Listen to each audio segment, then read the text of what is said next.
There you are, you're awake, and I'm right here with you. You woke up hot, maybe.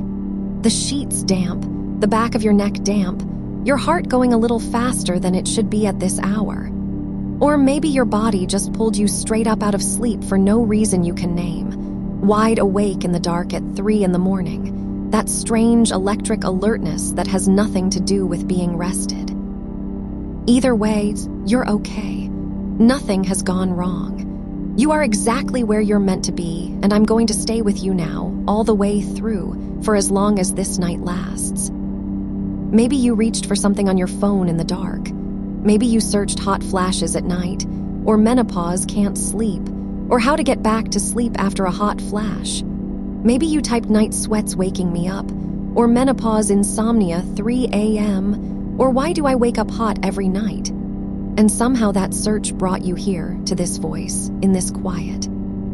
However you found me, this was made for you, for this exact moment.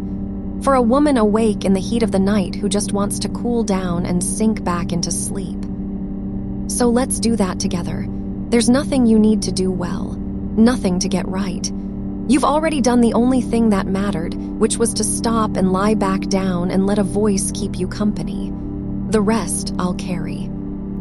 Let me say one honest thing first, gently, so it's said and then we can set it aside for the whole night. This is a calming rest session. A bit of company in the dark. It isn't medical advice. If the hot flashes and the broken nights are wearing you down, wearing on your days, that's a real thing and it's worth a real conversation with a doctor who knows you. There are good options and good support for this stage of life, more than there used to be. But that's a daytime conversation, not now. Right now, in the middle of the night, there is nothing to solve and nothing to decide. There is only cooling down and settling and going back to sleep. That's all tonight asks of you. So let yourself arrive here. Feel the bed underneath you. However you're lying, that's fine. On your back, on your side, half tangled in the covers. You don't have to move into some perfect position. Just let the mattress take your weight. Let the pillow hold your head. And let's name what happened, plainly and kindly, just once. Because naming it takes the fear out of it. Your body got hot. Suddenly, out of nowhere, a wave of heat rose up through your chest and your throat and your face. Maybe your skin went damp. Maybe your heart picked up. Maybe you threw the covers back before you were even fully awake. That's a hot flash. That's a night sweat. And here is the thing I want you to really hear, underneath everything else tonight. This is your hormones. It is not a failure. It is not something you did wrong. It's not that you ate the wrong thing or ran too warm or forgot to do something you should have done. Your body, at this stage of your life, is going through a real and ordinary shift. Your estrogen is changing, and estrogen is tied right into the part of your brain that manages your temperature, the internal thermostat that's been quietly keeping you comfortable your whole life without you ever having to think about it. And right now, that thermostat is recalibrating. That's all. It's not broken. It's resetting itself, adjusting to a new normal, and while it does, it sometimes gets the signal wrong. It decides you're too warm when you're not, and it does what it's supposed to do when you're too warm. It opens you up, it flushes you with heat, it sweats to cool you down. Your body is doing its job. It's just working from a thermostat that's mid-adjustment. There is nothing wrong with you. Let that be true for the whole night. Thousands upon thousands of women are awake right now, in this same hour, in this same heat. In houses down your street and in cities across the world, women your age lying in the dark, damp and warm and wide awake, throwing back the same covers, turning to the same cool side of the pillow. You are in enormous, quiet company. This is one of the most common things a human body does at this stage of life, and it is one of the least talked about. So it can feel lonely at 3 in the morning like you're the only one. You're not even close. And you don't have to fix any of it tonight. That's the part the wired, racing mind forgets at this hour.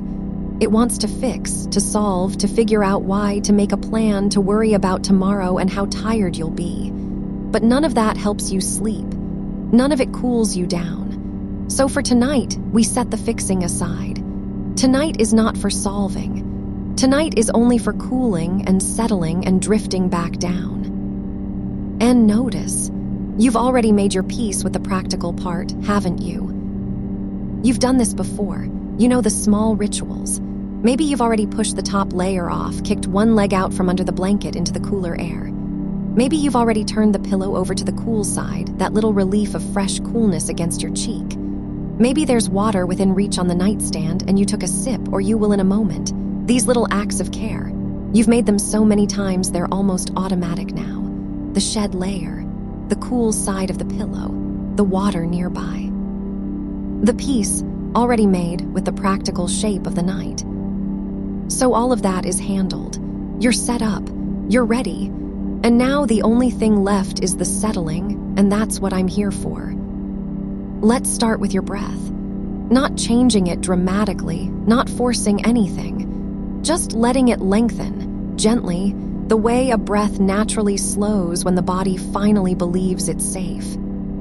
Let your next breath in be smooth, drawn in slow and cool through your nose. Imagine that the air itself is cool. Night air, the cool of the darkened room, coming in over your top lip, cool through your nostrils, cool down the back of your throat. And then let it out, slow, longer than the breath in. Let it pour out and empty all the way down. That's it. Breathe in the cool. And let the long breath out carry a little of the heat away with it.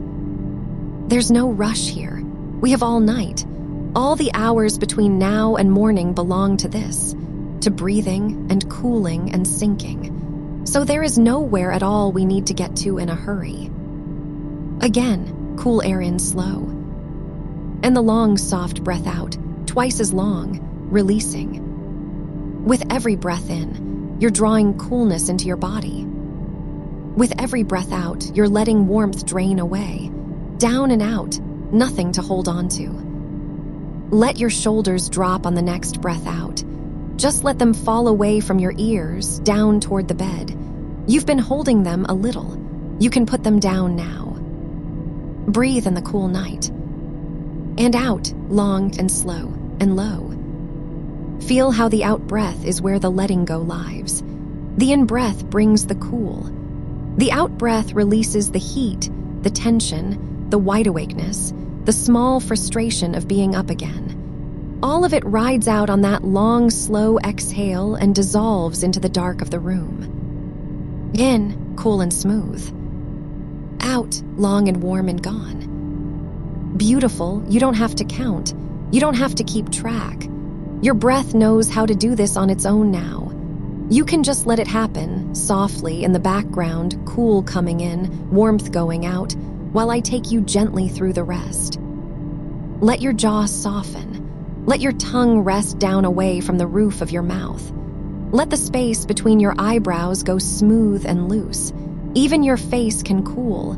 Even your face can let go. Now let's begin the cooling. Slowly. This is the heart of it.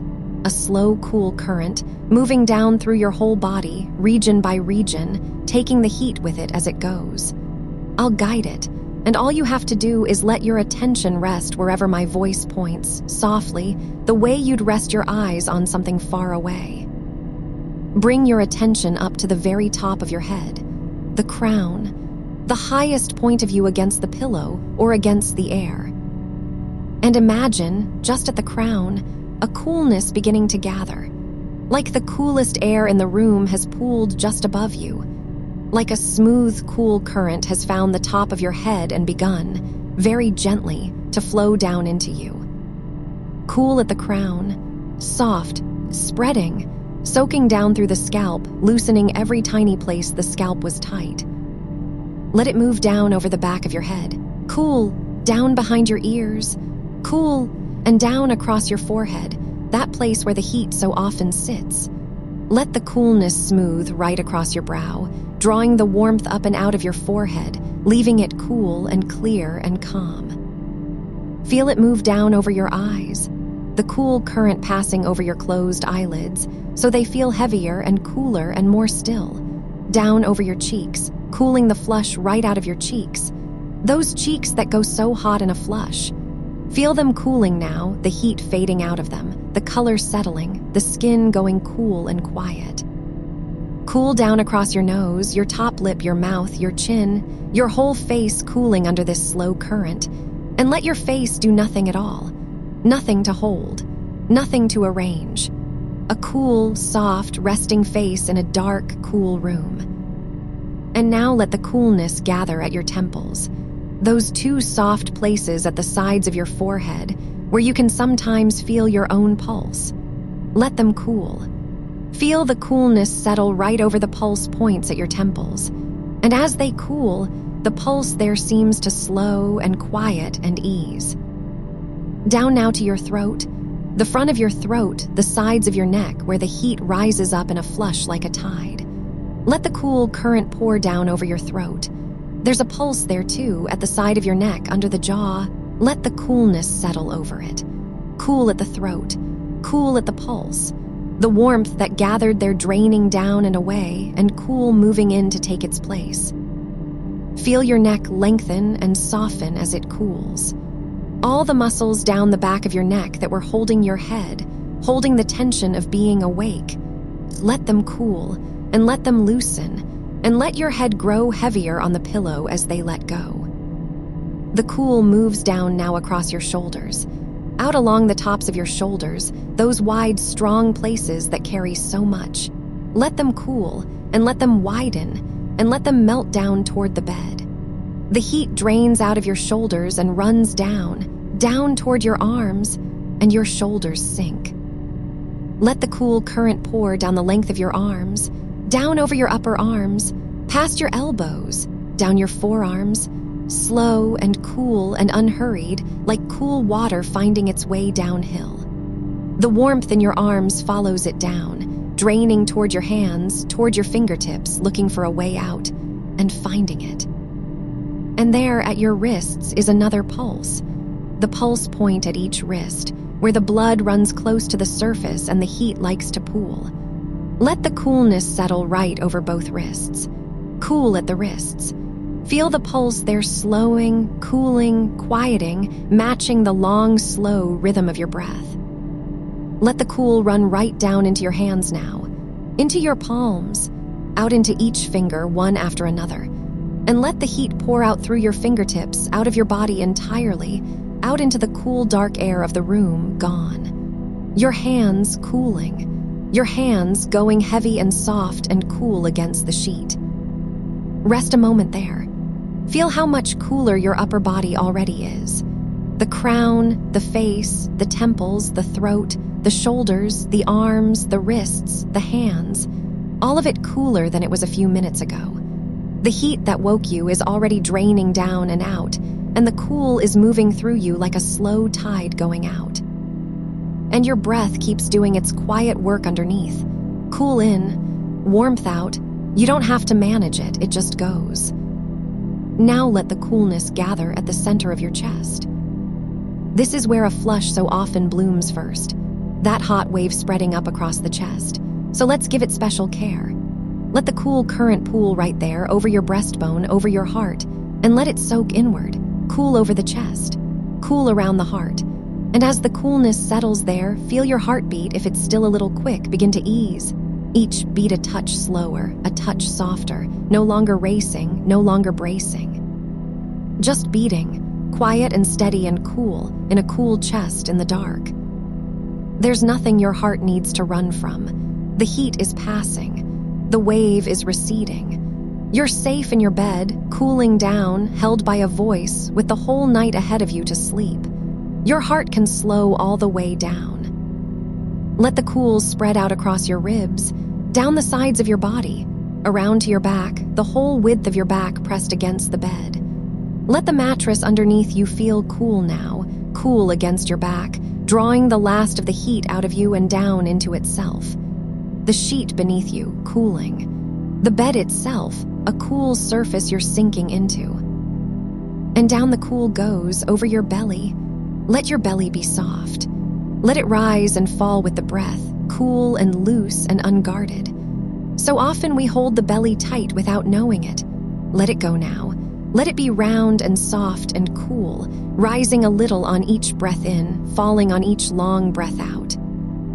The warmth keeps draining downward, always downward, down out of your chest, down through your belly, down toward your hips, looking for the way out through your legs and your feet, and finding it, always finding it. Let the cool settle over your hips now, the wide bowl of your hips sinking back into the bed. Let them go heavy. Let them spread and settle.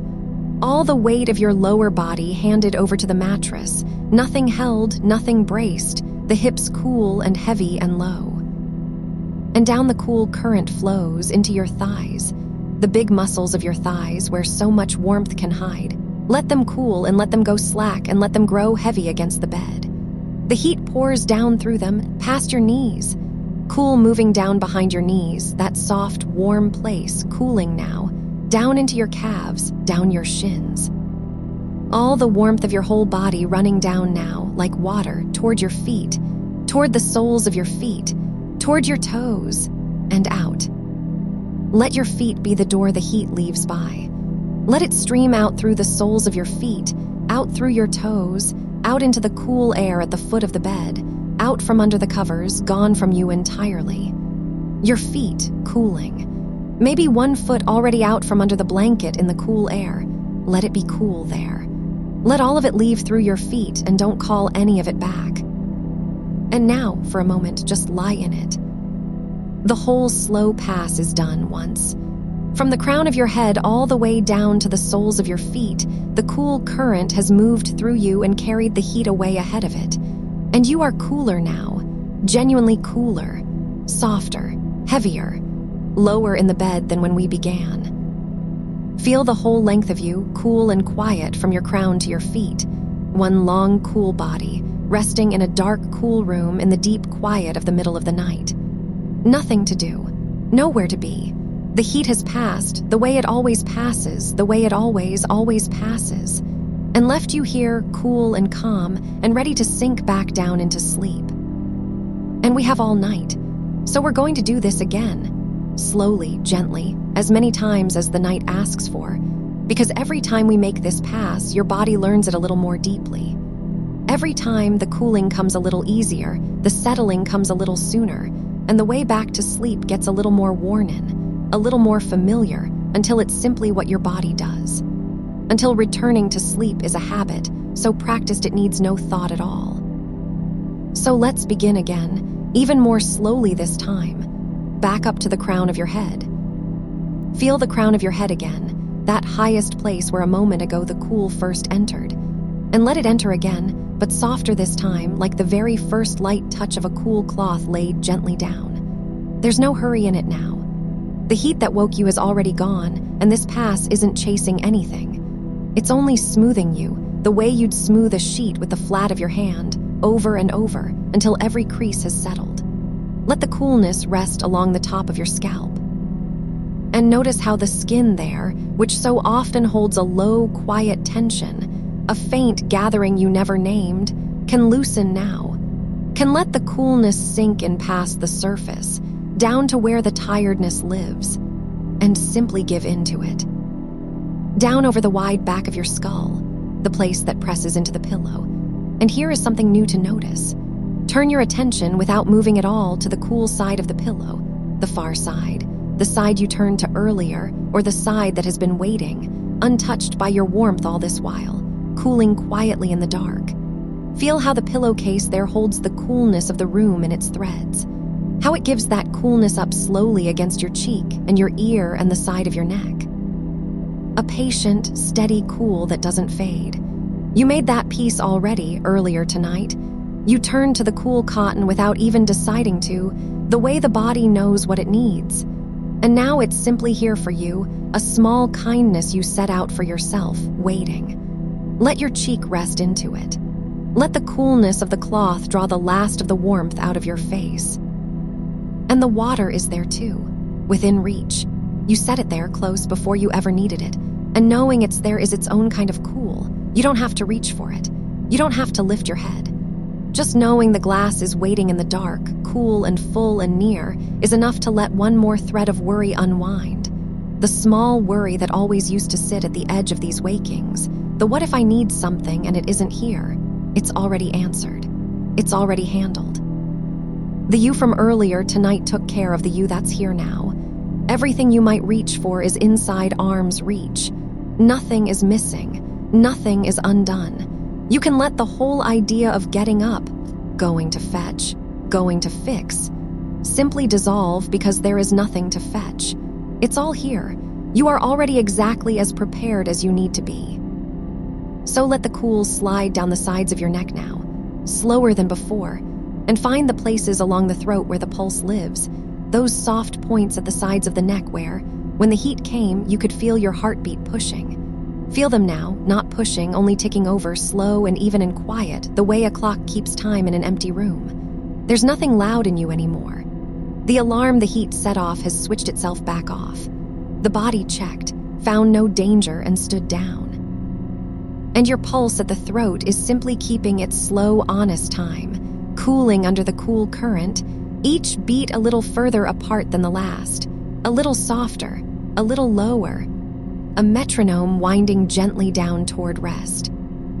Let the cool pool at the base of your throat, in that little hollow between the collarbones, where a bead of warmth might have gathered earlier, and let it be dry there now, and cool, the skin settling, the small muscles at the front of the throat letting go of a holding you didn't know you were doing. Even the jaw, let the jaw come unclenched.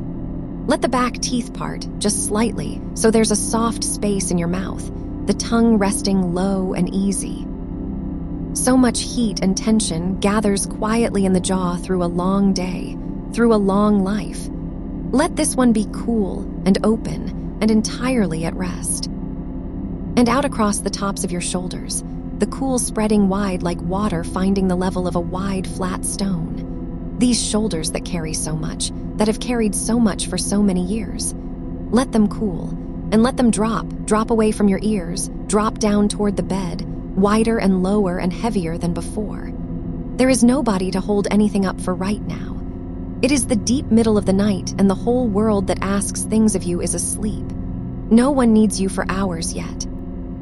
You are entirely off duty. You are entirely allowed to set every single thing down. And let your shoulders be the first to know it, melting back and down into the cool of the sheets. Down the arms now, the cool moving like the coolness of a stream moving down over smooth branches. Down over the upper arms, loosening. Down past the elbows, that tender inner crease cooling, down the forearms. And here again, the pulse points at the wrists this time. Turn your attention to the inside of your wrists, where the skin is thin and the blood runs close beneath. When the heat rose, you might have pressed your wrists to something cool without thinking. The edge of the nightstand, the cool sheet, the water glass, the body reaching for the quickest place to shed warmth. Feel the wrists cooling now on their own, the pulse there slow and small and even, the warmth draining on down and out. And into the hands, the palms, which hold so much heat, which so often hold a faint grip even in sleep. Let them open. Let the fingers uncurl and lengthen and soften and grow heavy. Let the hands lie open on the cool sheet like two things set down and forgotten, cool and still. Let the heat run out through the fingertips, out into the cool air, gone. And a slow breath here, cool air drawn in through the nose. Caught that faint coolness at the rim of the nostrils as the air comes in. And the long, long breath out, warm, unhurried, carrying more of it away. In, cools, and out, long and slow. You don't have to make the breath do anything. Just let it be a little longer going out than coming in. Let each out-breath be a little tide that pulls the warmth down the beach and takes it out to sea. In through the cool, out through the long. And every time you breathe out, the whole body sinks a fraction deeper into the bed. Now let the cool gather again at the center of your chest, over the breastbone, and let it soak inward toward the slow, steady work of the heart. This is the place that raced earlier, the place that woke pounding, that thudded in the dark and made the whole thing feel like an emergency. And it wasn't. It never was. It was only your body's old alarm, wired long ago to treat a rush of heat as something to flee, firing when there was nothing at all to flee from. A false alarm in a safe, dark room. And your heart has understood that now. It has felt the cool, felt the stillness, felt that you are lying safe in your own bed with the water near and the cool pillow under your cheek, and it has slowed itself back down the way it was always going to. Let it slow a little more. Let the cool settle over it like a hand laid gently on the chest, the way someone might quiet a startled animal. There now, nothing wrong at all, just rest. And this settling of the racing back down to quiet, this is the very thing your body is learning tonight. Every time the heat comes and the heart quickens and then, met with the cool and the calm, slows itself back down, your body files it away.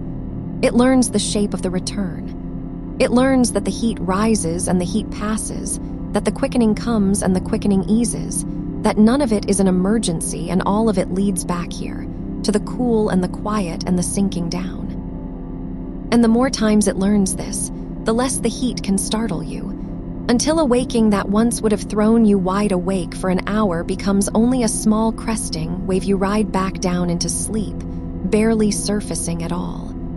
You are building that tonight, quietly in the dark with every slow breath. You are wearing the path smooth. Let the cool move down over the lower ribs now, over the soft place beneath them, down to the belly again, which knows this cool by now, which softens more easily this time. Let it be round and loose and warm gone cool, rising and falling with a long, slow breath, asking nothing, holding nothing. And a thought you can let drift through, light as it comes. There is nothing you have to solve right now. The mind at 3 a.m. loves to reach for the unsolved thing. To turn it over, to worry it in the dark as though the dark were the place to fix it. But nothing gets fixed at 3 a.m. Nothing Chinese letter ever has. The dark is not the workshop. The dark is the resting place. And whatever the mind reaches for, you can let your hands stay open. You can let the thought float up and float on past, the way a leaf floats past on slow water, not grabbed, not chased, on and gone. There will be time in the daylight for the daylight things. This hour is only for cool, and for rest, and for sinking down. Down over the hips again, the wide, easy bowl of the hips, settling deeper into the mattress than before, spreading their weight, letting go of a bracing so old you'd forgotten it was there. Feel how much the bed is holding for you. Feel how completely you can hand your weight over to it. How it rises to meet every part of you, patient and firm and steady, asking you to hold nothing, to lift nothing, to carry nothing at all. You can let the mattress have all of it. That's what it's for. Let your hips go.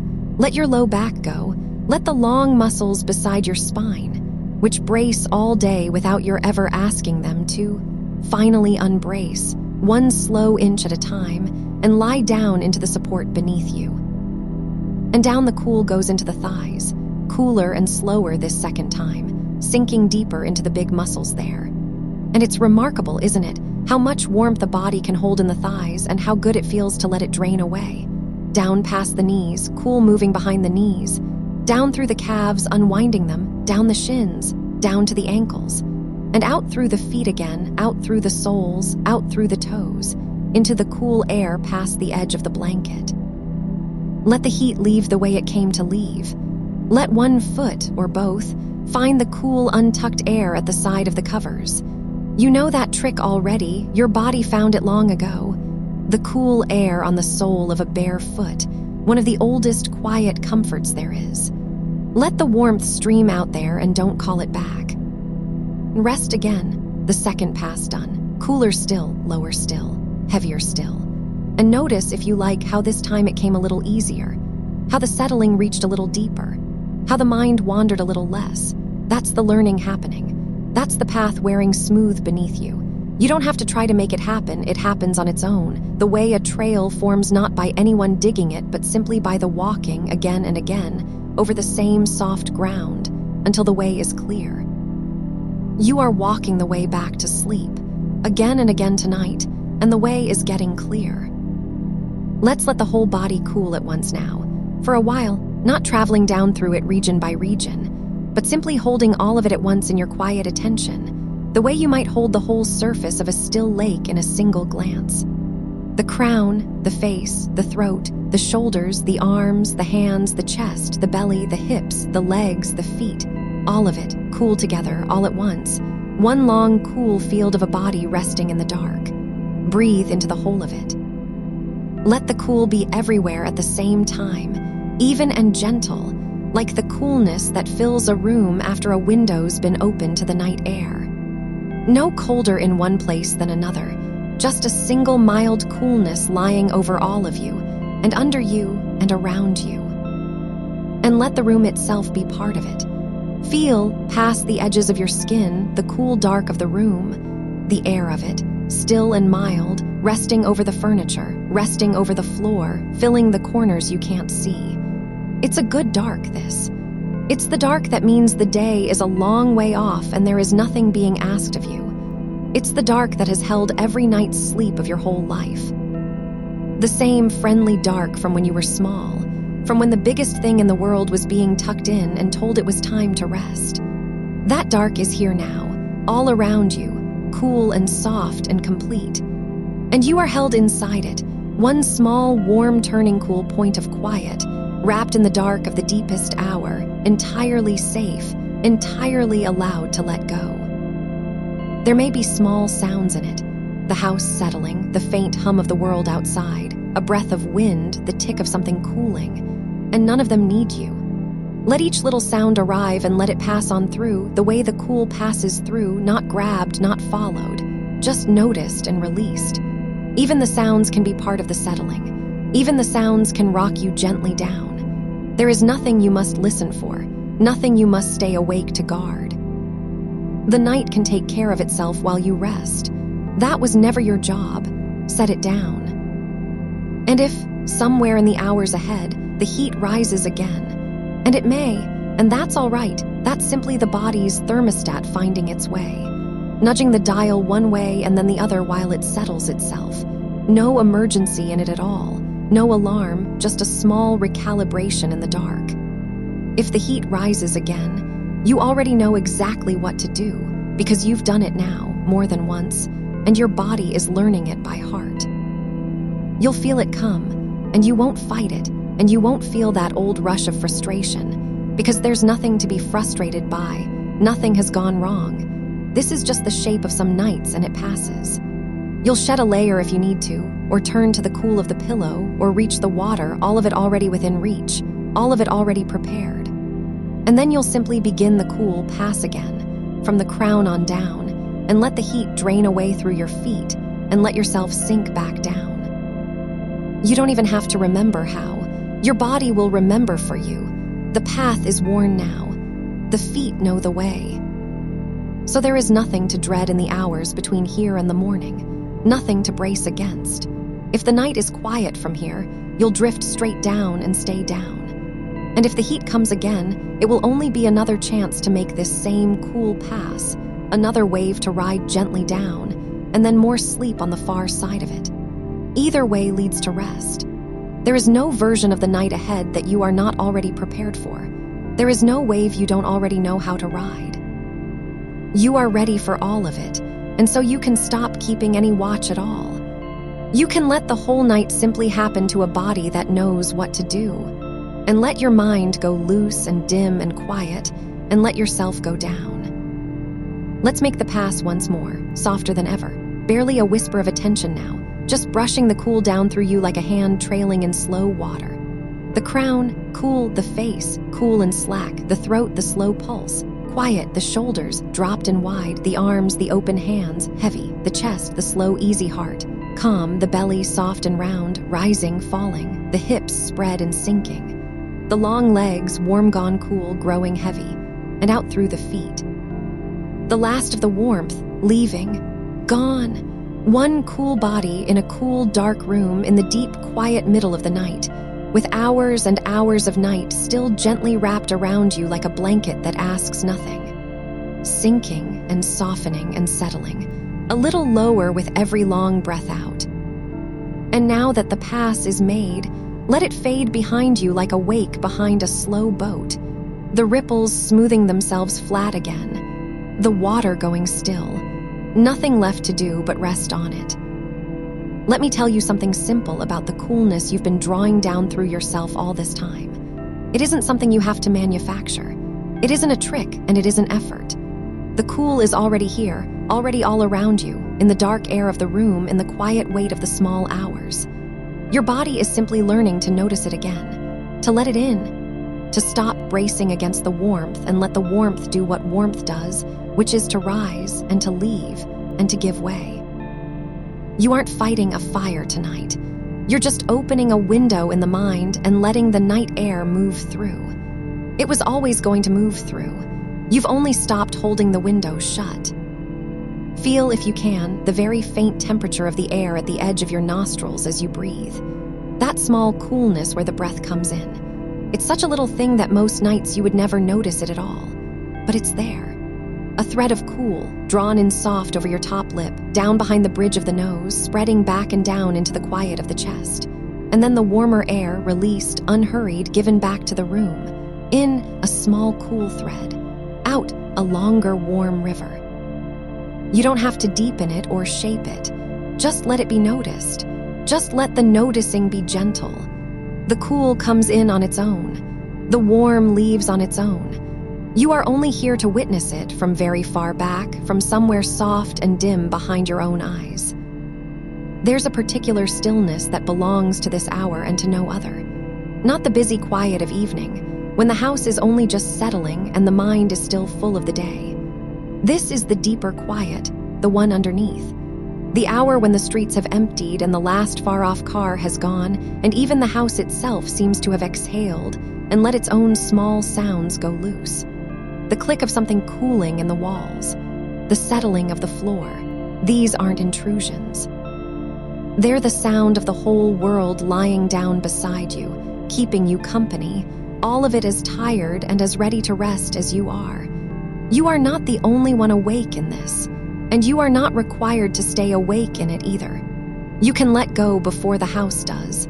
You can be the first one down. Notice how the bed holds you. Not something you have to arrange or improve, it's already done. The mattress has taken the exact shape of you, the way it does every night, meeting the back of your head, the length of your spine, the backs of your legs, the two heels. There's no gap between you and what holds you. Wherever your body presses down, something presses gently back, patient and even asking nothing, simply there. You could let a little more of your weight go into it. A little more.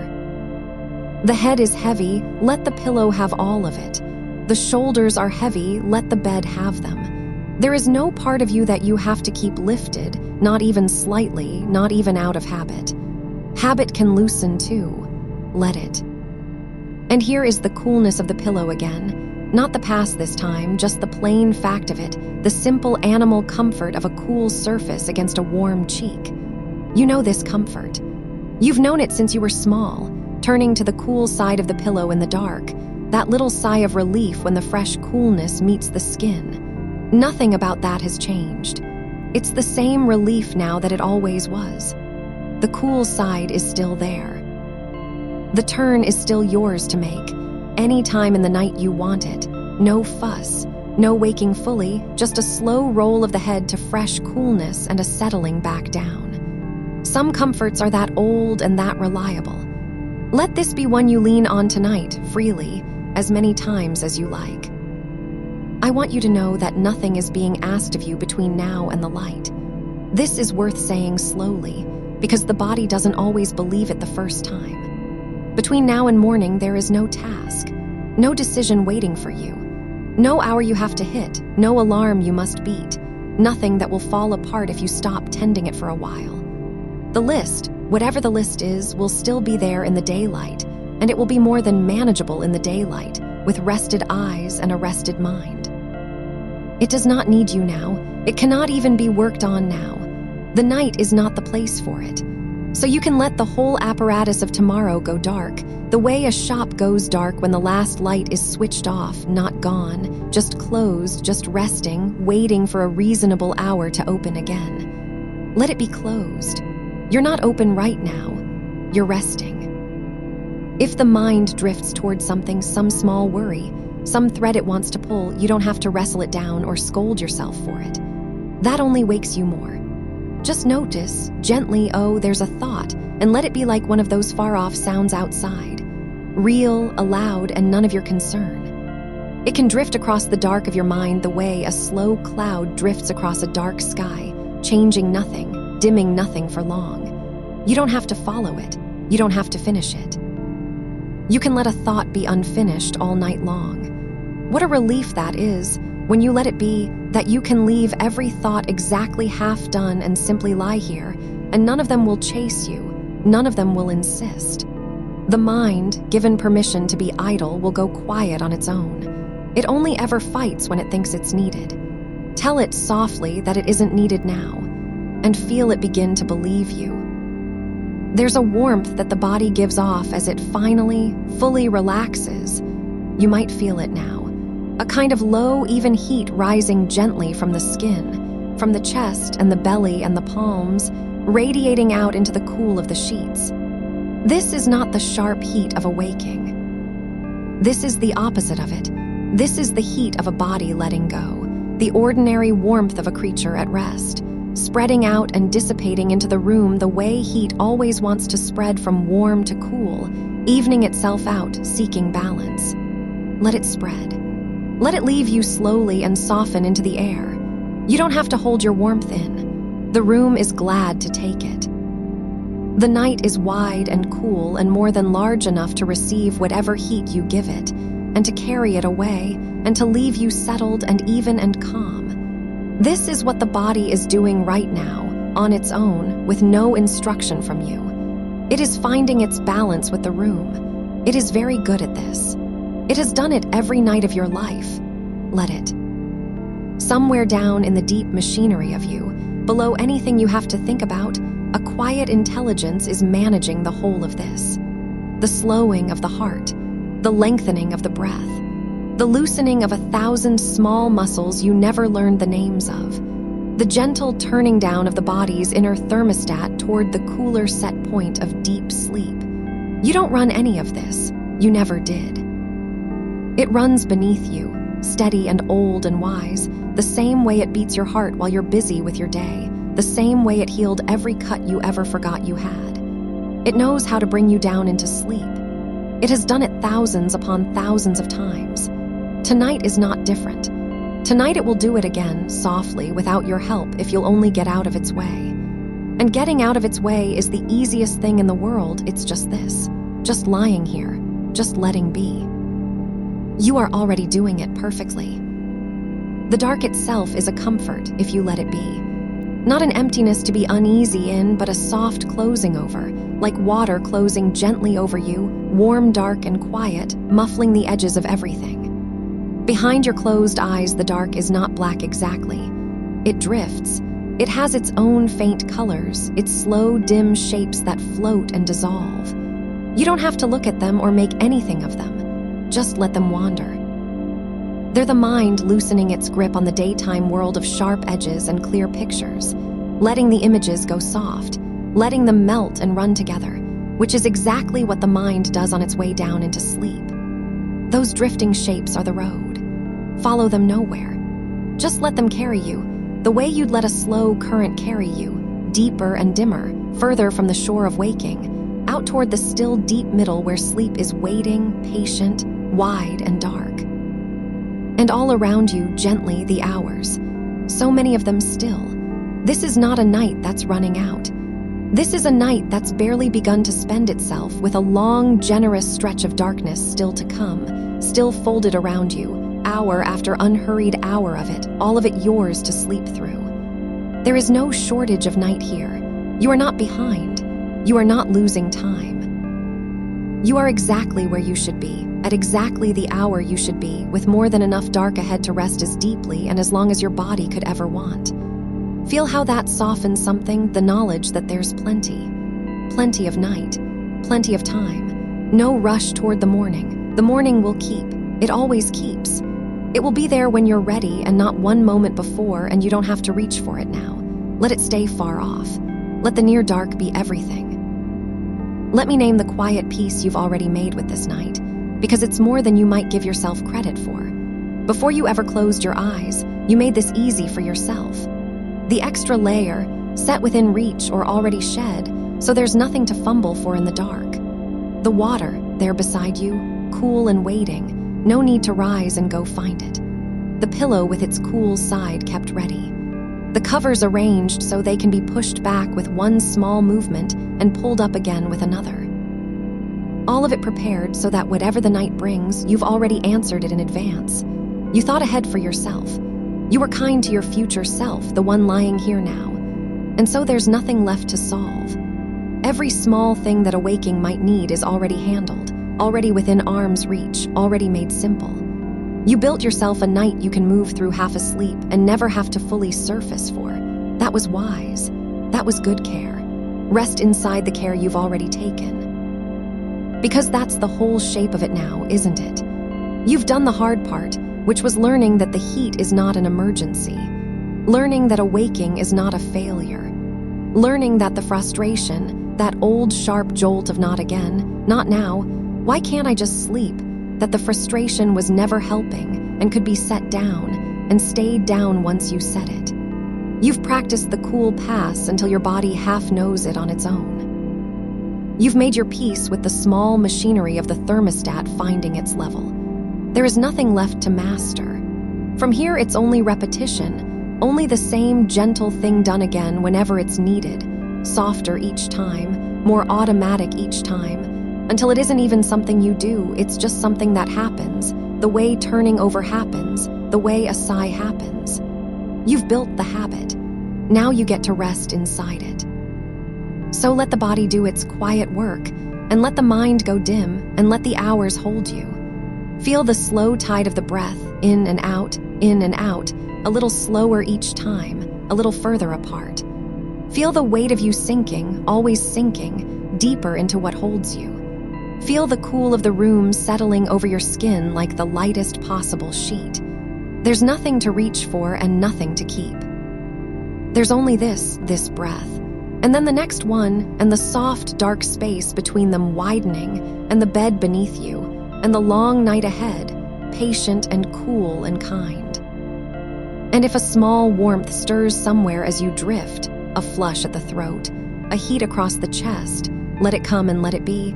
No story attached to it, no meaning, nothing gone wrong. Just the dial finding its level in the dark. You'll breathe.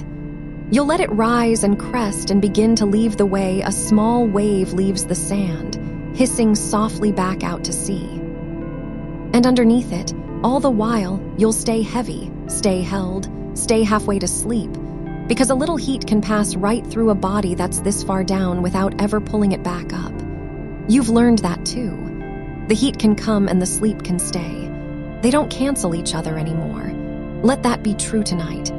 Let the warmth wash through and drain away and leave you exactly as sunk and settled as you are right now. There's a slowness moving into your limbs now, a pleasant heaviness, the good weight that comes just before sleep, when the arms feel too heavy to lift and the legs feel poured into the bed, and even the thought of moving seems like far too much trouble and not worth it in the slightest. Let that heaviness deepen. It means it's working. It means you're going down. This is the body handing itself over, giving up the last of its holding, letting the mattress and the dark and the deep hour take the whole of its weight. You don't have to do anything to encourage it. You couldn't stop it now if you tried. Just let it pour through you, from the crown down to the heels, this warm, heavy tide of letting go, until every part of you feels sunk and slow and finished with the day. The face especially, let the face go. So much of the day lives in the face, in the small muscles around the eyes, the set of the jaw, the little line between the brows that holds so much without ever being asked to. Let all of it soften. Let the jaw come slightly apart. Let the tongue rest soft in the mouth. Let the eyes settle heavy behind their lids, not held closed, just resting closed, no effort in it at all. Let the brow smooth out until it forgets whatever it was holding. When the face lets go, the mind follows. They're closer than you'd think, the face and the mind, and a slack, soft face makes for a slack, quiet mind. So let it be slack. Let it be soft. Let it be as loose and untroubled as a sleeping child's, which is exactly what it's becoming, breath by breath, in the dark. And the breath goes on without you now, doesn't it? You're not managing it anymore. It's slow and low and takes care of itself, rising and falling on its own, each out-breath a little sigh of settling, each in-breath a small, cool sip of the quiet room. You can just ride it. You can just be carried on it, down and down, the way a leaf rides slow water, turning gently, drifting, in no hurry to arrive anywhere, content simply to be carried. There is nowhere to arrive. There is only the carrying. Only the slow, dark water of the breath, taking you further from the shore, deeper into the still and quiet middle of the night. Let the room dissolve. Let the edges of things go. Let the bed and the walls and the dark all blur together into one soft, held space that you're floating in the middle of, warm, cool, and weightless and calm. Let the sense of your own outline soften, where you end and the cool air begins, that line getting vaguer, less important, until you're not quite sure and it doesn't matter and you let the not mattering carry you further down. This is how sleep takes you. Not all at once, but by softening, by blurring, by loosening every edge until you slip through without noticing, without a single moment of effort, into the deep and the dark and the rest that's waiting. You're almost there. You're so close. There's nothing to do but let the last of it come. So sink now. Let the whole of you sink, slow and heavy and cool, into the deep, soft middle of this long, kind night. Nothing to hold, nothing to guard, nothing to fear in all the dark hours ahead, because you already know how to meet every one of them and your body already knows the way. Let it carry you. Let it keep you. Let it bring you down, gently, gently, into the quiet. And if you should surface again, somewhere in the hours ahead, if the heat comes up once more and lifts you toward waking, you already know it won't be an emergency. It never was. It's only the old thermostat inside you finding its new settings, testing the dial, running a little warm for a while the way it does now, the way it will for a season of your life, and then easing back down of its own accord. That's all a hot flash ever is in the dark, a wave of warmth that crests and breaks and drains away, whether you fight it or not. So there's no need to brace against the next one. There's no need to lie here on guard, listening for it, waiting for it. It will do what it does with or without your watching, and your only work, if you can even call it work, is to meet it the way you've already practiced, the same unhurried cool down, the same long breath, the same drift back down. You've made your peace with the mechanics of this night. The layer is already shed and folded back toward the foot of the bed. The cool side of the pillow is waiting, and when the one you're on grows warm, you'll simply turn it, the way you might turn a page, no thought in it. The water is there within reach if your mouth goes dry, a small cool swallow, and back down. Everything you might need, you've already set close. There is nothing left to arrange. The whole night is provisioned and quiet and ready to hold you. Let me tell you what your body already understands, even if the thinking part of you has never quite believed it. Your body knows how to cool itself. It has always known. Long before any of this, on the hottest afternoons of your childhood, in rooms with no relief and air that wouldn't move, your body knew how to open its own small doors and let the heat out through the skin, how to bloom a fine dampness across the back and the brow, and then let the moving air carry the warmth away. That old wisdom hasn't left you. It's the same quiet competence at work right now, only the dial it answers to has changed, so it runs its cooling a little more often, a little more suddenly than it used to. But the cooling itself, the drawing of heat up and out and away from the deep core toward the surface where the air can take it, that is your body doing exactly, precisely, what it is built to do. When the warmth rises through you in the night, that is not a malfunction. That is your body cooling you. That is the system working. And you can lie back into that knowledge like a hand opening under you and let your own good body do the thing it has done 10,000 times before, without your help, without your worry, without a single instruction from the anxious part of your mind. So even the heat, when it comes, is on your side. Turn that over slowly in the dark.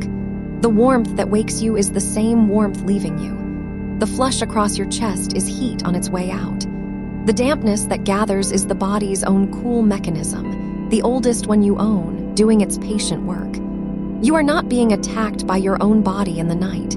You are being tended by it, clumsily sometimes, at inconvenient hours, but tended all the same. And knowing that, really knowing it, down where the knowing changes how the muscles hold, you can stop treating each wave as something to survive and start treating it as something that simply passes through, like weather through an open window, arriving and leaving the room a little cooler than before. Now let the cool come again, gently, the way it has all night. Not because anything is wrong, nothing is wrong, but because it feels good, and because your body settles deeper each time you offer it. Imagine, very softly, a coolness that begins not at the crown this time, but at the very back of you, along the line where your spine meets the sheet. A long, cool seam running the length of your back, from the base of the skull all the way down to the tailbone, resting against something faintly cool and smooth. Feel that seam of coolness press the whole length of you, steadying, like a cool hand laid flat along your spine.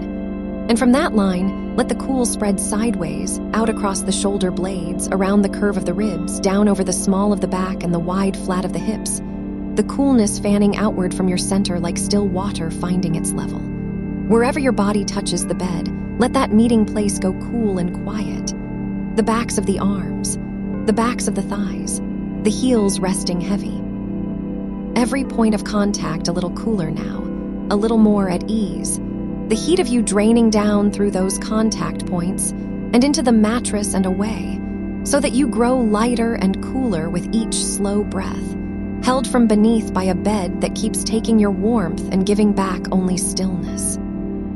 And the front of you, meanwhile, open to the cool air of the room. Feel it there, that faint moving coolness across the surface of your skin, over the chest that rises and falls so slowly now, over the soft belly, over the forearms and the loose open hands. The room is cooler than you are, and it's drawing your extra warmth off you the whole time, patiently, without you doing anything at all. You are lying in a slow exchange, the bed taking your heat from below, the air taking it from above, and all you have to do is be the still warm thing in the middle of it, gradually cooling, gradually settling like a stone at dusk, giving back the day's sun to the evening. There is such ease in being that stone. Nothing to do but cool. Nothing to be but heavy and quiet in the dark while the world takes the warmth from you gently, ounce by ounce, breath by breath. Let your throat cool. That soft hollow at the base of the throat where the pulse lives close to the skin. Let it go cool and slow, and feel how the slowing there spreads a calm all through you, because the body reads a quiet pulse as a sign of safety, and answers it by loosening one notch further. Let the sides of the neck cool, where the big vessels run warm and close beneath the jaw. Imagine the blood there running cooler and slower, unhurried, no longer racing the way it might have when you first woke, but ambling now, strolling, taking its time. When the pulse slows, the whole animal of you understands that the danger has passed, that there is no danger, that this is only the deep middle of a safe, dark night, and there is nothing at all to run from. So let it slow. Let the drum of it grow soft and far away, a quiet padding rhythm somewhere down beneath the surface of you, rocking you, the way footsteps in another room can rock a child towards sleep. And here is a thing worth resting on, in the long stretch of the hours. You are not doing this night alone, even though the house is quiet and dark and everyone else in the world seems asleep. All across the dark, in 1,000 other rooms, other women are lying awake exactly as you are, turning a warm pillow to its cool side, pushing a blanket down toward their feet, breathing slowly in the dark and waiting for the heat to pass. You are part of a great quiet company of the night, an unseen, wakeful sisterhood spread out across every time zone, each of you meeting the same rising warmth in the same small hours, each of you finding your way back down. There is nothing strange about you and nothing wrong with you. This is simply a passage that a great many bodies walk, one that women have walked since the beginning, in every language, under every kind of roof, and they have all found their way through the nights, and so will you. You are held inside that long line of women, that patient company, And you can feel their quiet presence around you now, like a warmth that asks nothing. Not the warmth that wakes you, but a gentler one. The warmth of not being the only one awake. The warmth of belonging to something ordinary and shared and old. Let that ease you further down. Let the aloneness of the dark hour dissolve into that quiet fellowship, so that even the wakeful moments, if they come, feel less like exile and more like keeping a soft company with the night itself. You are not marooned out here. You are exactly where a body like yours belongs at an hour like this, doing exactly what a body like yours knows how to do. And the doing of it grows easier every single time, until it hardly wakes you at all, until the cooling and the settling happen so far below the surface that you sleep straight through the wave and never even know it crested. That is where all of this is heading, toward a night your body handles without troubling you, toward heat that rises and falls beneath a sleep too deep to disturb. You're teaching that to yourself right now, in the dark, without lifting a finger. Every calm return is a lesson the body files away. Every unhurried cool down lays the track a little smoother for the next one. You are practicing something in your sleep, and the thing you're practicing is peace.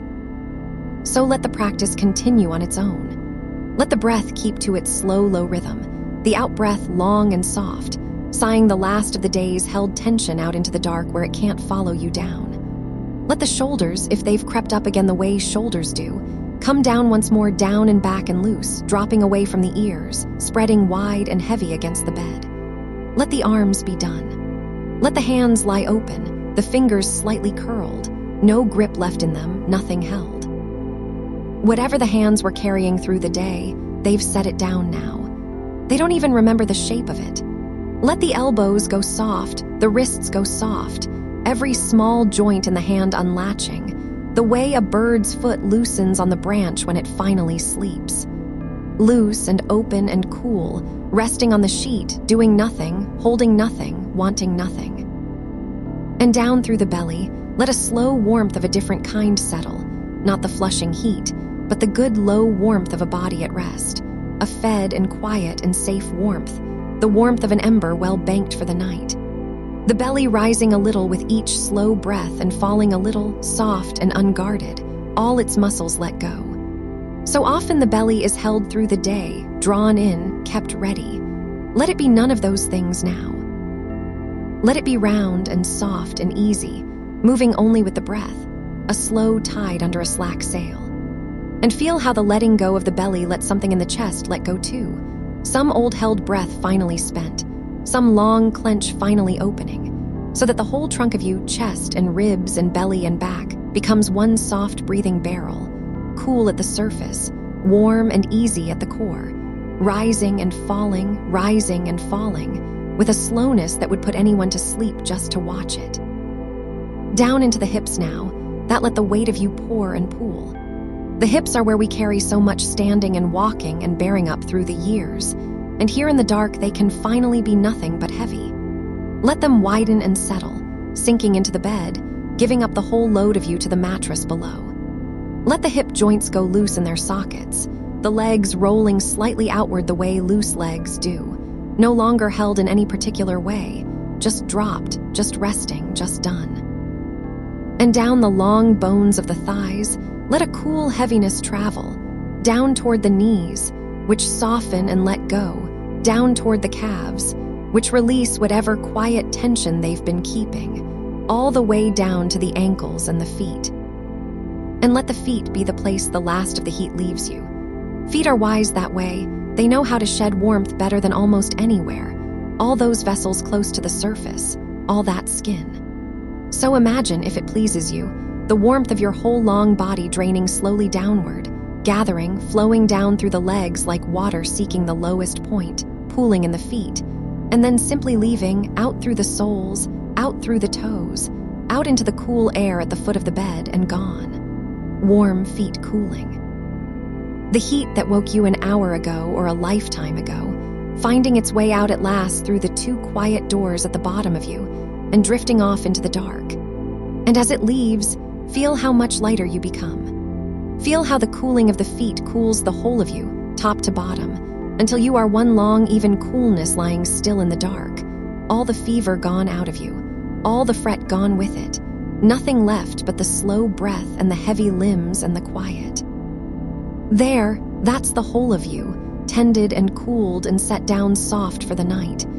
And there is still so much night ahead, hours and hours of dark still folded up in front of you like clean sheets, and you don't have to do anything with any of them except rest. You don't have to fill them. You don't have to get through them. You don't have to earn the morning by lying awake worrying it toward you. The morning will come entirely on its own, in its own time, without your help, gray and soft at the edges of the curtains. And until then, these hours are simply yours to sink through, one after another, each one holding you a little deeper than the last. If you wake, you'll cool and you'll sink again. If you don't wake, so much the better, you'll simply pour on through the dark like slow water and find the light waiting at the far end. Either way, you are provided for. Either way, the night has you. And notice, if there's enough of you still awake to notice, how far off the thinking has drifted now. How the thoughts that were sharp and near when you first surfaced have gone soft and distant, like voices heard through a wall, like weather in another country. You don't have to chase them and you don't have to answer them. Let them murmur on without you, out at the edge of things, growing fainter, meaning less. The mind, when the body finally lets go, follows the body down. You felt that earlier in the loosening of the face, and your body has gone so heavy and so cool and so quiet now that the mind has no choice but to trail after it into the dark, its grip loosening thought by thought, its questions going unanswered and then gently unasked. That's the drift. That's the good slow slide. Not sleep you reach for, but sleep that rises around you like a tide you're already standing in, up past the ankles, up past the knees, warm, dark, and rocking, taking more of you under with every slow breath, and you letting it and letting it and letting it. So there's nothing left to do but keep being carried. Keep letting the cool room take your warmth. Keep letting the bed take your weight.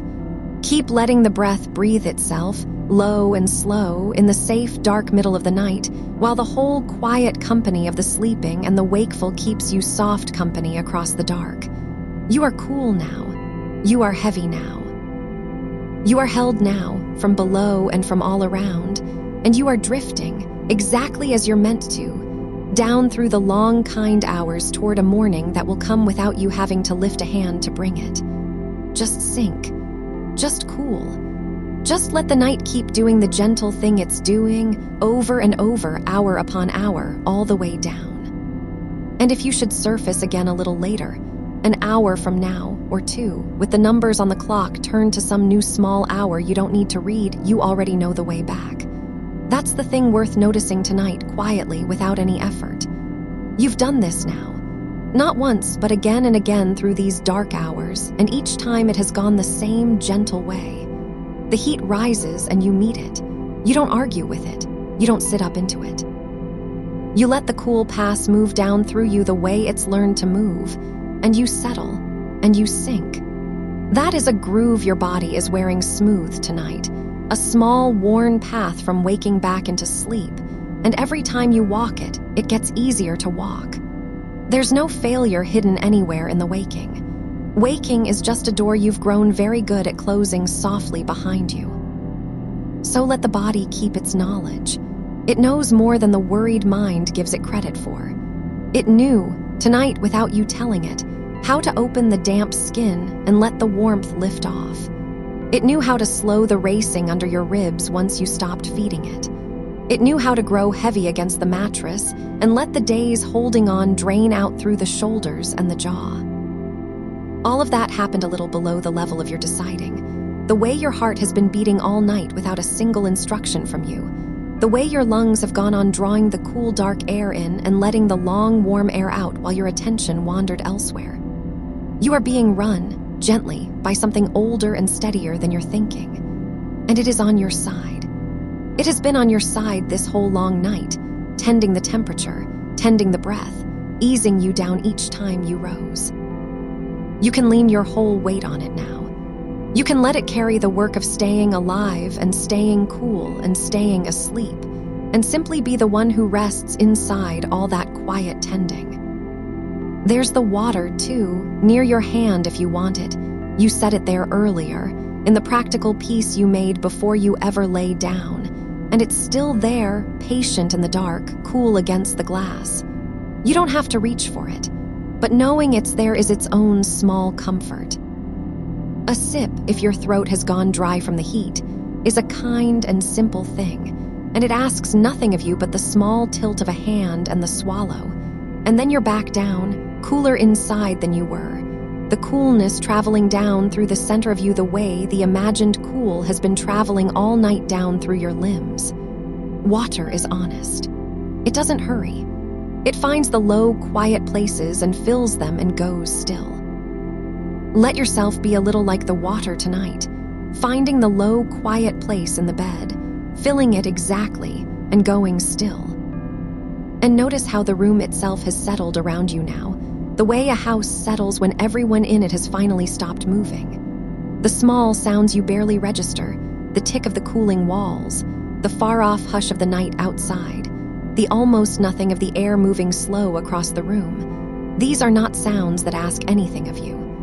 They are the sounds of a world that is also, in its way, sleeping. The night is not a stage you're performing on. No one is watching to see whether you sleep well or badly. There's no grade at the end of it. There is only this dark room, holding you the way it holds you every night, indifferent in the kindest possible way, asking nothing, letting you be exactly as you are, cooled, heavy, breathing, and slowly coming loose from the day. Let the cool find your throat again, since that's often where the heat likes to gather in a woman's night, high in the chest and up the neck and into the face, that flushed, rising warmth that can wake you feeling as though a door to a furnace swung open somewhere inside. If any of that warmth is lingering there now, let the cool move to meet it, unhurried, a slow, cool current sliding down the front of the throat, easing across the soft hollow at its base, spreading out under the collarbones like cool water finding its level. Feel the pulse there in the side of the neck, that steady, small drumming, and let the coolness settle right over it, so that each beat comes up into coolness now instead of heat. There's no rush in that pulse anymore. It is slowed to the pace of the deep night, the long, slow tide pace, and the cool lies over it like a cloth wrung out in spring water and laid gently down. The throat softens. The swallow comes easy. The jaw, which holds so much without being asked to, lets its back teeth drift apart, and the tongue goes soft in the floor of the mouth, and even the small muscles around the eyes, the ones that were so tight and awake an hour ago, let go their fine grip and grow smooth. This is the recalibration, quietly underway, the thermostat inside you finding its way back toward level after the surge. It's not an alarm. It never was. It's a system doing the ordinary, imperfect, faithful work of a body in the middle of a great slow change, and change like this has always run a little hot and a little unruly at the edges before it settles. Nothing has gone wrong tonight.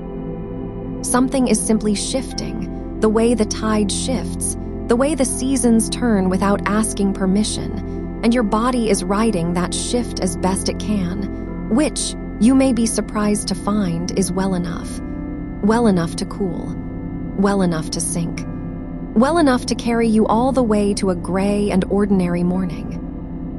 This is a resting session and a bit of gentle company through the dark, not medical advice. And if these hot nights and thin sleeps have started to wear on the daylight hours too, that's a fair and worthwhile thing to bring to your doctor in the plain light of some afternoon. But not now. Now there is nothing to solve. Now there is only the cool and the weight and the dark, and the long, unhurried business of being carried down. Let your attention drift down from the throat now, down along the arms, all that length of you laid out warm and loosening on the bed. The arms are heavy tonight, genuinely heavy, if you check, too heavy to want to lift, and let them be exactly that heavy. Let the shoulders spread wide and give up their old habit of climbing toward the ears. Let the upper arms sink into whatever holds them. Let the elbows go soft and unlatched. And let the cool travel all the way down the inside of the forearms to the wrists, where the skin is thin and the pulse comes close to the surface. Those small, warm gates where so much of the body's heat likes to leave. Feel them cooling now. Feel the coolness pool at the wrists and then keep going, down into the palms, out along the fingers, until the heat is running out of you through your hands, the way water runs off the tips of leaves after rain, gathering, beating, falling away, gone. Your hands are cool now and open and empty. They aren't holding anything. They've set down everything they were carrying, and they lie there uncurled in the dark, done, resting, cool. There's a particular relief in an open hand at night. All day the hands grip and pinch and type and carry and hold on. All day they are busy being useful. And now, in the dark, they get to be nothing but hands, no task in them, no tension in them, just warmth leaving through the fingertips and coolness settling into the palms, and the long, good ache of finally, fully letting go. Let them stay that way. There is nothing you need to reach for that won't keep till morning.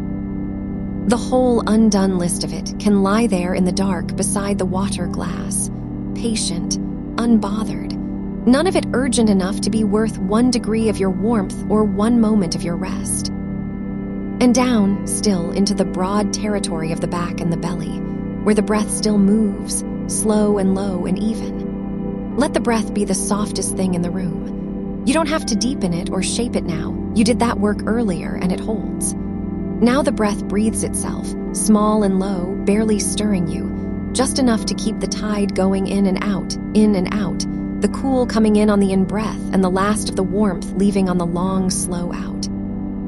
Feel the belly rise the smallest amount and fall the smallest amount, that gentle, unforced swell, like the sea far out past the break where the water only lifts and settles and never crashes. That's your breathing now. Far out water, long, slow swells in the dark, nothing breaking, nothing hurrying, just the deep, even lift and fall of a body that has finally been allowed to rest. Let the cool lie all along the length of your spine, that long stack of you pressed into the bed, each part of it giving its weight down through the mattress toward the floor, toward the patient ground under the whole sleeping house. You are being held up by all of it, the bed, the floor, the beams, the ground itself, all of it doing the holding so that you don't have to. Let yourself feel held from underneath like that, not floating, held, set down on something solid and sure that has no intention of letting you fall. The lower back, which carries so much of a day, spreads and softens and gives its ache down into the support beneath it. The hips let their sockets go loose and heavy, and the cool moves down across all of it like a slow tide going out over sand, smoothing everything it passes, leaving the whole broad back of you cool and level and still. You might feel around now a kind of thickness coming into your thoughts, a slowing, a blurring at the edges of things, where a moment ago a thought would arrive sharp, and now it arrives soft and half-formed and dissolves before you can quite catch it. That's exactly right. That's the mind following the body down, the way it always does when the body finally convinces it that the danger is over and the night is safe. Don't try to hold the thoughts still enough to read them. Let them smear. Let them go dim and shapeless and drift off half-said. The blurrier the better. A thought you can't quite finish is a thought that has already half let go of you, and each one that dissolves takes a little more of your wakefulness with it into the dark. Down now into the long muscles of the thighs, that big warm weight of them settling deeper into the bed. So much of the body's warmth is stored in these large muscles, and so much of it can be let go here. Let the cool run down the length of the thighs, over the tops and down the outsides and along the soft insides, cooling the skin, easing the deep muscle, until the whole upper leg lies quiet and cool and too heavy to move. Down over the knees, which loosen and let go. Down the shins and the calves, that hard-working length of you, softening now, the tightness draining out of them and down. And down at last into the ankles and the feet, those far outposts of you where the heat so often pools on a hot night. Let it all run out there now, out through the soles, out past the toes. The last of the day's warmth and the night's flush leaving you through the feet, the way heat leaves a room through an open door, and the cool night air of the dark coming in behind it to fill the space where the warmth had been. Feel your feet, cool now, at the far end of the bed, resting against the cooler sheet down there where your body hasn't lain long enough to warm it. Push them, if you like, into that untouched coolness, the way you might have found the cool side of the pillow earlier, and let them rest in it. Cool feet are a small mercy on a hot night, and an old one. The body has always known to send its heat down and out through the extremities, and yours is doing it now faithfully without your having to ask. Let it. Let the whole long circuit of you cool from the crown you started it all the way down to these cool far feet. One unbroken length of coolness lying still in the dark. And now that you're cool from end to end again, notice there's truly nothing left that needs doing. The passes are done. The tending is done. The heat is met and gone. What's left is only the resting, and resting is not a task. It's the absence of tasks, the putting down of all of them, the long allowed nothing that the whole day withholds and the night finally grants. You don't rest by trying. You rest by stopping. And you have stopped now. Everything in you that was reaching has set itself down. Everything that was bracing has come unbraced. There is nowhere you have to be and nothing you have to become between now and the light is still hours off, still folded up small and far away at the far edge of all this good dark. So let the hours be what they are, not a distance to cross, but a depth to sink through. You're not traveling toward morning. You're settling down away from the day, deeper and cooler and quieter with each slow breath, into the still soft bottom of the night where nothing reaches you and nothing asks, and time itself goes loose and unimportant. Down there, the clock means nothing. Down there, the list means nothing. Down there, there's only the cool weight of you and the slow tide of the breath and the great patient dark holding all of it. All of you, gently, the way it means to hold you until it's done. If the warmth comes again, and it may, once or twice more before the gray comes, and that is ordinary, that is simply the night doing what these nights do. You'll meet it the way you've met it every time. You won't have to remember how. Your body will remember for you. The cool will move down through you again, crown to feet, the same worn, kind path, and you'll sink again, softer each time, until the return to sleep is so practiced, so smooth, so much the body's own habit, that awaking is barely awaking at all. Just a small surfacing and a small cooling and a long, slow going back under, hardly troubling the deep water at all. For now, there's no warmth to meet. For now, there's only the cool and the weight and the dark and the far, slow water of the breath. So stay here in the low, quiet middle of it and let it keep carrying you. Nothing to reach for, nothing to finish, nothing to fear in the cooling body or the shifting inner weather. Only the long, kind night, doing its gentle thing over and over, hour upon hour, and you sinking through it, cooled and heavy and held, all the way down. And notice now how quiet the room has become around you. Not the sharp, empty quiet of the moment you first woke, when everything felt loud with your own heat and your own heartbeat, but a softer quiet, a settled one, the kind that seems to have a texture to it, almost a weight, as though the dark itself had thickened gently while you cooled. The room has been here all along, patient, keeping its steady coolness for you, asking nothing, and it will go on keeping it hour after hour whether you notice or not. But notice it a moment now, kindly, the way you'd notice an old friend sitting easy in the chair across from you, not needing to speak. The walls holding their still shapes in the dark, the ceiling somewhere above you that you don't need to see, the whole familiar architecture of the room standing quietly around your bed like something that has agreed to watch over you until light. There's nothing in it that needs you, nothing in it that's waiting to be done. It's just a cool, dark room in the deep of the night, holding one resting woman, and it's very, very good at that, and it will not tire of it, and it will not hurry you. Somewhere out past the walls, the night goes on being enormous and slow. The street empty and cooling, the house is dark, Most of the world lying down as you're lying down, breathing as you're breathing. So many bodies at rest in the same wide dark that yours is only one small, warm point of it settling among countless others. You're not the only one awake somewhere in these hours. You never are. On a night like this, in this stretch of life, there are women all across the dark cities and the quiet towns who have surfaced just as you surfaced, met their own sudden warmth, pushed back their own damp covers, and are lying now as you're lying, letting the cool come back, letting the breath lengthen, finding their own slow way back down. You're in good and quiet company, all of you unhurried in the same night, and none of you doing anything wrong, and none of you broken, only bodies moving through a real and ordinary passage the way bodies have always moved through it.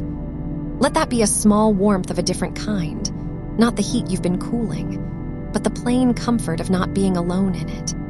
Then let even that thought loosen and drift off, the way a lit window goes dark far down a street, leaving only the dark and the breath and the cool. The breath, let's come back to it gently, not to work it, just to feel it, the way you'd rest a hand on still water to feel it move.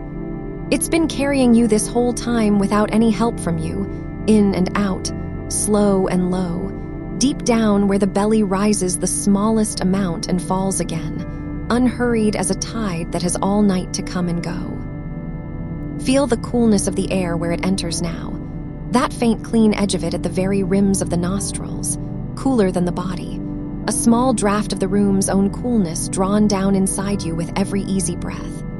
In, and it cools you from within, a slow interior coolness moving down into the chest, and out, longer and softer, the used warmth leaving you, carried off and given up to the dark, nothing held, nothing kept, and in again, cool, and out, longer, warm, gone. You don't have to make it happen. You only have to let it and notice, and let the noticing itself grow slower and vaguer until the breath is breathing you, and you've stopped keeping track of where one ends and the next begins.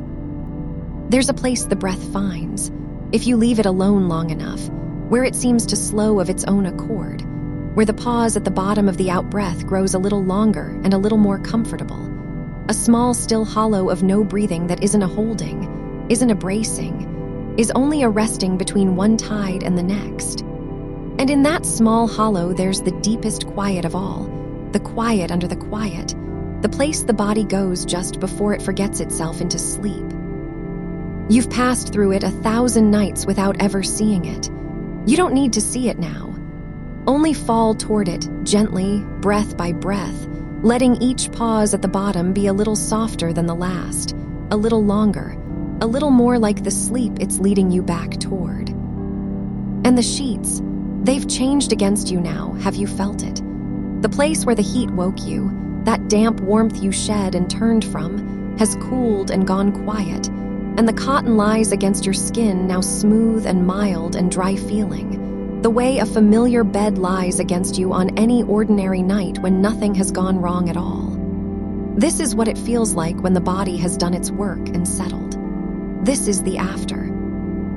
Feel the whole length of the sheet along you, under your shoulder, along the outside of your arm, across your hip, down the long line of the leg, all of it neutral now, all of it cool, mild, and kind, no longer something you're fighting, only something you're lying on, soft and level, and holding your whole weight so that you don't have to hold any of it yourself.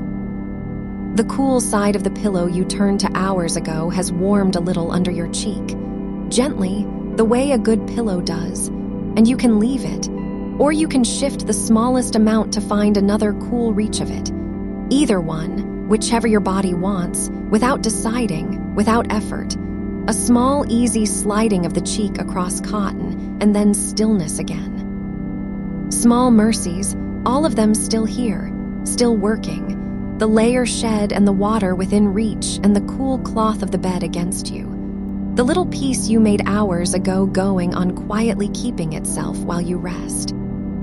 Let your attention pour down now, slow as cooled honey, into the parts of you that hold on without your knowing. Because even resting, even this deep in, the body keeps a few old habits of clenching that it doesn't need and won't miss.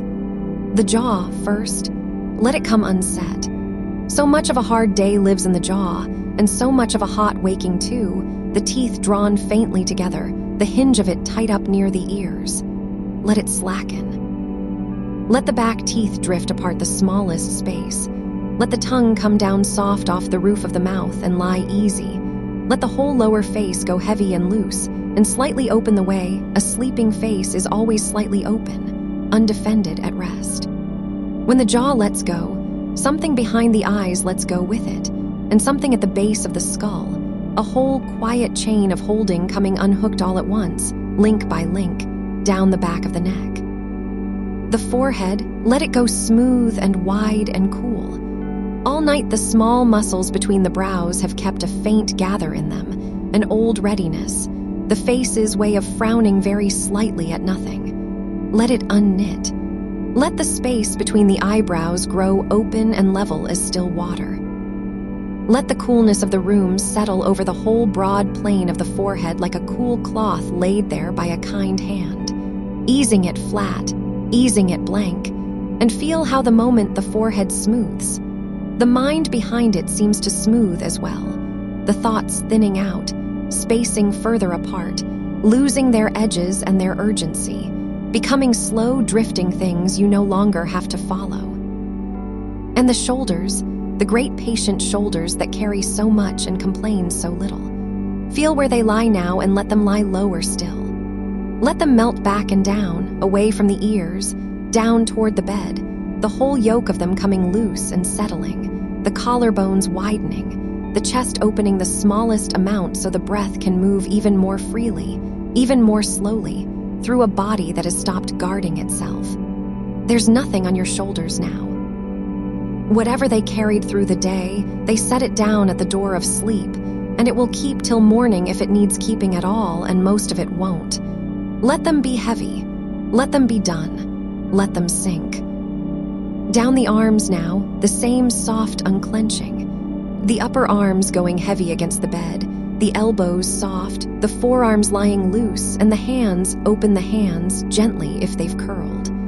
Let the fingers uncurl and lie however they fall, half open, palms soft, nothing gripped, nothing held. A resting hand holds nothing. It only lies there, warm at the palm and cool at the fingertips, letting the last of the day's warmth drain out through the ends of the fingers and away into the cool air. The way you learned hours ago the body sheds its heat out through the far reaches of itself. Feel it going, that faint fine trickle of warmth leaving through the fingertips, and the cool coming in behind it, and the hands growing quiet and heavy and entirely at ease on the cool cloth of the bed. And the strange, soft truth of the deep night is that the deeper you let each part sink, the less of an outline you seem to have at all. The sharp map of the body, here's my arm, here's my leg, here ends me and there begins the bed, that clear daytime map goes gently vague as you rest, the borders softening, the edges blurring, until it's hard to feel exactly where the weight of your hip stops and the holding of the mattress begins. Hard to feel the seam between the cool of your skin and the cool of the air above it. You blur, kindly, into the dark and the bed and the room, less a hard, separate thing lying in a space and more a warm, slow settling that the night has folded into itself. This is how the body always crosses over into sleep, by forgetting its own edges, by loosening its grip on the outline of itself, by letting the guarded daytime shape go soft and unimportant. You don't have to do it. You only have to allow it. And it's already happening, has been happening quietly all this while you've been listening, the edges thinning, the map fading, the U-shaped clarity going gentle and dim. Let the thoughts go the same soft way, whatever's still drifting through, a fragment of the day, a small worry that surfaced with the heat, some scrap of tomorrow trying to arrange itself early. You don't have to chase any of it down and you don't have to push any of it off. Thoughts in the deep night are only weather moving through, and you are not the weather. You're the wide, dark sky it moves across, and the sky doesn't have to do anything about its clouds. Let them pass. Let them drift in from one edge and drift out the other and take nothing from you as they go. You'll notice, if you watch at all, that they've already grown slower and further apart, these thoughts, that there are longer and longer stretches of simple dark between them where nothing is thinking at all, where there's only the cool weight of the body and the far tide of the breath and the quiet room. And those wide, dark gaps between the thoughts, those are the doorways back down into sleep, and you're drifting through one now, and now another, wider. Nothing to hold on to on the way through, nothing you need to keep, only the letting go, only the sinking, only the cool, dark opening under you and taking your weight. There's no hurry in any of it. This is what the night keeps trying to teach, so gently, over and over, that there's nowhere you're supposed to be by now, no stage of sleep you've fallen behind on, no rest you're failing to get quickly enough.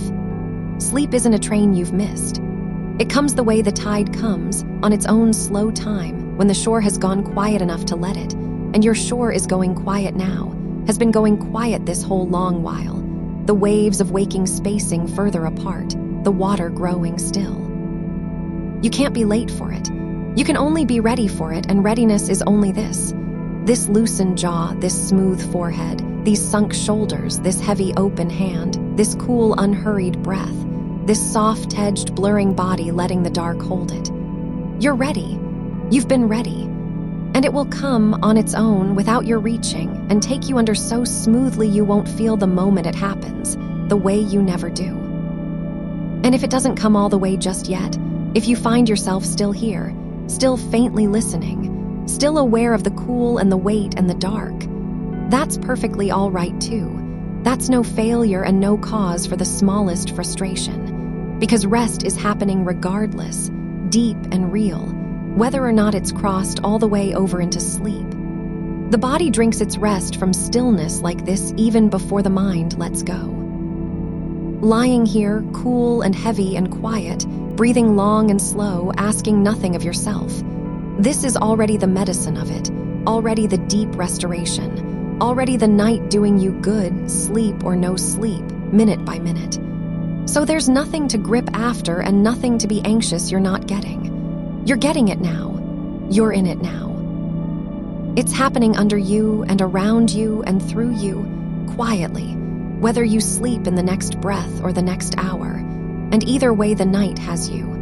And either way the morning will come soft and gray at its own good time and find you rested. And until then there is only this, only this, only the long, cool holding dark and you settling deeper into it. Feel one more slow time, the whole cool length of yourself lying here. From the smoothed forehead down through the loosened jaw, the wide-set shoulders, the heavy arms and open hands, the slow chest, the soft belly rising the smallest amount and falling, the sunk hips, the long, heavy legs, all the way down to the far cool feet where the last of the warmth drains quietly out and away into the dark. One unbroken, settled length of you, cool from end to end, held from end to end, asking nothing, needing nothing, doing nothing but resting and breathing and sinking. And under all of it the bed, holding every ounce. And around all of it the cool dark room, keeping its patient watch. And around that the great slow night, enormous and unhurried, wrapped over the whole sleeping world and over you within it, in no rush at all to end. Let it carry you a while longer now, down where the words matter less and less. Down where you don't have to follow the voice, only let it be there. A low warmth at the edge of the dark, going on the way the night goes on, while you drift further under it, cooled and quiet and kept.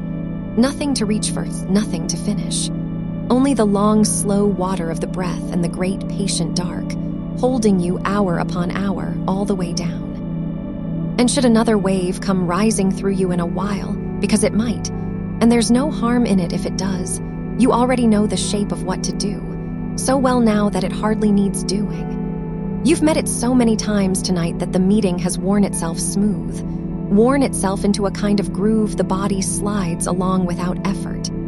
The heat gathers somewhere at the center of you, a slow bloom of warmth pushing outward toward the skin. And instead of the old clench, the old bracing against it, you simply let it be what it is, a tide moving through, cresting, and already beginning to fall. It has a top to it. It always has a top. It climbs to some quiet peak and then it turns, the way every tide turns, and the turning is as certain as the rising. You don't have to make it turn. You only have to be here while it does, breathing long and slow, letting the warmth crest and break and drain away down through you, out through the hands, out through the soles of the feet, into the cool dark that's waiting to take it. Nothing to fix, nothing to fight. Only a warmth passing through a body that knows, by now, exactly how to let it pass. And there's such quiet mercy in that knowing. Earlier in this long change of yours, maybe, a waking like that would have brought the whole mind up with it. The racing, the arithmetic of the hours, the low dread of the ceiling in the dark. But you've practiced something else so many times over these hours that the old response is losing its grip, and a newer, softer one is taking its place. The heat rises, and the body stays loose. The heat rises, and the breath stays long. The heat rises, and the mind, instead of leaping up to meet it, just turns over once and settles back down into the pillow like a sleeper who barely woke. That's the habit forming under you, quietly, without your having to try. Each unhurried cool down you've let happen tonight has laid another thread of it, and the threads are weaving themselves now into something the body simply does, the way it long ago learned to breathe without being asked. So let the house be quiet around you. Somewhere out past the room, the walls are cooling in the dark, the small, settling ticks of a house letting go of the day's warmth, the faint, low hum of the world at its lowest ebb. Everything is turned down now. The traffic gone thin or gone entirely. The birds not yet stirred. This is the still hollow of the night, the deep trough of it, the hours when almost everything living has folded itself down into rest, and you are folded down among them, one more resting thing in a world full of resting things, nothing required of you, nothing owed, nothing waiting that can't wait a while more. The night is wide, and it is generous with its time, and it is not asking you to hurry anywhere, least of all toward morning. Let your attention drift, if it likes, to the cool, untouched country at the far edges of the bed, the corners of the sheet you haven't reached, still smooth, still cool, keeping their coolness in reserve like a spare kindness. There's more cool there than you'll ever need. If the place beneath you warms, there is always the turn of the wrist that finds the fresh, cool patch, the slow slide of a foot into an unwarmed corner, the small, unhurried adjustments you can make without ever really surfacing. You don't have to earn the coolness. It's simply there, laid out around you on every side, a whole cool expanse of linen holding you in its middle, and you can borrow from it freely, all night, as much as you like. The bed is on your side. The dark is on your side. The whole arrangement of this room has been quietly set up in your favor, the shed layer folded somewhere near, the water within easy reach if your mouth goes dry, the pillow with its two cool faces, the air moving slow and unseen across the parts of you it can reach. You made this piece already, hours ago, without fuss. It's still holding. It will hold till morning. And if your throat is dry, if that small dryness is the thing still keeping one thin thread of you awake, you can reach, slowly, and drink, and it asks almost nothing of you. A few cool swallows, the glass set back down by feel in the dark, and then the sinking again, deeper this time for the small thirst answered. Even that reaching can be done half asleep, done gently, without the light, without the checking of the hour, without letting the mind mistake a sip of water for a summons to fully wake. Drink and let the cool of it slide down through the center of you, a thin, cool line drawn straight down your middle, and then let your hand come back to rest wherever it falls, heavy again, done again, and let the whole of you settle back down the way still water settles after the smallest ring has crossed it and gone. There is no clock in this. Let me say that again, softly, because it's one of the truest kindnesses of the deep night and the mind forgets it so easily. There is no clock in this. The hour doesn't matter. Whether it's not yet the middle of the night or well past it, whether there are many hours left before the gray comes or only a few, none of it changes the one thing you're actually doing, which is lying here, cool and heavy and breathing, letting yourself be held. That doesn't get better with more hours or worse with fewer. It's whole in any amount. A single hour of this cool, quiet holding is a whole good thing, complete in itself. So you can let go entirely of the counting, the how many left, the will I be tired, the arithmetic that never once in your life made a single minute of sleep arrive sooner. Set it down. It's the heaviest thing you're carrying, and it's the one thing here you don't need. The night keeps its own time, and it keeps it well, and it will bring the morning at exactly the right moment without any help from you. And until then, there is nothing you can be late for, nothing you can miss, nothing to track. Only the cool, only the weight, only the breath going long and slow, in and out, drinking its rest from the dark. Feel now how the coolness has a way of collecting in the low, quiet places of you, in the soft hollows behind the knees, in the crook of each elbow, in the tender place at the base of the throat where you can almost feel your own slow pulse, gentler now, unhurried now, no longer racing the way it might have when you first woke. Let your attention rest there a moment, on that soft, slow beat at the throat, and notice how steady it's become, not the startled drumming of a body pulled up too fast into the dark, but the long, easy rhythm of a body that has been talked down, again and again, patiently, until the talking down became a thing it does for itself. That pulse is on your side, too. It's slowing to meet the breath. It's finding the deep, quiet gear that belongs to these hours, the one the whole body drops into when it finally believes there's no emergency here, only a thermostat resetting itself, only a warmth passing through, only the long, ordinary work of a body changing, met kindly, met calmly, met without alarm. Nothing broken, nothing wrong, only the change and you resting through it. Let the cool move once more, slowly, the way water finds the lowest path, down from the crown where the scalp softens against the cool pillow, down over the smooth, wide forehead, spilling cool across the closed eyes so they let go and grow heavy in their sockets, cool pooling in the cheeks, cool loosening the hinge of the jaw so the back teeth part and the tongue rests soft and low. Down the sides of the neck, the cool slides, easing the long muscles there, and across the shoulders where we carry so much, letting them widen and drop again, further than you thought they could go. Cool spreading down the arms like slow water finding its level, into the elbows, the wrists, those tender pulse points at the wrist cooling too, going quiet, going slow down into the palms and out along each finger until the hands lie open and emptied and cool on the sheet, holding nothing, needing to hold nothing. And you can feel, can't you, how the letting go in the hands travels somehow all the way back up into the mind, how an open hand and a quiet mind are the same thing said in two places, so that as the fingers give up their last small grip, the thoughts give up theirs too, and thin and drift and go. Down through the slow chest, the cool keeps moving, the breath rising and falling under it without any effort of yours, each out-breath a little longer than the one that fed it, each out-breath carrying a little more of the day's held warmth out and away. Cool spreading soft across the belly, letting it be round and easy, letting it rise and fall in its own slow time. Cool sinking into the hips, into the deep sockets where the legs are set, loosening them, letting the legs roll heavy and open. Down the long bones of the thighs the cool travels, into the backs of the knees where it likes to gather, down the shins and calves, into the ankles, and out at last through the soles of the feet.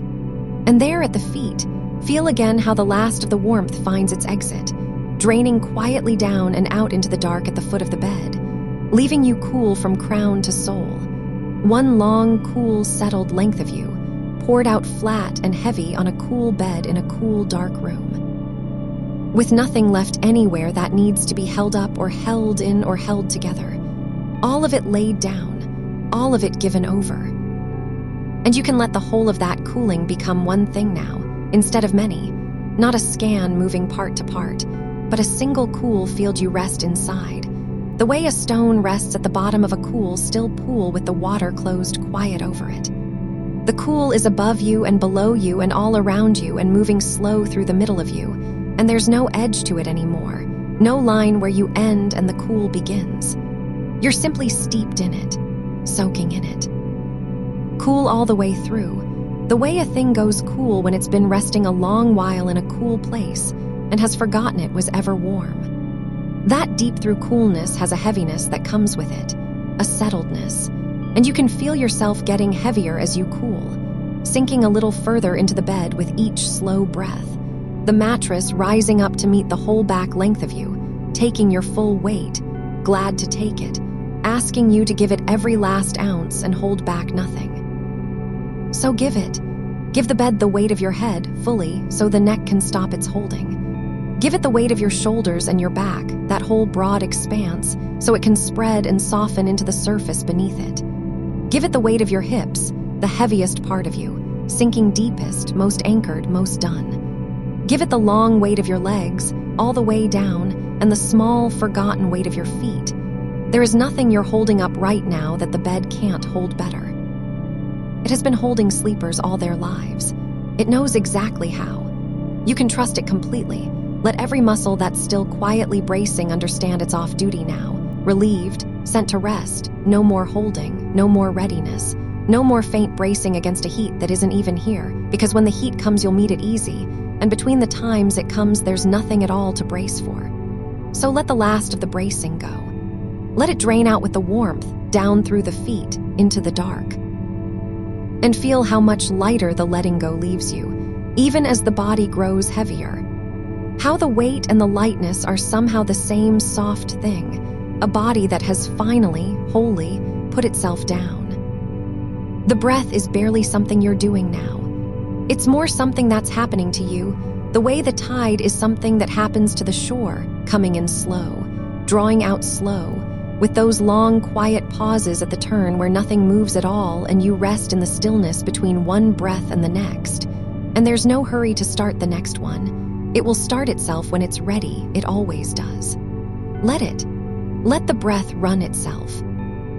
Your only part in it now is to feel the cool sliding in at the top of each one, cool traveling down into the chest, and the long, warm release going out at the bottom, warmth leaving, the body cooling by a fraction with every cycle, cooling and slowing and sinking, cooling and slowing and sinking, until the difference between one breath and the next is almost nothing at all, and the whole of you is just barely, gently, ticking over in the dark, kept alive and kept resting by a rhythm you don't have to tend.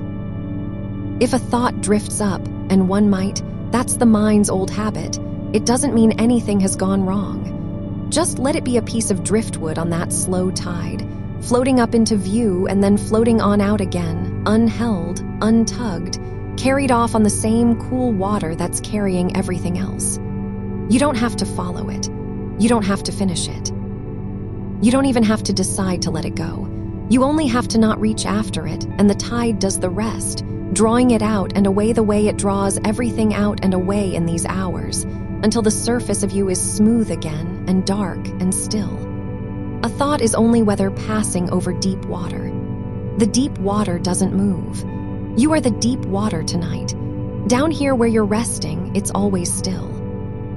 And so the night goes on around you, wide and dark and unhurried, and you go on within it, cooled and heavy and kept. There's a whole long stretch of dark still folded ahead, more than enough, a generous plenty of it, and none of it asks anything of you but this, that you lie here and let it hold you and drink your rest from the stillness, waking or sleeping. It hardly matters which. The waves of heat, if they come, will come further and further apart, smaller and smaller, easier and easier to let pass. And between them, these long, cool valleys of quiet will stretch out longer and longer, until they run together into one unbroken cool dark that carries you, without a seam, without a border you could ever point to, all the way through to the soft gray edge of the morning. You don't have to reach that edge. You don't have to think about it at all. It will find you on its own, at its own gentle hour, and until it does there is only this, only the cool and the weight and the long, slow water of the breath.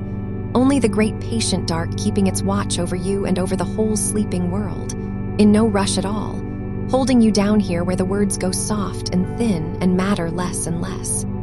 Where you don't have to listen anymore, only let the voice be there, low and warm at the edge of the dark, going on the way the night goes on. While you sink and cool and drift further under and further still. And down here, where you've drifted to, the body has started to do a quiet thing on its own without being asked, a thing it has been learning all night. It has begun to meet the warmth before you even notice it. There was a time earlier, hours ago now, when the heat would rise and you would surface all the way up to meet it, startled, hauled up out of the deep by it. But something has shifted in the long practice of these hours.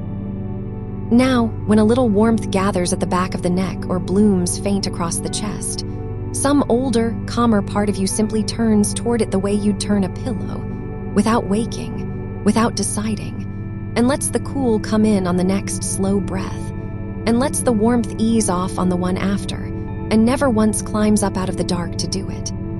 The cool down has soaked so deep into you by now that it runs without your hand on it. It has become a thing your sleeping body knows how to do, like breathing, like the slow turn of the blood, one more quiet housekeeping the night tends to while you rest beneath it all.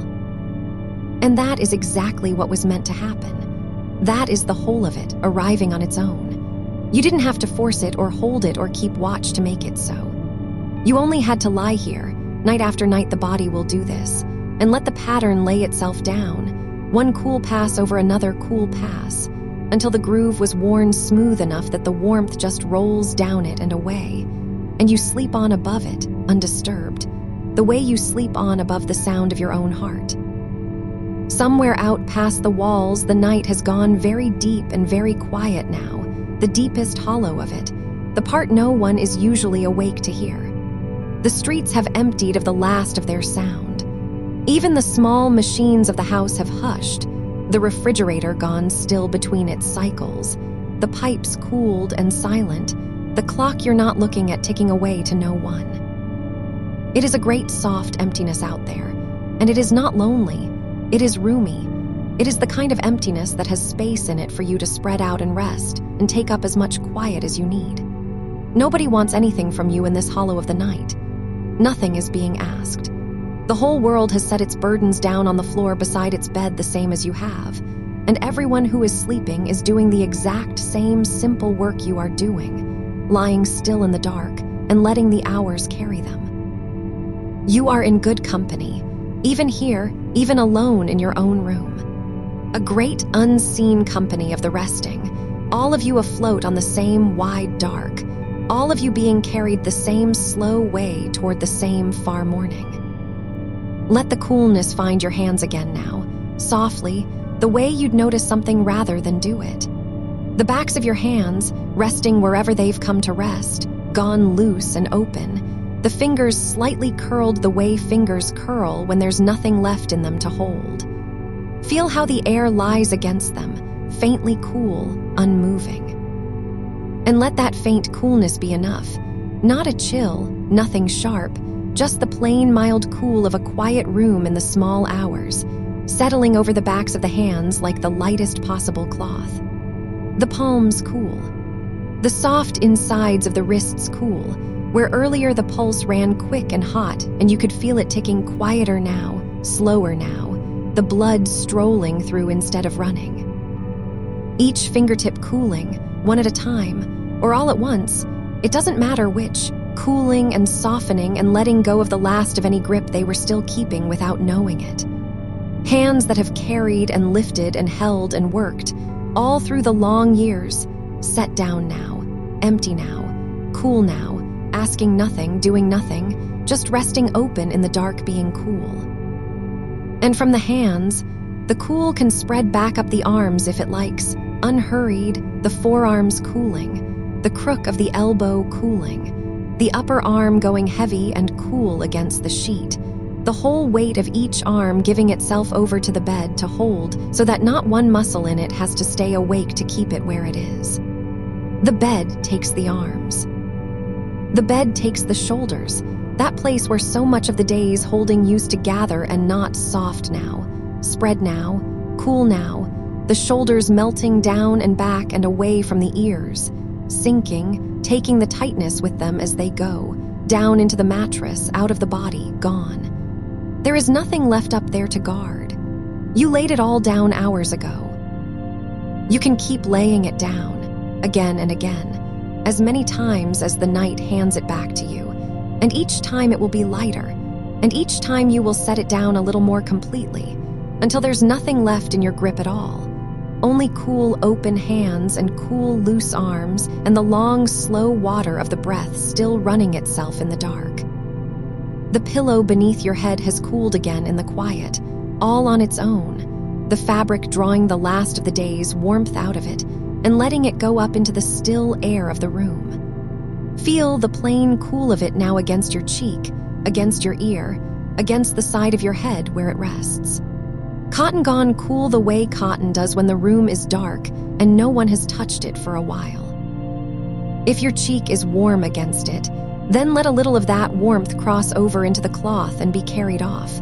A small, even trade, the pillow taking the heat and giving back cool, patient, and endless, all night long, one side and then the other, always another cool patch of it to be found with the smallest turn of your head. You don't have to go looking. It's already there, cool and waiting under you, holding the weight of your head so your neck can let go of it entirely. So nothing about you has to be lifted or held or kept upright. So even the heavy round weight of your own head is given over now, wholly, to something soft and cool that will keep it for you until morning. And below the pillow, below the sheet, the whole long shape of you lies cooling into the dark. Let the sense of that come to you softly, not each part named this time, only the whole outline of yourself, the full length of your body from the crown of your head all the way down to the soles of your feet, lying here in one continuous cool weight, one long resting shape pressed gently into the bed. Feel the outline of it, cool at every edge where the air meets your skin, cool along the arms, cool down the sides, cool where the sheet drapes light over your legs. And feel it warm and quiet at the core, deep in, where the slow work of keeping you alive goes on without a sound, the heart at its unhurried pace, the breath at its slow tide, the deep, steady warmth of a body that is well and resting and doing exactly what it was made to do in the dark hours. Cool at the surface, warm and calm at the center, the whole of it held in perfect balance now, no alarm anywhere in it, no heat gathering that the breath can't carry off, no signal left unanswered.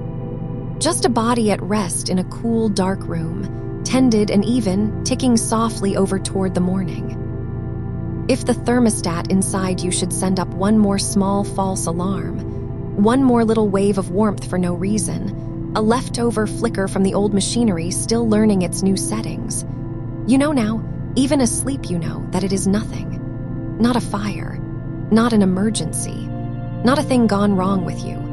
Only an old dial being turned by an unsteady hand, a signal sent that doesn't need to be obeyed, a bit of weather with no storm behind it. And your cooled and practiced body will do what it has done 100 times tonight, draw the cool in, let the warmth out, roll the wave down and away, and never so much as ripple the deep water you're resting in. The alarm can ring. You've stopped needing to answer it. It rings out into the cool dark and finds no one climbing up to meet it, and it fades, unheeded, the way a phone stops ringing in an empty house, and the quiet closes back over the place where it was, and you go on sleeping, untouched, deep down where the ringing never reaches. Let the legs be heavy now. Both of them, the whole long weight of them lying loose on the bed, the thighs gone slack and cool, the knees soft, nothing locked, nothing held.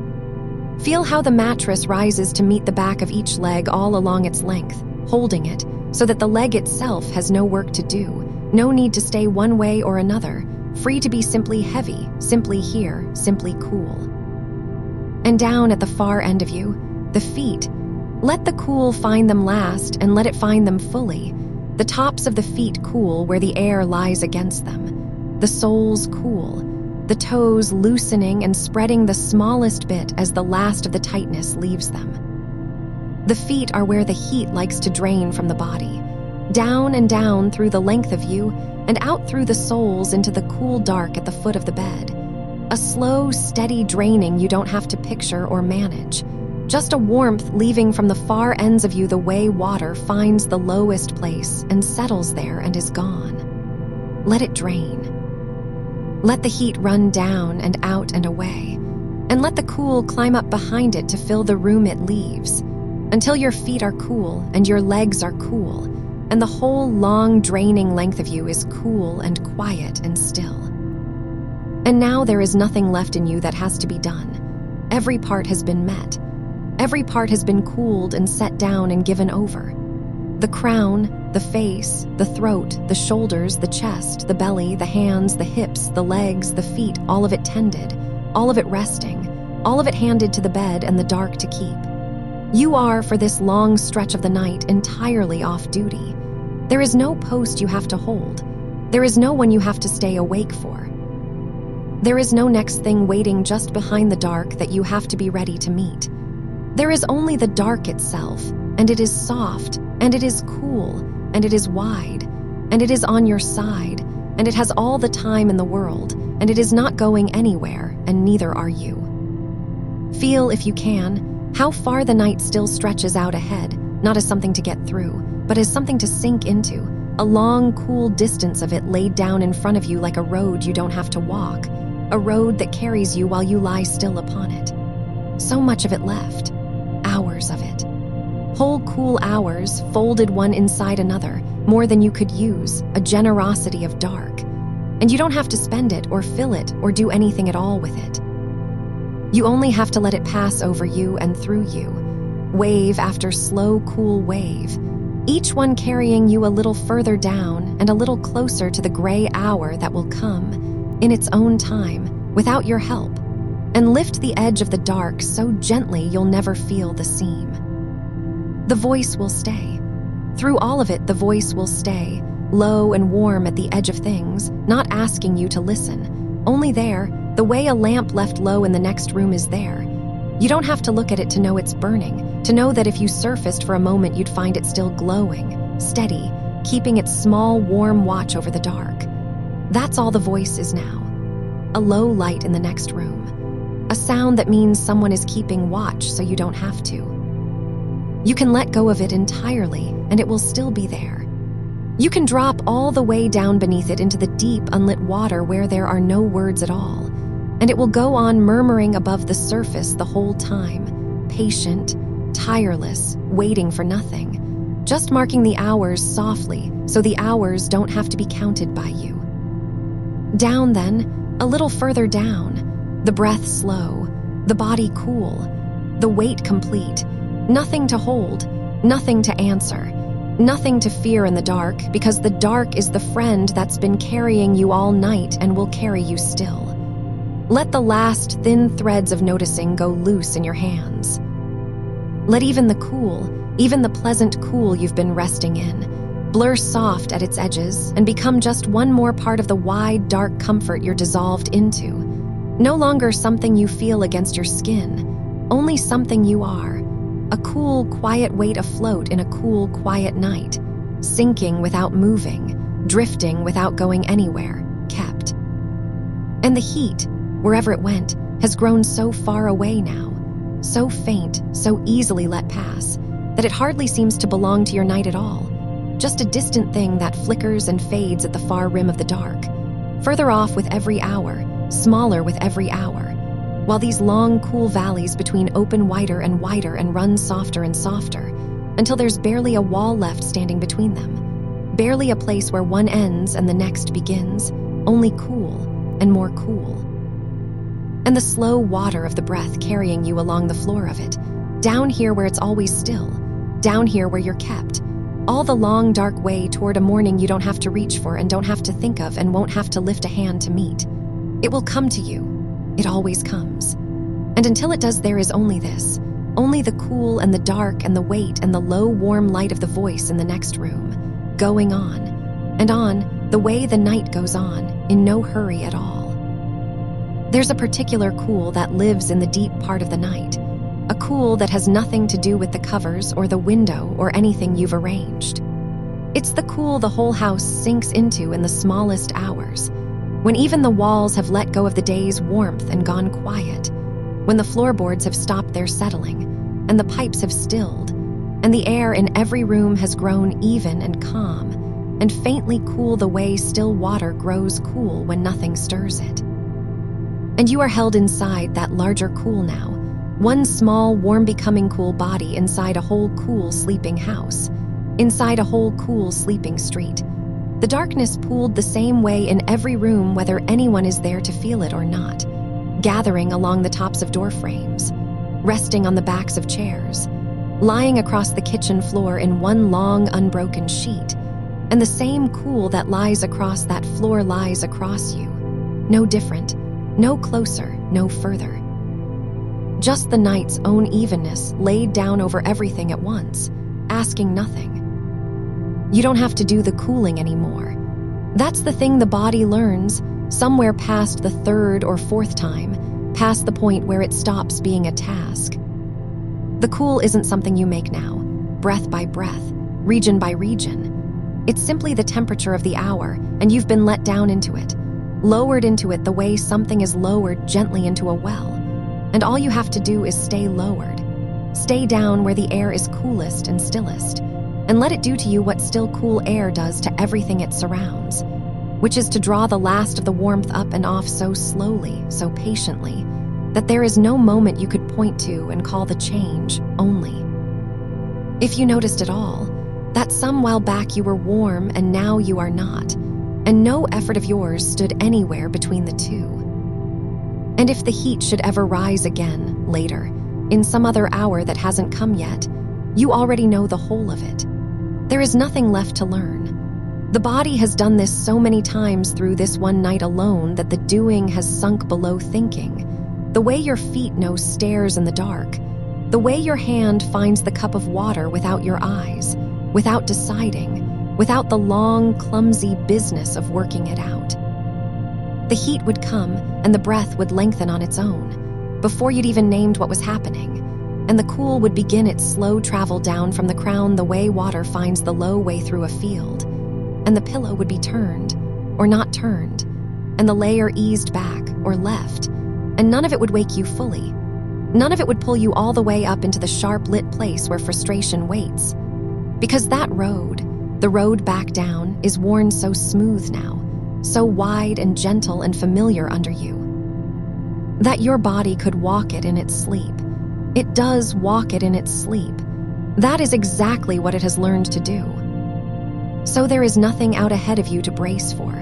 Let the muscles that were holding some faint readiness, a little watchfulness kept back in the shoulders, a small braced corner of the belly still half expecting the next wave of warmth, let those quietly understand there is nothing to guard. The next warmth, if it comes, is already handled. It was handled hours ago in the learning. You can lay that last watchfulness down like setting a bag on the floor by the door, no longer carried, no longer yours to hold through the dark. Just set down near you, waiting to be nothing. The breath goes on without you asking. Notice, if you're near enough to the surface to notice anything, how little of it belongs to you now, the long, slow draw of it, the longer, softer spill of it out, rising and falling like something the night is doing through you rather than something you are doing. A tide moved by a moon you'll never see, on its own schedule, needing no hand on it.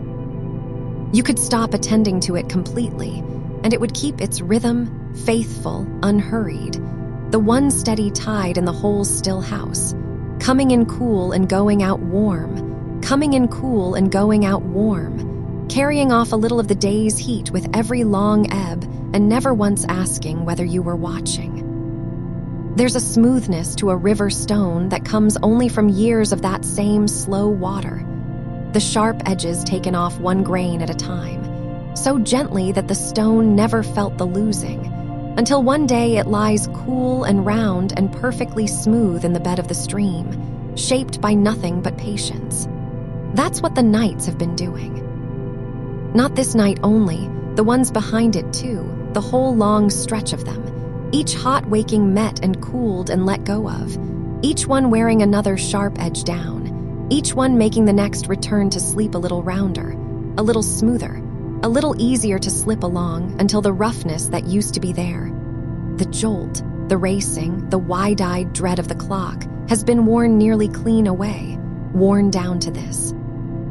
A cool, round smoothness you rest in, shaped by all the patient nights that came before, holding the shape of every gentle thing they taught you. And the water goes on over the stone. The breath goes on through the body. The night goes on around the house. None of it needs you awake to continue. That is the great mercy of the deep hours, the thing worth trusting all the way down. The world keeps its own watch. The dark holds its own weight up. The morning, somewhere past the far curve of all these hours, is already on its slow way toward you, already lightening some horizon you can't see, already loosening by the smallest degree the grip of the black outside the window, and it needs nothing from you to arrive. Not your worry, not your waiting, not one moment of your open eyes.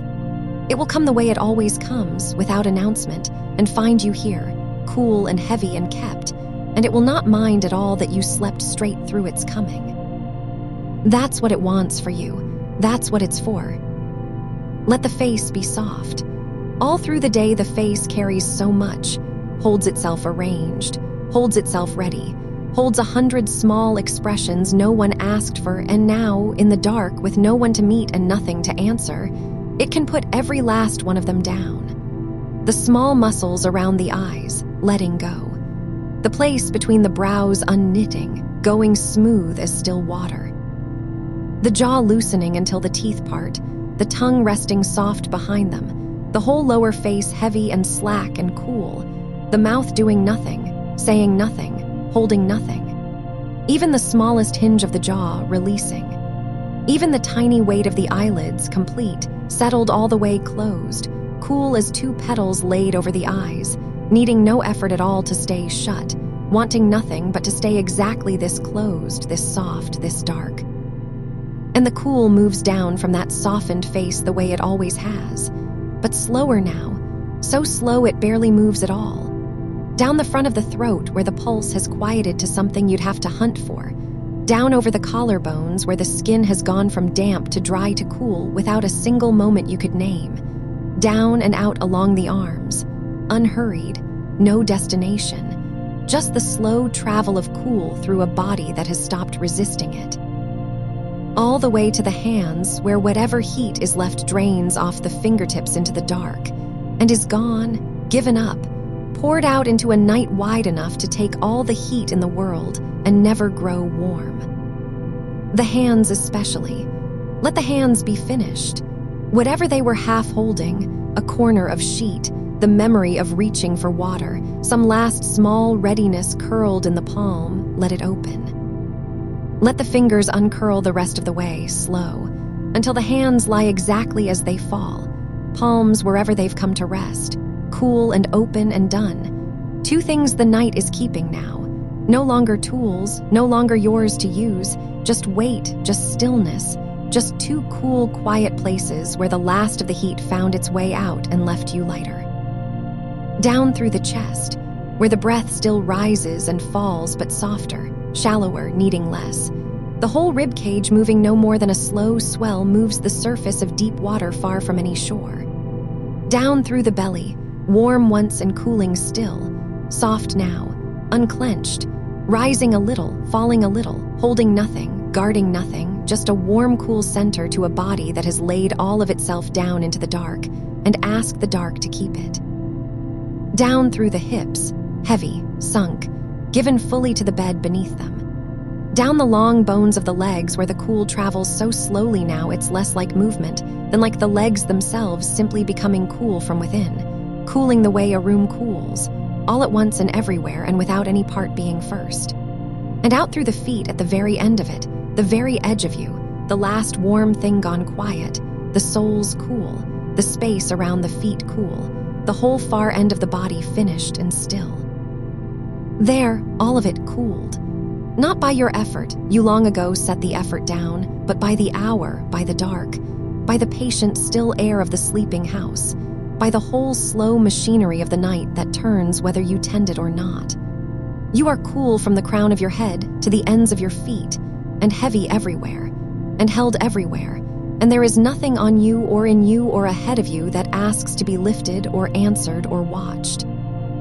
The one thing your body was afraid of hours ago, the heat, the sudden climb of it, the drenched sheets and the pounding pulse and the wide-awake dread, has been met so many times tonight, so calmly, so completely, that it has stopped being a thing that happens to you and become only a thing you know how to let pass.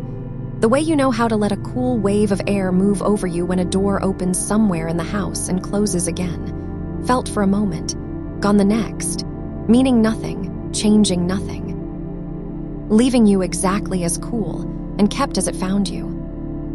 And now even that knowing can go quiet. You don't have to hold your own competence either. Don't have to keep any part of yourself awake to be ready, to be good at this, to do the return correctly one more time. It will do itself. It has proven all night long that it will do itself. So the last watchful thread, the one that was staying up just to make sure you'd manage, let it too go loose, go dark. Lie down with all the rest, because there is nothing left for it to oversee. The night has this. The night has always had this. You were never the one keeping yourself safe in the dark. You only thought you were in the loud hours when it was hard to believe how much the dark could carry. It can carry all of you. It is carrying all of you. It will carry you the rest of the way without a single thing asked of you in return. Somewhere far off, so far it barely reaches the edge of the dark, the world does its small, quiet night work. A car on some distant road, a branch settling, the low breathing of the house. And all of it, is only the sound of a world that does not need you awake, the softest possible proof that you are allowed to be gone. All the way gone. Down beneath the words and the cool and the weight into the place where there is no clock and no heat and no waiting, only the long dark keeping. Only the slow tide of the breath, only this, going on. And on, unhurried, the whole cool night still gathered around you like water around a stone. And morning still so far away it is barely even a rumor. Nothing you have to meet, nothing you have to reach. Only a light that will find its own way to you across all these patient hours while you rest here, cool and complete, kept and asked for nothing. Let the space between one breath and the next grow a little wider. There's no hurry to fill it. The out-breath can spill all the way out and then simply rest, empty and easy, in no rush to draw the next one. The body will breathe when the body wants to breathe. And until then, the stillness is its own kind of cool, its own kind of rest. A small pool of quiet at the bottom of each breath where nothing at all is happening and nothing at all needs to. Sink into those pools. Let them widen. Let the breathing grow so slow and so soft that it hardly troubles the surface of you. A body barely breathing because a body barely needs to. So far down now, so still, so cool, so entirely carried by the dark that even the tide has slowed to almost nothing. And that almost nothing is exactly right, exactly enough. All you are and all you have to be for the long hours still ahead. And if the heat should rise again somewhere in these hours, and it may, once more or twice, or not at all, it will find you already so far down that it can barely reach you, arriving now not as a wave that wakes you, but as a small warmth passing through the deep, the way a current of slightly warmer water moves through a cool lake and is gone almost before it is felt, folded back into the coolness on every side, outnumbered, dissolved, undone by all the quiet that surrounds it. You have made the room so cool, so ready all night, that there is nowhere for the heat to gather anymore. It comes, and there is already a place prepared for it to drain into. It comes, and the cool is already there to meet it, waiting, patient, unbothered, the way the ground waits for rain and simply takes it in without any fuss at all, without rising to it, without answering it with anything but its own steady, dark receiving. So even should it come, you don't have to climb up to handle it. You don't have to surface. The handling has gone down into the body now, down where the breathing lives, down where the slow tide turns without being told, and it will do the cooling from there underneath, while the rest of you stays exactly where you are, gone, easy, unreachable in the good way. The way a stone at the bottom of a still pool is unreachable by the small weather that troubles the surface far above it. Let yourself be the stone. Let the weather, if it comes, be only weather, passing, thinning, already less than it was, already going. There is a coolness that has nothing to do with air at all, a coolness that lives in the fabric against your skin, in the smooth cotton that has taken on the temperature of the night and gives it back to you now, quietly, along the length of your arm, across the side of your face where it rests, under the backs of your knees, wherever the sheet has settled and grown still. You didn't have to arrange this. It happened on its own, the way cloth left long enough in a cool, dark room becomes cool itself, patient, without effort, until every thread of it is on your side, every fold of it holding the night's own temperature and lending it back to you wherever you touch it. Feel how much of you is touching something cool right now, more than you would have guessed. The whole underside of you, the whole long line where the body meets the bed, all of it resting against a coolness that asks nothing and simply keeps giving, keeps taking the small warmth of you and carrying it away and returning cool in its place. An exchange so quiet and so constant that you never have to think of it. A thing the sheet and the mattress and the still air do among themselves, on your behalf, all night, while you lie here and let them. And the pillow, you have turned it before in the loud hours, hunting the cool side, and there was always a cool side to find. But now you don't even have to hunt. Now the whole of it has cooled. The side beneath your cheek and the side beneath that, cooled all the way through in the long dark, so that whichever way you might drift, whichever small turn the sleeping body makes on its own, it will find only more of the same coolness waiting, no warm places left to wake against, no seam of heat to flinch from, only cool and cooler, a soft, cool depth that goes down as far as you could ever press into it. You are held on cool from every side now. There is no longer any direction that leads back toward heat. Every way is down, and every down is cool, and every cool is deeper sleep. Let the jaw be part of this. So often the jaw is the last to know the night is safe. It holds, quietly, without being asked, a small clench kept ready for a trouble that never comes, and it can hold that way for hours without your ever noticing, so used to holding that the holding feels like rest. But it isn't rest, and it can stop. Let the back teeth part, just barely, just enough that they are no longer meeting, and feel the whole lower face grow heavier the moment they do. The chin loosening, the small muscles at the hinge letting go their long grip, the tongue going soft and wide and low in the mouth, resting where it falls. There is a coolness that reaches even here, into the warm inner places, a cool that comes in on the breath and moves along the roof of the mouth and settles the whole architecture of the face from the inside, so that the cheeks go slack and cool, the lips part without effort, and the entire face becomes what a face becomes only in the deepest sleep, expressionless, undefended, given wholly over to the dark, wearing nothing at all because there is no one to wear it for and nothing left to guard against. And the small space between the eyebrows, let that go too, that little gathered place where the day's thinking lives, where the night's watching used to sit. Feel it smooth. Feel it widen and cool as though a cool palm were resting lightly across the brow, drawing the tension out through the temples and away, so that the forehead becomes broad and easy and open, no lines held in it, no question folded into it, only a wide, cool calm spreading back over the crown and down, taking the scalp with it, taking that faint tightness at the hairline that you carry so constantly you have forgotten it is there, letting even that dissolve into the cool, until the whole head rests on the pillow lighter than it was, emptied, unclenched, cooled through. A head that has finally, completely, stopped holding itself up in any way at all. Down through the throat now, where the pulse still moves, slower than it was in the loud hours, so much slower, no longer racing anything, no longer answering an alarm that isn't real, just keeping its own quiet time, unhurried, steady, a soft, slow beat at the side of the neck that you can let the cool settle over the way cool settles over the smooth stones at the edge of slow water. The throat is cool. The breath moving through it is cool. The place where the collarbones meet, that small hollow at the base of the throat, cool and still and rising only faintly with each long breath. Nothing is working hard here. Nothing is bracing. The whole front of the throat has softened, and the cool has moved into it, and it lets the breath come and go like water finding its level, without a catch, without a guard, without any of the tightness that the loud hours put there.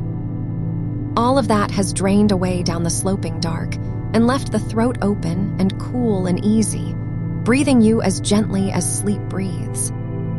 Across the shoulders, which have carried so much, and which know, better than almost any part of you, how to hold on out of habit long after the weight is gone, let them come down. Not the deliberate dropping of shoulders you might do in the daylight.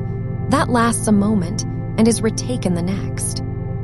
Something slower, something that keeps going after you stop attending to it. The shoulders settling and then settling further, sinking back and down into the cool of the bed, as though the bed were slowly taking their weight one small degree at a time, and would go on taking it all night, until they rest so far back and so far down that they are no longer shoulders you are holding, but shoulders the bed is holding. A difference the body knows even when the mind has gone. A difference that feels like the ground opening softly to receive you, and then holding you there, cool and low and done. And along the arms, all the way to the hands, the same long release moving down, the upper arm going heavy, the elbow unlocking, the forearm growing dense and warm heavy in the good way even as the skin of it stays cool where the sheet lies over it. That lovely doubled feeling of a body warm and heavy at its core and cool along its surface, sinking and cooling at once. The deep of the arm melting down into the mattress, while the cool of the night rests across the top of it like a thin sheet of moving water. Down to the wrists, where earlier there was a fluttering, and there is no fluttering now, only slow, deep pulse and cool skin and a great and growing heaviness that pours all the way out to the fingertips and pools there. The hands so heavy they have forgotten they are hands, so far given over that they could not close if they tried.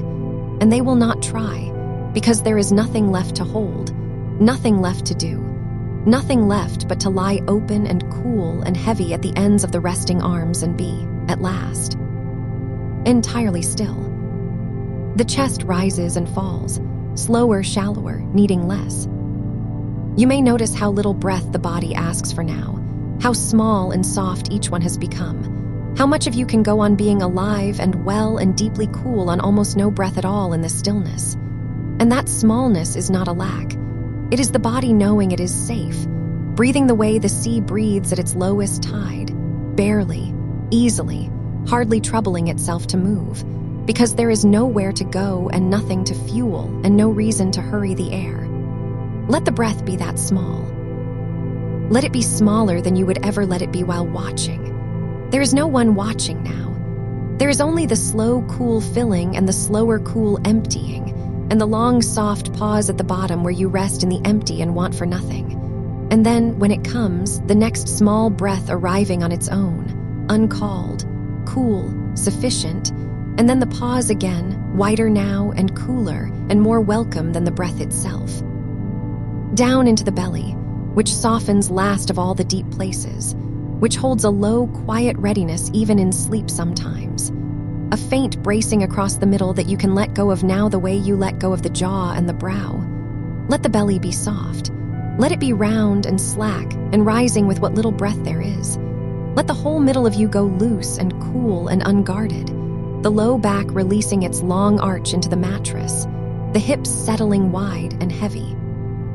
That deep basin of the body sinking down into the cool and coming to rest at last on the very bottom of itself, held, cradled, needing to hold nothing in return. There is so much of you that has been quietly holding, All these years, all these hot nights, without ever being thanked for it or noticed at all. And it can all lie down now. It can all put itself down into the cool dark and be off duty until morning, and morning will not need it any sooner for its resting. Along the legs, the long release finishing what it began, the thighs going heavy and pouring their weight down into the bed, the knees unlocking and softening, the calves letting go a tension so old you had stopped feeling it as tension and only knew it as the shape your legs made. And now even that unmaking itself, the muscle lengthening, loosening, cooling, the whole leg growing longer and looser and heavier as it empties down toward the feet. And the heat that gathered when it gathered drains this way, down the long, cool channels of the legs, out and away, down past the ankles, out through the soles, leaving the legs cool and spent and wonderfully heavy behind it. 2 long, cool weights resting on the cool bed. Done with carrying you anywhere, done with standing, done with everything but this. This lying down, this sinking, this being kept. And the feet at the very end of you, where the day's heat so often pooled and where the cool now finds its outlet. Let them fall open. Let them turn out and loosen at the ankle. Let the cool air move between the toes and across the soles and take with it the last of any warmth still traveling down through you, out into the room, gone. The feet are cool. The feet are heavy. The feet are the quiet drain through which the whole body pours its last warmth into the wide, cool night. And they do it without your help, all night, so that no heat ever gathers long enough to wake you, so that whatever rises is already moving down and out before it ever reaches the surface of your sleep. You are a body that cools itself now, in its sleep, without waking. You have practiced it so many times tonight that it has become what you do. The way breathing is what you do, automatic, reliable, needing no watcher, no effort, no you. And so there is truly nothing left to keep, and nothing left to keep it. The whole body has lain down into the cool, part by part, from the crown to the soles, and each part has proven it can rest without you minding it, and the minding itself has lain down too. And now there is only the resting, only the cool, only the slow, small tide of the smallest breath, and the dark holding all of it the way still water holds a sunken thing, completely, on every side, without effort, without end. Let the sense of where your body ends grow vague. In the deepest cool of sleep, the edges soften. You stop being able to feel just where the arm stops and the sheet begins, where the cheek ends and the cool pillow starts, where you leave off and the held dark takes over. And that vagueness is the sweetest sign of all, the body dissolving its own borders because it no longer needs to defend them. Spreading out into the cool the way a drop of cool spreads into cool water, and is simply, quietly, everywhere and nowhere, no longer a separate thing to be kept warm or kept cool or kept at all. Only part of the one cool stillness that fills the whole dark room and the whole long night and holds you, without holding, because there is no longer any line between the held and the holding. Down there, past your own edges, there is no clock. There is no next thing. There is no hour to reach and no morning to make and no heat to fear and no return to manage. There is only a cool, wide dark that goes on in every direction, unhurried, undemanding, asking nothing, offering everything. A dark that has been keeping sleeping women through hot nights since long before there were words for any of it. And that keeps you now exactly as it kept them. Without preference, without effort, without ever once growing tired of the keeping. You are one more sleeper it is glad to hold. You are held as easily as all of them. And the holding will not slip while you rest in it, will not thin, will not ask to be renewed. It simply goes on, the way the dark goes on, the way the deep, cool water goes on beneath everything, all the way through, all the way down, all the way to a morning that is still so far off it need not be thought of at all.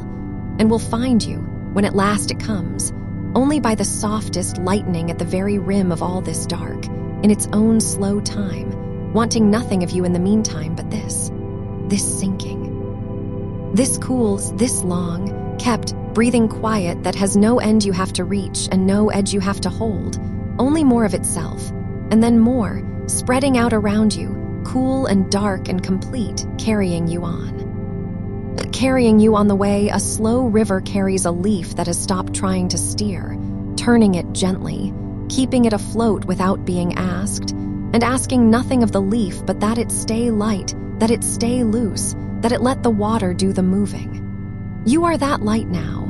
You are that loose. Whatever small effort it once took to hold yourself together through a warm hour has been set down so completely that you would not know where to pick it up again. And there is no reason to, because the night is doing the holding, and the night does it better, and the night never stops. Somewhere out past the walls, the air has been cooling all this while, quietly, the way it does in the smallest hours, the ground giving back its warmth to a wide, dark sky, the whole world outside easing down into its coolest hour without any hand to guide it. And your body is only doing what the world is doing, only sinking into the same cool that the fields and the roofs and the sleeping streets are sinking into.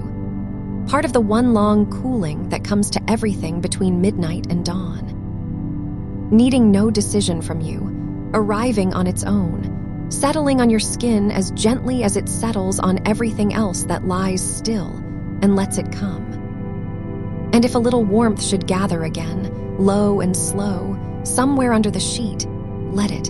You know this now. You have met it so many times through this one night that there is nothing left in the meeting but the meeting itself. No alarm in it, no story about it, no long thought trailing after it. Only the old, easy knowledge that warmth rises and warmth passes, that it climbs a little and crests and thins and drains away down and out through the hands, through the feet, out into the cool, waiting dark, the way every warmth tonight has drained away, faithfully, without your doing anything at all but lying here and letting it go. The body knows the whole of it by heart now. It will do the cooling in its sleep. It is doing it in your sleep. There is a wisdom lower than thought that has taken this over, and it does not tire, and it does not forget, and it does not need you awake to keep its promise. So the warmth, if it comes into a body that is already answering it before you could even notice, already loosening, already opening the smallest channels for the heat to slip away, already turning the skin faintly cool where the cool air meets it, and the whole small weather of it moves through you and past you while you go on sleeping underneath. The way a cloud crosses over still water and the water does not rise to meet it, does not follow it, only lies there and lets the shadow pass and stays exactly as still after as before. You are the still water. The warmth is only the passing shadow. It changes nothing that matters. It cannot reach the depth where you are resting. Down there it is always cool and always dark and always quiet, and the small weathers of the surface come and go far above without ever troubling the deep. Let the pillow be cool again, beneath the turned cheek. There is always a cooler place, a little further over, a fresh expanse the warmth has not yet touched, waiting patiently at the edge of where you lie, and you do not even have to seek it. A small turn in your sleep will find it, the face settling into new coolness the way it has all night, unbidden, the cheek meeting the cool weave and easing at once, the jaw softening, the small muscles around the closed eyes letting go one more degree, and the coolness spreading up over the temple and back along the scalp like water finding its level, quiet and even and complete. The pillow keeps offering this. The night keeps refilling it. However many times you turn, there is more cool waiting, more than you could use before morning, a patience in the cotton and the dark that does not run out. And the water is still there, within reach, cool in its glass on the small table beside you, catching a little of the dark in its stillness, keeping itself for you without being asked. You do not need it now. But it is good to know, even in sleep, in that dim way the sleeping body knows things, that it is there, that the layer was shed hours ago and lies folded and forgotten where it fell, that the cool side was found, that the water waits, that every small practical piece you made with this night at its beginning is still holding, still keeping, so that there is genuinely nothing to get up for, nothing to arrange, nothing undone. It is all already done. It was done kindly, and early and well, and now it simply stays done while you rest inside the doneness of it, cared for by the choices you already made, needing to make no more. The house around you has gone all the way down into its own night. The small sounds it makes have thinned to almost nothing. The faint settling of a floor easing, the low, steady breath of the air moving slow through quiet rooms, the barely there hum of everything at rest. Sounds so soft and so familiar that they are really only the texture of the silence itself, the sound the quiet makes when there is nothing left to disturb it.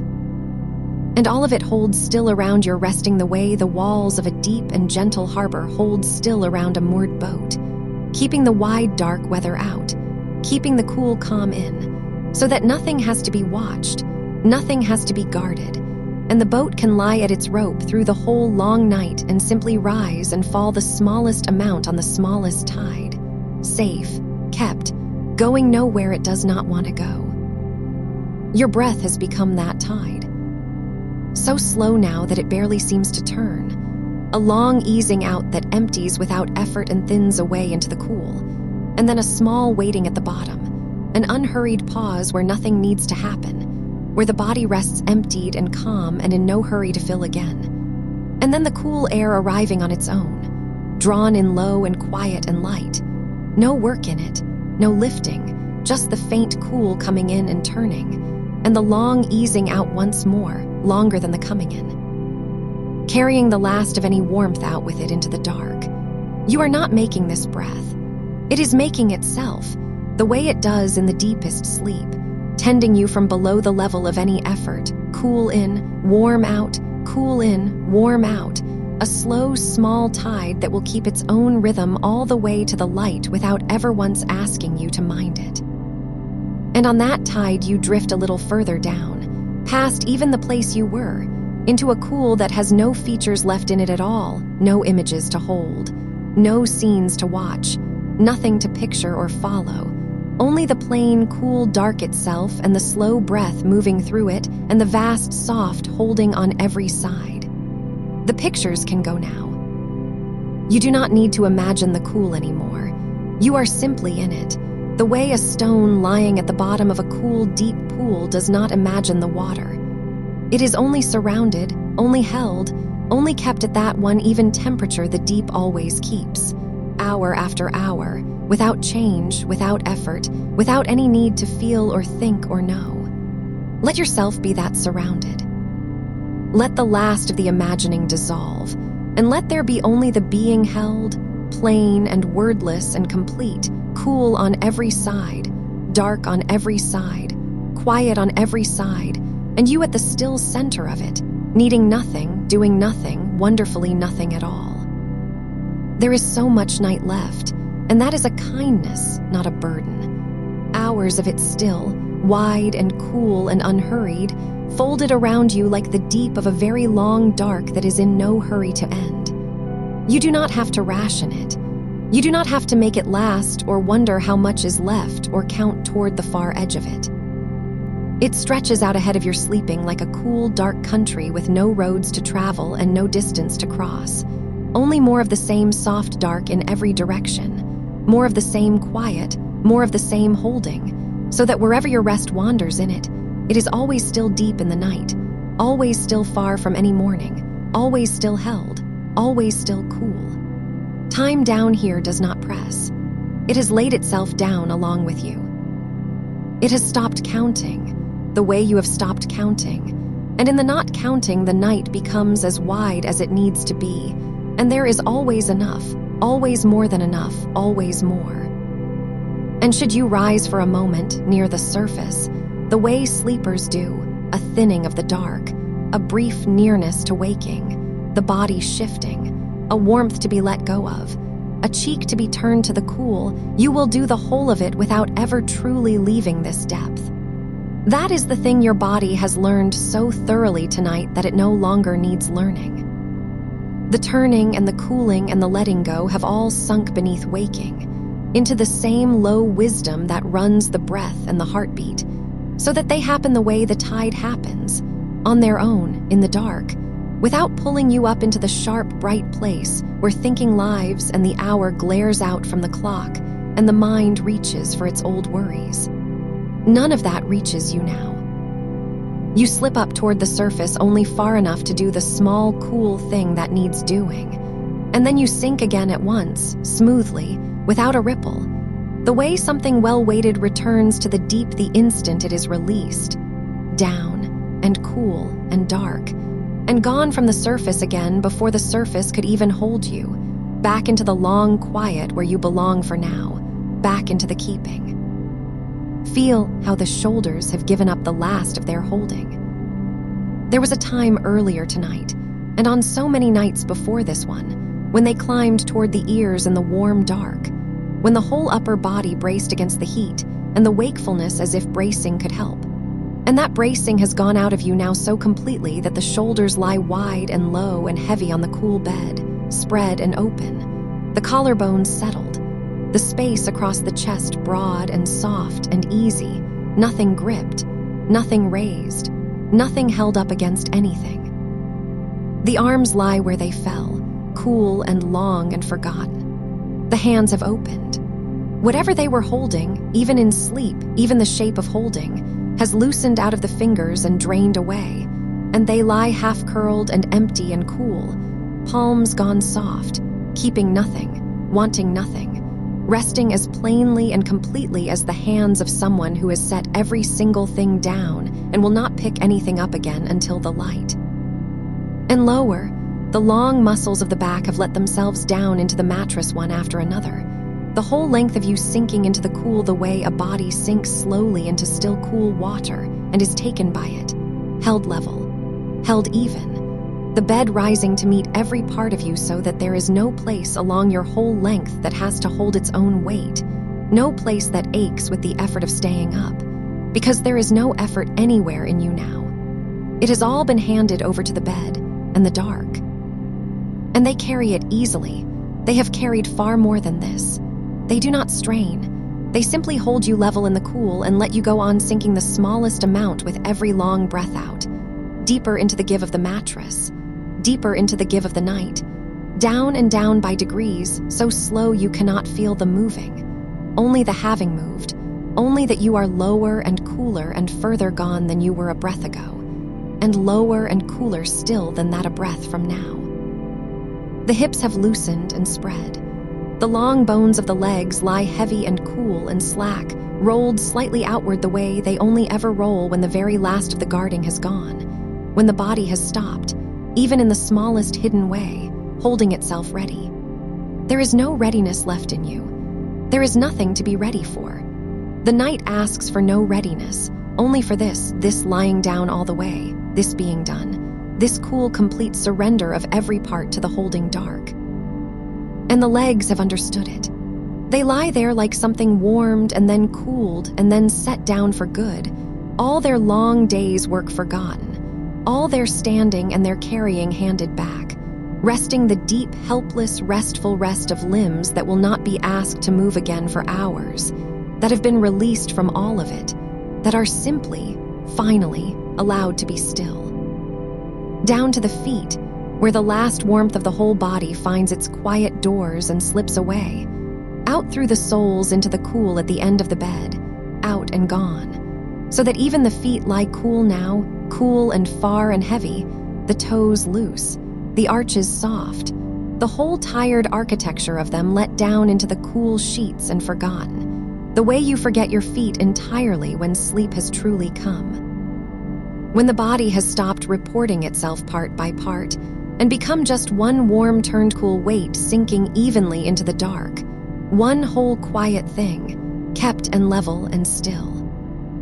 And over the whole of it, over the crown and the loosened face and the wide low shoulders and the emptied hands and the long sunk back and the slack heavy legs and the cool forgotten feet, there lies the one even coolness, drawn like the smoothest cool sheet of dark over all of you at once, the same at every point, no hot place left anywhere beneath it, no part more troubled than another, Only the one calm, cool evenness holding the whole body the way the deep holds everything in it at the one deep temperature.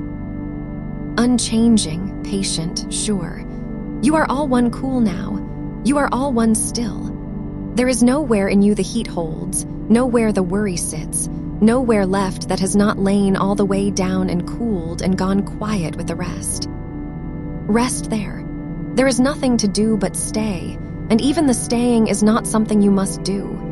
It is only what is happening on its own, the way the dark stays dark and the deep stays cool, and the slow tide of the breath keeps turning without a hand on it. The night will go on holding you exactly like this for hour after unhurried hour, refilling the cool as fast as any warmth can spend it, offering a fresher place on the pillow each time you turn, keeping the water waiting and the shed layer forgotten and the whole quiet house still around your rest, asking nothing, minding everything, letting you sink and sink and sink into a keeping so complete and so patient that morning, when it comes, will still be so far off it need not be thought of at all. And will find you only slowly, only softly, only in its own gentle time, wanting nothing of you now but this cool, this wait, this long, dark breathing quiet, and then more of it and then more. And if a warmth should rise again somewhere in these long middle hours, and it may, for the body is still learning its new weather, still finding its way to the steadier place, it will not be the thing it once was. It will come the way weather comes over water now, seen from far off, arriving slow and leaving slow, nothing sudden left in it. A little heat gathering at the center of you, a faint blooming at the chest or along the back of the neck, the old familiar signal that once would have pulled you all the way up out of the dark with your heart going. But you know it now. You have met it so many times in so many of these dark hours, that meeting it has stopped being a startle and become almost a kind of greeting.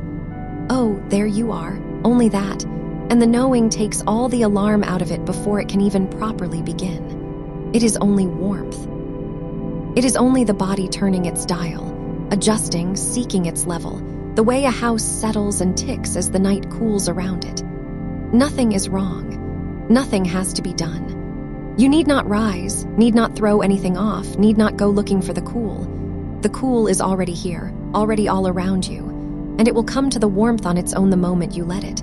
The way cooler air always slides toward the warm and evens it, patiently, without being asked. So let it. Let the warmth be there and let the cool come to it.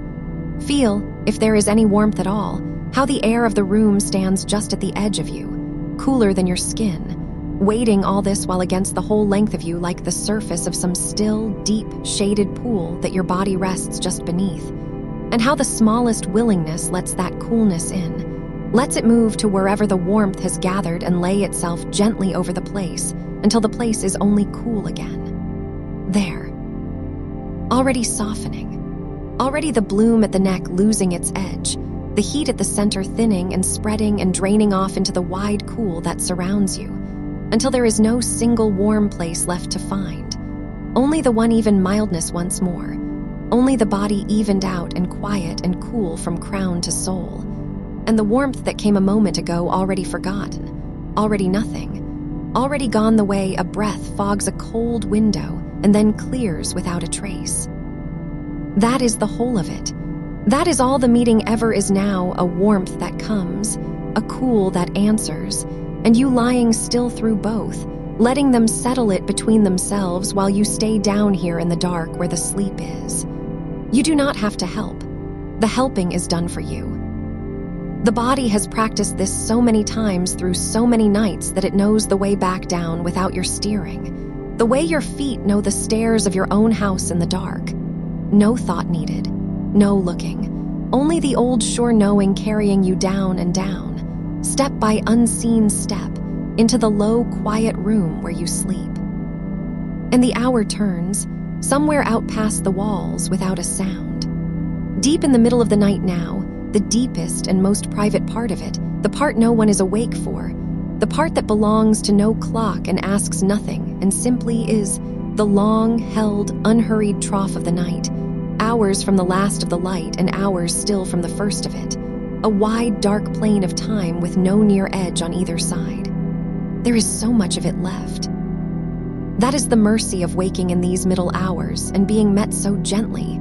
There is no shortness in it, no edge of morning pressing close, no small, anxious arithmetic of how much is left. There is only more of the night, and more, unspooling slow and even out ahead of you like still black water going on past all seeing, more than you could ever spend, more sleep waiting in it than you could ever need. You are nowhere near the end of the dark. You are in the very heart of it, in the safest, deepest keeping of it, cradled at the low, still center where nothing moves quickly and nothing has to. The house holds its quiet around you like something cupped in two careful hands. Every room of it dark and cooled and settled, the still air of the hallway, the empty kitchen gone cold and clean, the windows holding their squares of paler dark, the whole familiar shape of the place standing watch around your one warm, cooled resting body without a creak, without a call, without one thing in it that needs you. Nothing out there is asking for you. Nothing waits on the far side of this rest that will not keep until the light. You have set the whole of the day down at the door of sleep, and it is still there, exactly where you left it, and it will still be there in the morning, and not one piece of it needs turning over now in the dark. The dark is not for that. The dark is for this, for the long, cool sinking, for the slow tide of the breath, for the body handed all the way over to the bed, and the bed handed all the way over to the floor and the floor to the still earth under the house, everything holding everything, all the way down, so that you are held not by one thing but by all of it at once, layer under patient layer, down to the ground itself. And your breath goes on turning underneath it all, slow as the night is slow. You are not making it. It is making itself, the way it has all your life, the way it did through every sleep you have ever slept, needing no hand and no minding. The long, low draw of the cool air in, filling you without effort, and the longer, softer letting of it out, the out-breath spilling away into the room like something poured out gently and set down, each one a little longer than the one before, each one carrying a little more of you down with it into the quiet. Cool coming in, warmth going out. The oldest exchange there is the tide that never stops, keeping its slow time against the vast, still dark whether you attend it or not. You need not follow it. You need only let it carry you, the way the water carries a thing that has stopped swimming and simply floats, held up without trying, rocked without moving, going where the slow, deep current goes. And what a relief it is, down in the honest quiet of this hour, to have stopped fighting any of it. To have laid down not just the body, but the whole long argument with the body, the wishing it were otherwise, the bracing against the next warmth, the tired old readiness that used to keep some watchful part of you half awake all night waiting for the heat to come. That watch is stood down now. You have learned over these hours and these many nights that the heat can be met lying down, met without rising, met without waking all the way, met so quietly it barely breaks the surface of your rest, and knowing that the watcher in you can finally sleep too. There is nothing left in you standing guard. There is nothing left braced. Even the deep, small readiness at the core of you has unclenched and lain down with the rest, trusting the night to keep doing what it has done so gently all along, trusting the cool to keep answering the warmth, trusting the way back down to still be there each time it is needed, worn smooth and easy now, a well-walked path, a habit of the body deeper than thought. That is what has changed, down in these dark hours, not that the warmth never comes, but that it has stopped being able to take the night from you. It comes and it goes and the night stays yours. It rises and it settles and you go on sleeping through the settling. The old power it had to yank you up, to set the heart racing, to leave you sitting on the edge of the bed in the dark at the worst and loneliest hour with the whole ruin of your sleep around you and no way back into it, that power is spent. You took it back, one quiet cool down at a time. And now the heat is just weather passing over a sleeping country, and you are the country, wide and dark and still beneath it, far too vast and far too deep to be woken by a little warmth moving across your surface. It passes. You remain. You sleep on underneath. Feel how far down you are now. Not floating near the top of sleep where every small thing reaches you, but sunk well below that, down where the light of the room and the sounds of the house and the very idea of the hour all thin out and fade. Down where there is only the dark and the weight and the slow turning breath and the even cool laid over everything.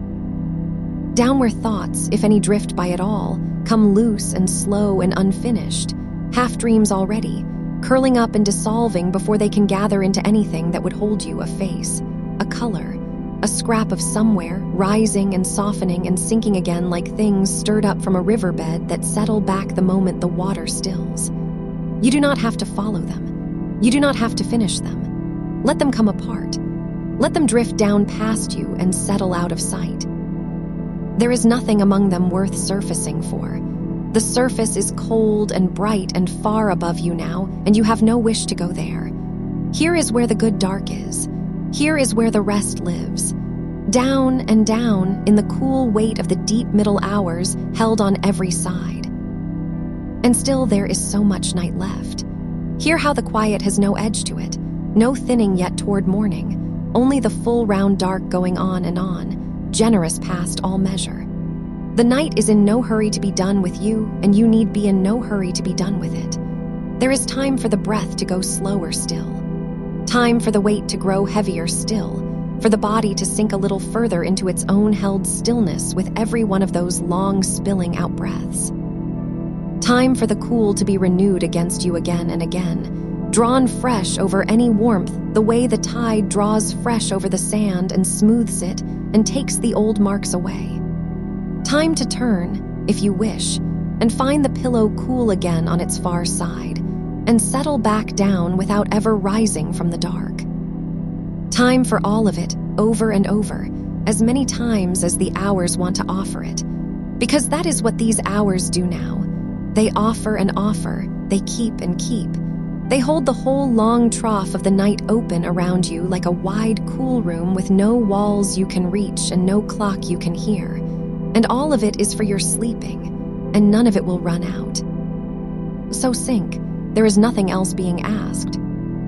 Sink into the cool, into the weight, into the slow, sure turning of the breath, into the deep, patient middle of the dark that is holding you and will go on holding you, unhurried, all the way through, the warmth met and answered whenever it comes, the way down worn smooth and waiting whenever it is needed, the water there, the shed layer forgotten, the cool side always another turn away, the house quiet, the ground steady underneath it all, and morning still so far off, so soft and so far, that it is nothing you need think of, nothing you need reach for, nothing at all but a faint and gentle someday out past the edge of all this dark.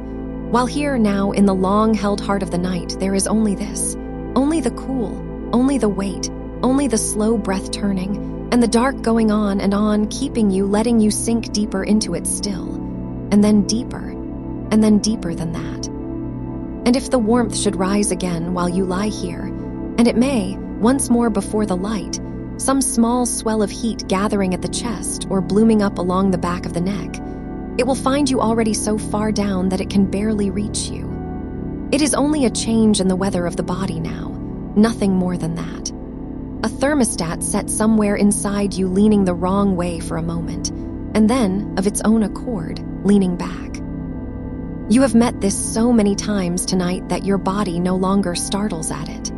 There is no jolt anymore, no bracing, no sudden hard climb toward waking. Only the faint, far knowledge that warmth has come, and the older, deeper knowledge, worn smooth now, that cool always follows it, that you know the way down through it, that you have walked this same soft path from heat back into sleep more times in this one night than you could ever count, and that the path is still there, exactly where you left it, waiting to carry you again. So let it come if it comes. You need not even rouse to meet it. The meeting happens on its own now, low in you, beneath the reach of thought. The heat gathers, and the cool answers. And you go on sleeping through the whole slow exchange of it, the way a shore goes on being a shore through the coming and the going of the water. There is a coolness that lives in the deep part of the night that has nothing to do with anything you do. A coolness the hours themselves bring down, quietly, while the world is turned away from the sun. The air in the room has settled lower toward the floor. The walls have given up the last of the day's warmth into the dark. Everything around you has been cooling by slow degrees for hours now, patiently, without being asked, and you are lying in the middle of all that gathered coolness like a stone that has been resting a long while in the shade. It is around you and it asks nothing. You do not have to draw it in. You do not have to make it. It is simply the temperature of the deep night, and the deep night is where you are, and it is holding you at exactly the coolness that lets the body loosen and stay loose. Feel, if there is any feeling left awake in you at all, how the edge of you has gone soft against it, where the skin meets the cool air, where the arm rests along the cool of the sheet. No line there anymore, no sharp border between the warmth you are and the coolness you lie in. Only a slow, easy blending, a giving over. The heat of the body seeping outward into the room so gradually that it feels like nothing, like rest itself. Like the natural leaning of a warm thing toward a cool place until the two are almost the same. And your breath still turning under all of it, slower now than it has been. So slow that the out-breath seems to have no end to it, seems to go on spilling softly down and out long after you thought it was done, emptying you by degrees you cannot even track, laying you lower with each one. You are not breathing so much as being breathed, the long tide of it moving through you on its own, needing nothing from you, asking no attention, only rising a little and falling a little, rising a little less, falling a little more, and each fall setting you down somewhere fractionally deeper than the fall before.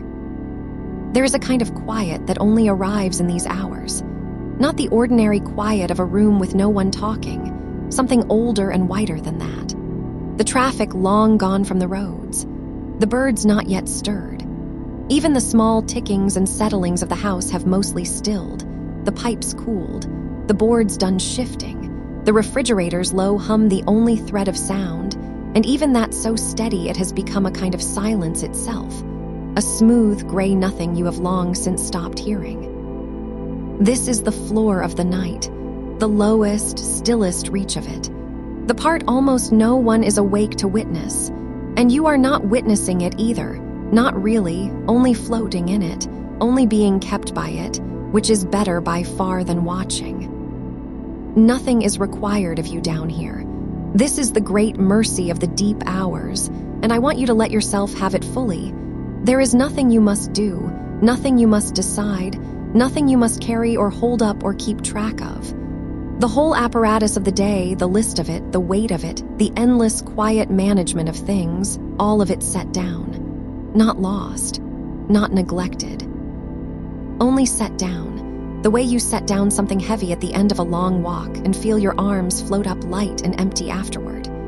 It will all be there in the morning, whole and waiting, and you will pick it up then with a rested body and a clearer mind.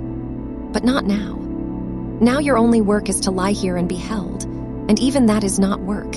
Even that is being done for you by the bed beneath you and the dark around you and the cool settled over you and the slow breath moving through you without your help. Let the hands be entirely empty. Feel how they have loosened where they lie, the fingers a little curled, soft, holding nothing, the palms open and slack, the small muscles that grip and carry all day long finally released from all of it. Nothing in the hands to keep, nothing for them to reach toward. Just the cool weight of them resting exactly where they came to rest, heavier than they were an hour ago, sinking a little into the give of the bedding, forgotten, at peace. And the same slow release moving up through the wrists, where the pulse beats its patient count beneath the thin, cool skin. That steady drum you can sometimes feel against the pillow. Gone quiet now, gone even, gone unhurried, no longer racing at anything, no longer driving you awake, only keeping its low, slow time far beneath your notice.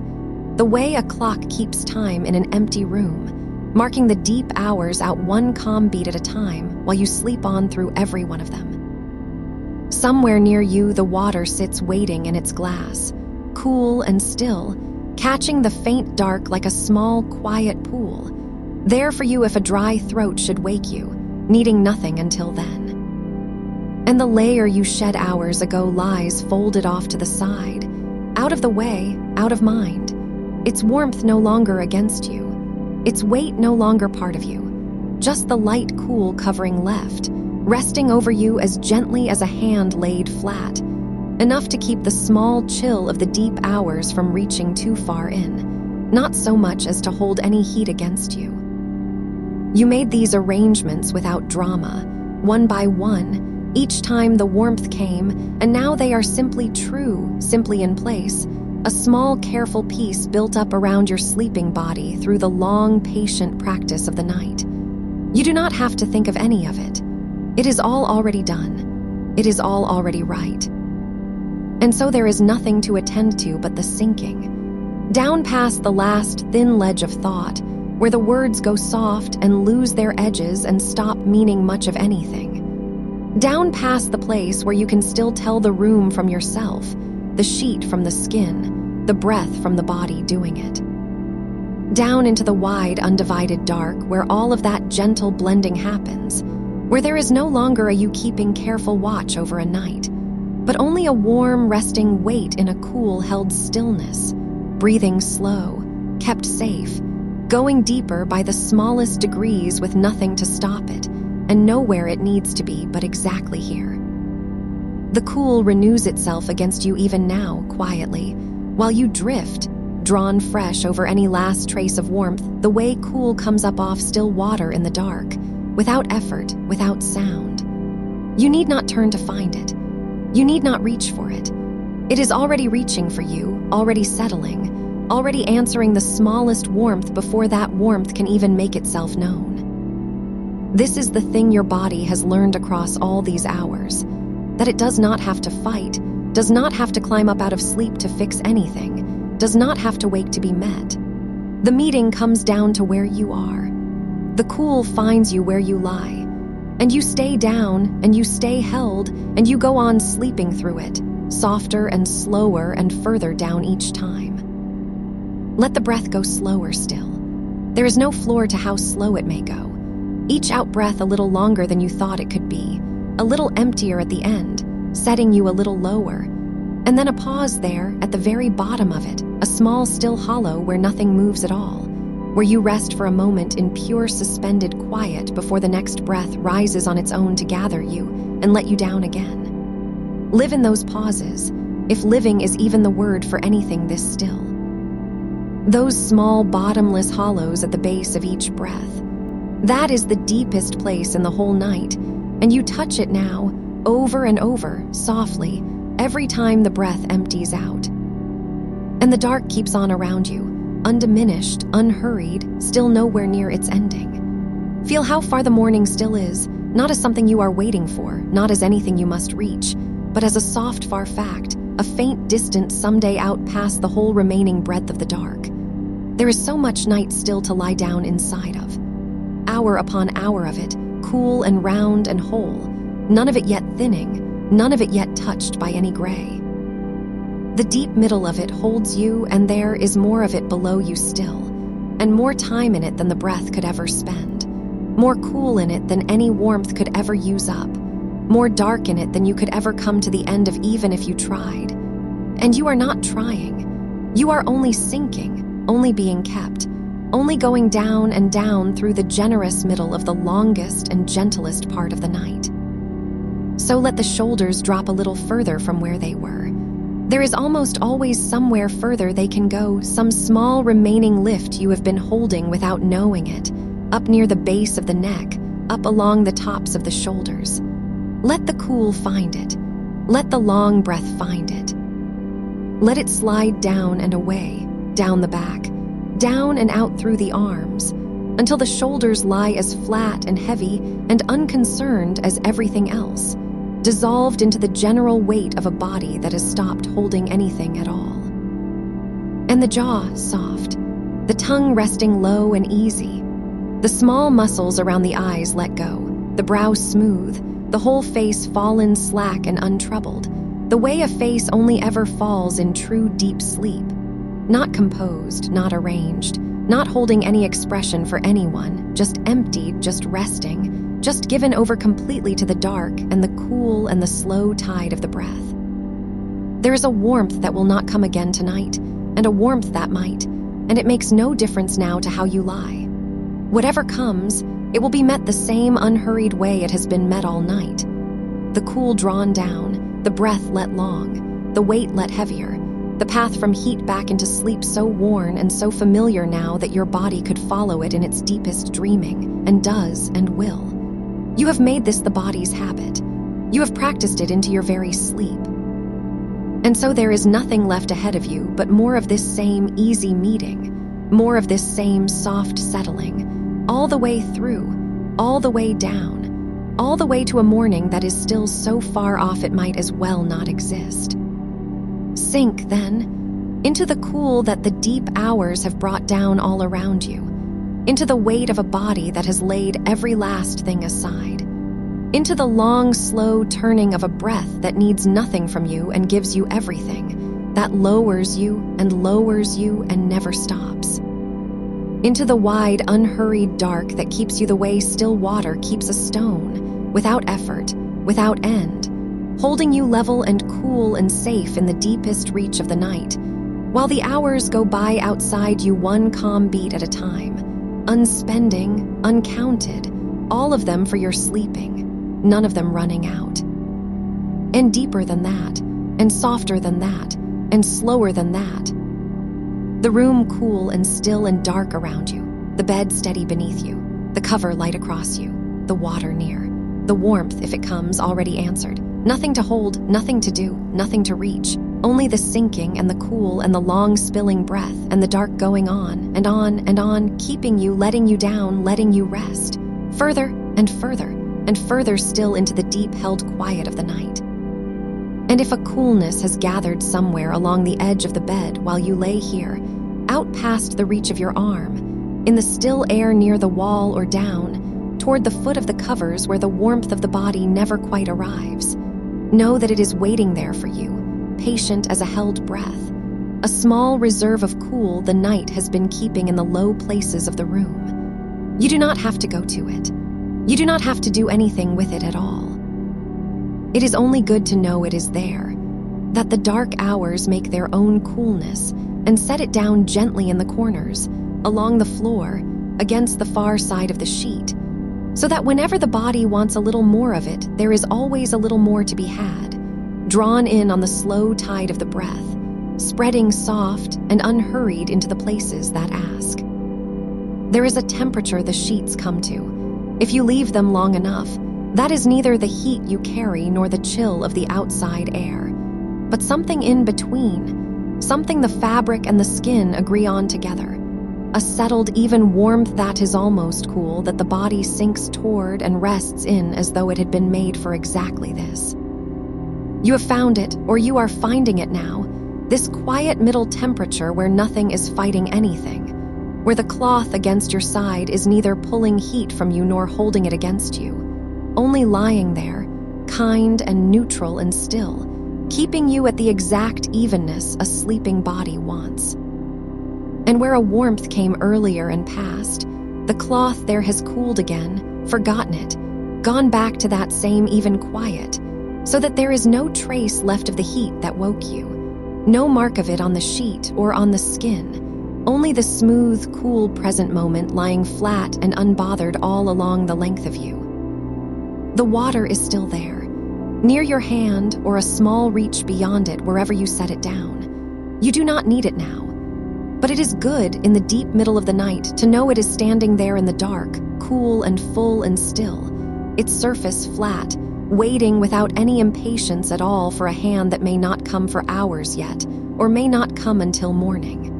It asks nothing. It only waits, the way the cool side of the pillow waits, the way the shed layer waits folded somewhere down past your feet or dropped soft to the floor, All these small kindnesses you arranged for yourself earlier, standing ready in the dark, so that whatever the night brings there is already an answer set out and waiting. And you do not have to think, and you do not have to plan, and you do not have to solve a single thing. It is all done. It was done hours ago. There is nothing left to prepare. So the mind, if it's stirred at all, can put itself back down. There is nothing here for it to work on. No problem laid out on the dark ceiling waiting to be turned over. No hour to be counted toward, no morning to be reached before its time, no tally of how much sleep is left or lost. The mind has been trying, perhaps, in its old faithful way, to keep some watch through the night, to stay a little ready in case something needed managing. And it can be told, gently, that its watch is over, that everything that could be arranged has been arranged, that the body knows the way from heat back into sleep so well by now that the mind is not needed for the crossing at all.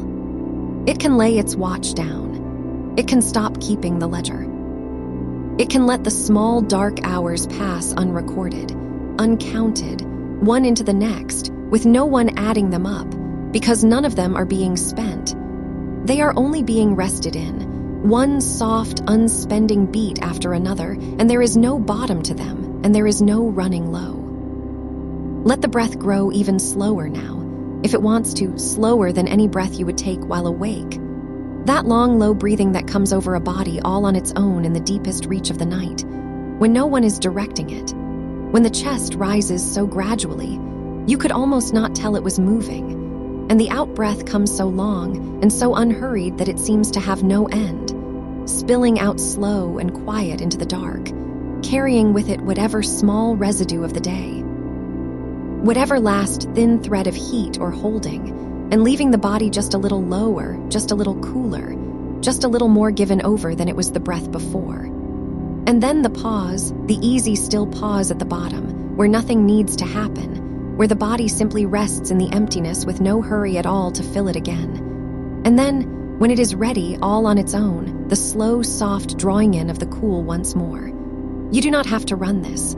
It runs itself. It has been running itself all night, faithfully, beneath everything, keeping you, while you did nothing but let it. The temples cool. That fine skin at the sides of the head where earlier a warmth may have gathered and beat, cool now, quiet now. The small pulse there slowed to the long, even rhythm of the rest of you, no longer racing, no longer pushing, just keeping its slow, patient time in the dark. And the thin skin behind the ears cool. And the back of the neck where the hair lies, cool and dry and easy, all the damp of any earlier heat long since given up to the air and gone, and the hollow of the throat cool. And the soft undersides of the wrists, wherever they have come to rest, turned up or turned down against the sheet, the pulse in them slowed and level and calm. All the places where the body runs close to the surface, where the heat used to rise fastest and show itself first, all of them settled now, all of them cool, all of them keeping the same unhurried time, as though the whole body had quietly agreed to slow down together and did. You may notice, in the deep of the night, that the room has its own faint sounds, and that they are not asking anything of you either. Whatever small settling of the house, whatever far and formless noise of the world outside the walls, whatever soft nothing the ear finds in the stillness, it all belongs to the night, not to you. And it can go on out there at the edges without ever reaching in to where you lie. The sounds are only more of the dark, more of the room keeping you, part of the same wide quiet that holds you level and cool. You do not have to listen. You do not have to name them. They can wash at the edges of your sleeping the way the cool washes down through you, unremarked, unresisted, simply part of the night going on around a body that has laid itself down in the middle of it and stopped. And if, somewhere in the hours still ahead, the warmth rises once more, if you feel it begin again, that familiar gathering low in the chest or up along the neck, that first faint bloom of heat that once would have meant the start of a long bad wakefulness, let it be met, even then, even half asleep, with the same unhurried ease you have practiced all night long. You will not have to decide to meet it. The body will do it for you now. It will draw the cool down of its own accord, the way it has learned to. The way it has done so many times through this one long night that the doing has sunk beneath thought, into habit, into the deep grooved memory of the muscles and the breath. The heat will rise, and the cool will answer it, and the breath will lengthen, and the weight will settle, and you will barely surface at all. A slow turning near the top of sleep and then down again, down the same worn, familiar path, back into the dark, without struggle, without frustration, without the old bitter wondering of whether you will ever get back down. That question is gone now. It has been answered so many times tonight that it no longer even forms. There is only the rising and the cooling and the settling and the sinking, one soft cycle folding into the next, all of it happening nearly without you, all of it carrying you gently on toward a morning that is still hours and hours away. Because that is what the long practice of this night has given you, not the end of the heat, not a promise that the warmth will never come again, but something quieter and more durable than that. The settled knowing, worn deep into the body, that when it comes it will pass, and that the passing has a path, and that the path leads back to exactly this. This cool, this weight, this long, slow breath, this wide, dark quiet holding you level and safe. The heat has lost its power to frighten. It has lost its power to keep you. It is only a warmth now, a shift in the body's slow inner weather, a thermostat easing itself by degrees the way it has done and undone 1,000 times, meaning nothing, deciding nothing, changing nothing about the deep fact of your rest. It rises, it falls, and you go on sleeping underneath it, the way the deep water goes on still and cool beneath a little ruffle of wind at the surface, untouched down where it matters, untroubled all the way to the bottom. So there is nothing to brace for, nothing to stay half awake guarding against. The part of you that used to lie tensed against the next flush, waiting for it, dreading it, holding some corner of itself ready all night long. That part can let go too now at last, can uncurl and lie flat and trust the rest of the body to handle whatever comes without it. It does not have to keep watch. It has been relieved. Let it sink with everything else. That last watchful corner, down into the general weight, down into the cool, down into the deep, unguarded ease of a body that has finally, wholly, put itself down and left nothing standing sentry. Feel how much lighter it is to hold nothing. How the whole length of you lies looser for it, the small of the back easing wider against the bed, the hips falling open and heavy, the legs long and slack and cool, the feet fallen outward wherever they came to rest, all of it unclenched, all of it unguarded, all of it given fully over to the mattress that takes your weight without effort and will go on taking it, hour after hour, asking nothing back. You could not fall. You are already held. There is no lower to be let down to than the deep, steady patience of the bed beneath you, and it has you completely, and it is not tired, and it will not shift, and it will keep you exactly this cool and this level and this safe straight through to a light that has not even begun to think of coming. The dark itself has weight in the low hours. Have you felt it? The way it seems to lie over the room a little heavier now than it did when you first woke, thicker, softer, more settled, as though the night had deepened into itself and grown denser and kinder with the passing hours. This is the most held part of the night, this long trough in the middle where the world outside has gone as quiet as it ever gets, where almost everyone who sleeps is sleeping, where the hours are widest and slowest and least in any hurry to move. You are lying in the very heart of it now, not near the beginning, where the heat first pulled you up, not anywhere near the end. In the deep, generous middle, with hours banked on either side of you, more darkness behind than you can remember and more ahead than you could use, an abundance of night, a long, unspent stretch of it laid out all around you for nothing but your rest. And the coolness has found nearly everywhere by now. It has had all these slow hours to move through you, drawn down again and again on the long breath, settling into place region by region until there is scarcely anywhere left in the body that still runs warm. The crown, cool. The face, cool and slack. The throat and the shoulders cool and dropped, the chest rising and falling slow beneath a cool that is soaked all the way down. The belly soft and cool and easy with the breath. The arms cool and heavy and done. The hands cool, open, empty, holding nothing. The hips, the legs, the feet, all cool, all heavy, all quiet. Heat long since drained down through the soles and out and away into the still air of the room, leaving the whole body one even cool field lying flat in the dark. Nothing hot anywhere, nothing held anywhere, nothing left to settle that has not already settled. There is a kind of peace that only comes this deep into a night met well, a peace that is not excitement and not relief, and not anything the daylight has a name for, only a vast, simple quietness, a body at rest and a mind gone still and the hours passing soft and uncounted overhead. You are in that peace now. You made it yourself, breath by breath, cool pass by cool pass. Every waking met the same patient way until the meeting wore smooth and the peace came and stayed. It is yours. It does not depend on the heat staying away. It does not depend on anything at all except the slow breath and the settled body and the willingness. Practiced so many times now, it is no longer even a choice, to let each thing that comes be met and pass. And so it will hold, this peace, whatever the rest of the night brings, steady beneath the small weather of the body, wide and cool and unbroken, carrying you on. Let it carry you. There is nothing more to do than to be carried.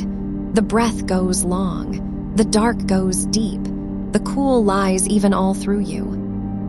The bed holds you level and the hours pool around you slow and unspending, and the far edge of the night is so distant it makes no claim on you at all.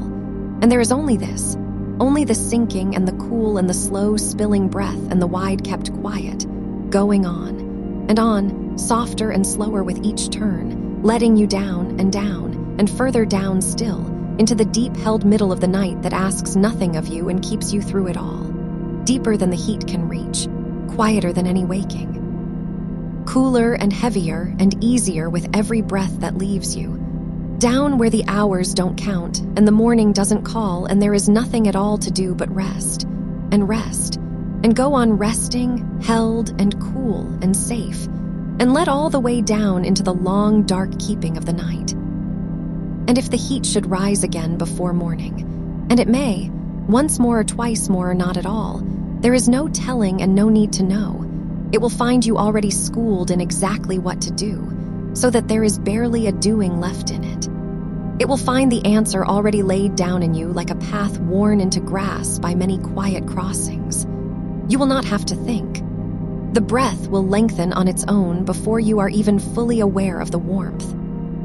The hand will find the cool water within reach without your deciding it, and the throat will take a slow swallow, and that small coolness will travel down inside you the way it has each time tonight. A thin, cool line poured into the middle of the warmth, and the warmth will loosen around it and begin already to go. This is the thing you have built through all these dark hours, not the absence of the heat, the ease of meeting it. The two are not the same, and the second is far the greater, because the first was never yours to keep, and the second no one can take. So there is nothing to brace for now, nothing to lie awake guarding against. The body that used to stiffen at the first faint prickle of warmth, that used to gather itself the way you gather against a blow you know is coming, that bracing has gone out of you tonight, hour by hour, unclenched and set down and not picked back up. You are lying loose in the dark now, loose the whole length of you, a body that has stopped standing sentry over itself. And a body that has stopped guarding is a body that can truly sleep, all the way down, in the deep, unwatched places where the real rest is kept. Feel, if you feel anything at all through the soft thickness of this hour, how the room has kept its coolness for you. The dark air of it hanging still, and even a little cooler now than it was at the height of the night, the way rooms always cool in the small hours toward morning, tilting slowly with the turning world toward the coolest part of the dark.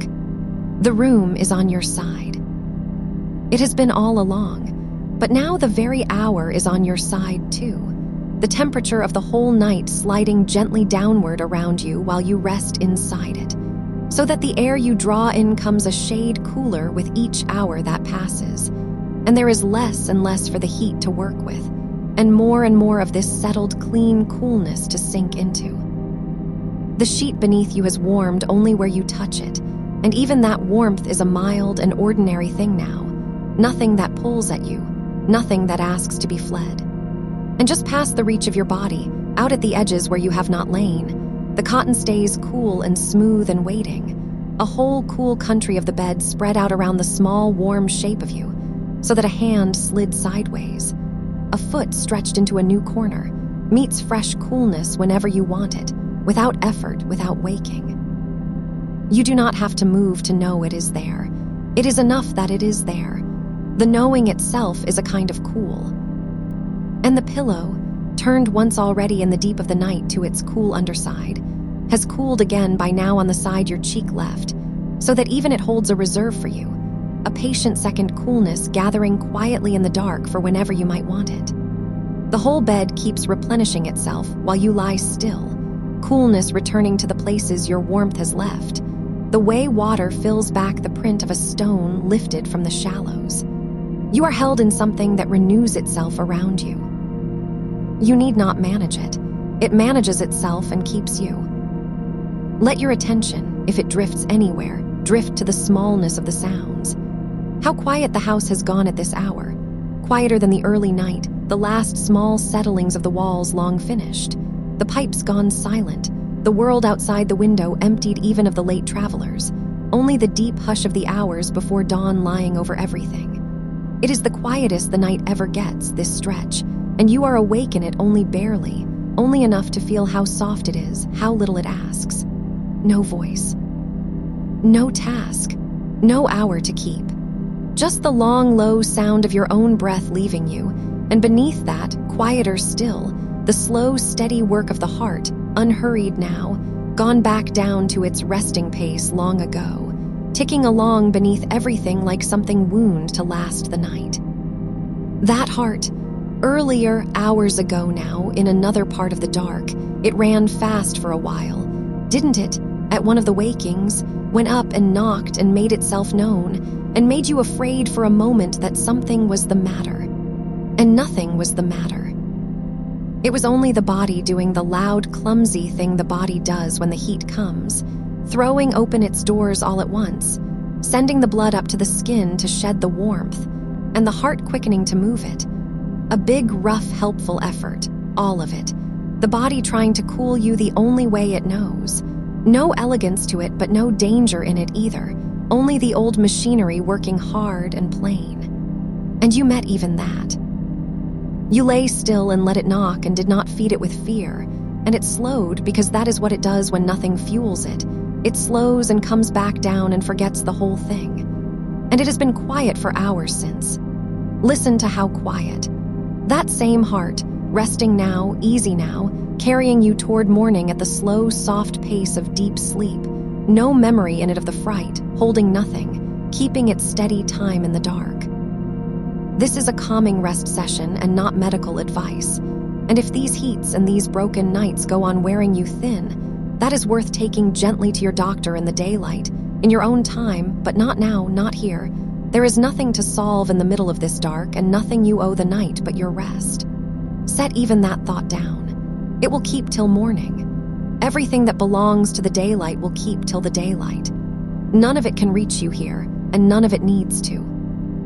Because here, in the deep held middle of it, there is only the one simple thing, repeated so softly it is barely a thing at all, the breath going out long, and the cool lying even, and the body sinking another fraction into the kind bed. That is the whole of it. That is all you are doing and all you need do. Everything larger has been carried out of the room. The worry about tomorrow, carried out. The tally of how many times you woke, carried out. And it does not matter. It never mattered. A night is not scored. A night is only lived through. And this one you are living through so gently now. The old sharp wish for a single unbroken sleep, the kind you half remember from years ago, the kind you used to grieve a little in the dark. Even that has been carried out softly and set down somewhere far off, because you have found the other thing tonight, the better thing, the thing that does not need the sleep to be unbroken to be deep. You have found how to break and mend, all night long, so smoothly that the breaking hardly counts as waking, and the mending is done before you are even sure it began. That is a sleep of its own kind, not the straight, clean line you were taught to want, but something more like the tide going out, coming in, going out again, never truly leaving the shore, the water always there whether high or low, the rhythm itself the rest. You have been sleeping like a tide tonight, rising a little to the heat and falling back to the cool, rising and falling, the whole night one long, slow breathing of sleep and near sleep, and none of it wasted, all of it rest, the shallows as much the sea as the depths. And so let the tide go on with you. There is a great deal of night still folded ahead. Do not reach for it, do not measure it, only know that it is there, generous and unspent, hour upon hour of it laid out in the dark before the first gray ever touches the window. You are nowhere near the end of it. You are deep in the wide middle, where the night is thickest and softest and most forgiving, where there is more darkness behind you and more ahead than you could use even if you tried, and no reason on earth to try. Sink into that plenty. Let it be a luxury, this much dark, this much time, all of it yours, none of it needing to be filled. If the warmth comes once more while you lie here in the plenty, let it come the way you let a cloud come across the moon, no alarm in it, no meaning in it, only a passing thing, a little weather moving through, dimming things briefly and then sliding on. You have watched so many of these pass tonight. You know the whole shape of it now, from the first faint gathering to the crest to the long, slow fade, and you know that the fade always comes, has come every single time, without exception, all night. The heat has never once failed to leave. It rises and it breaks and it goes, every time, and the cool comes back in behind it every time, and you are always, in the end, lying just as you are now, cool and loose and sinking, the warmth already a thing that happened rather than a thing that is happening. That is the shape. Trust the shape. It has held all night and it will hold to morning. And notice, softly, from very far down, that even the frustration is gone. The old companion of these nights, the tight, hot exasperation that used to come riding in right behind the heat, the not again, the why now, the counting of the hours till the alarm and the despairing arithmetic of how little sleep was left. All of that, gone from you tonight, retired hour by hour, left further and further behind with each waking met plainly and without protest, until somewhere back in the dark it simply stopped coming, stopped showing up to the wakings. Found no place set for it and drifted off. You wake now when you wake to nothing but the plain fact of being briefly awake. No bitterness in it, no struggle, just a surfacing and a slow breath and a sinking back, clean as a stone settling through still water. You have starved the frustration of everything it fed on, and it has quietly starved away, and the nights are so much wider without it. Feel how much room there is, now that it is gone. All the energy that used to pour into the fighting, the tensing, the sighing, the throwing back of the covers, the lying rigid and furious in the dark, all of it freed, all of it given back to you, turned into this deep, loose stillness instead. You were spending so much of yourself, on all those other nights, in the effort of resisting what was happening to your body. And tonight you spent none of it. You let the body do its clumsy cooling, and you did not fight it, and so you have arrived at this hour with your strength unspent, your stillness unbroken, more rested than a fought night could ever leave you, even if the fought night held more hours of sleep. Because the quality of this rest is different. It is rest without a war underneath it.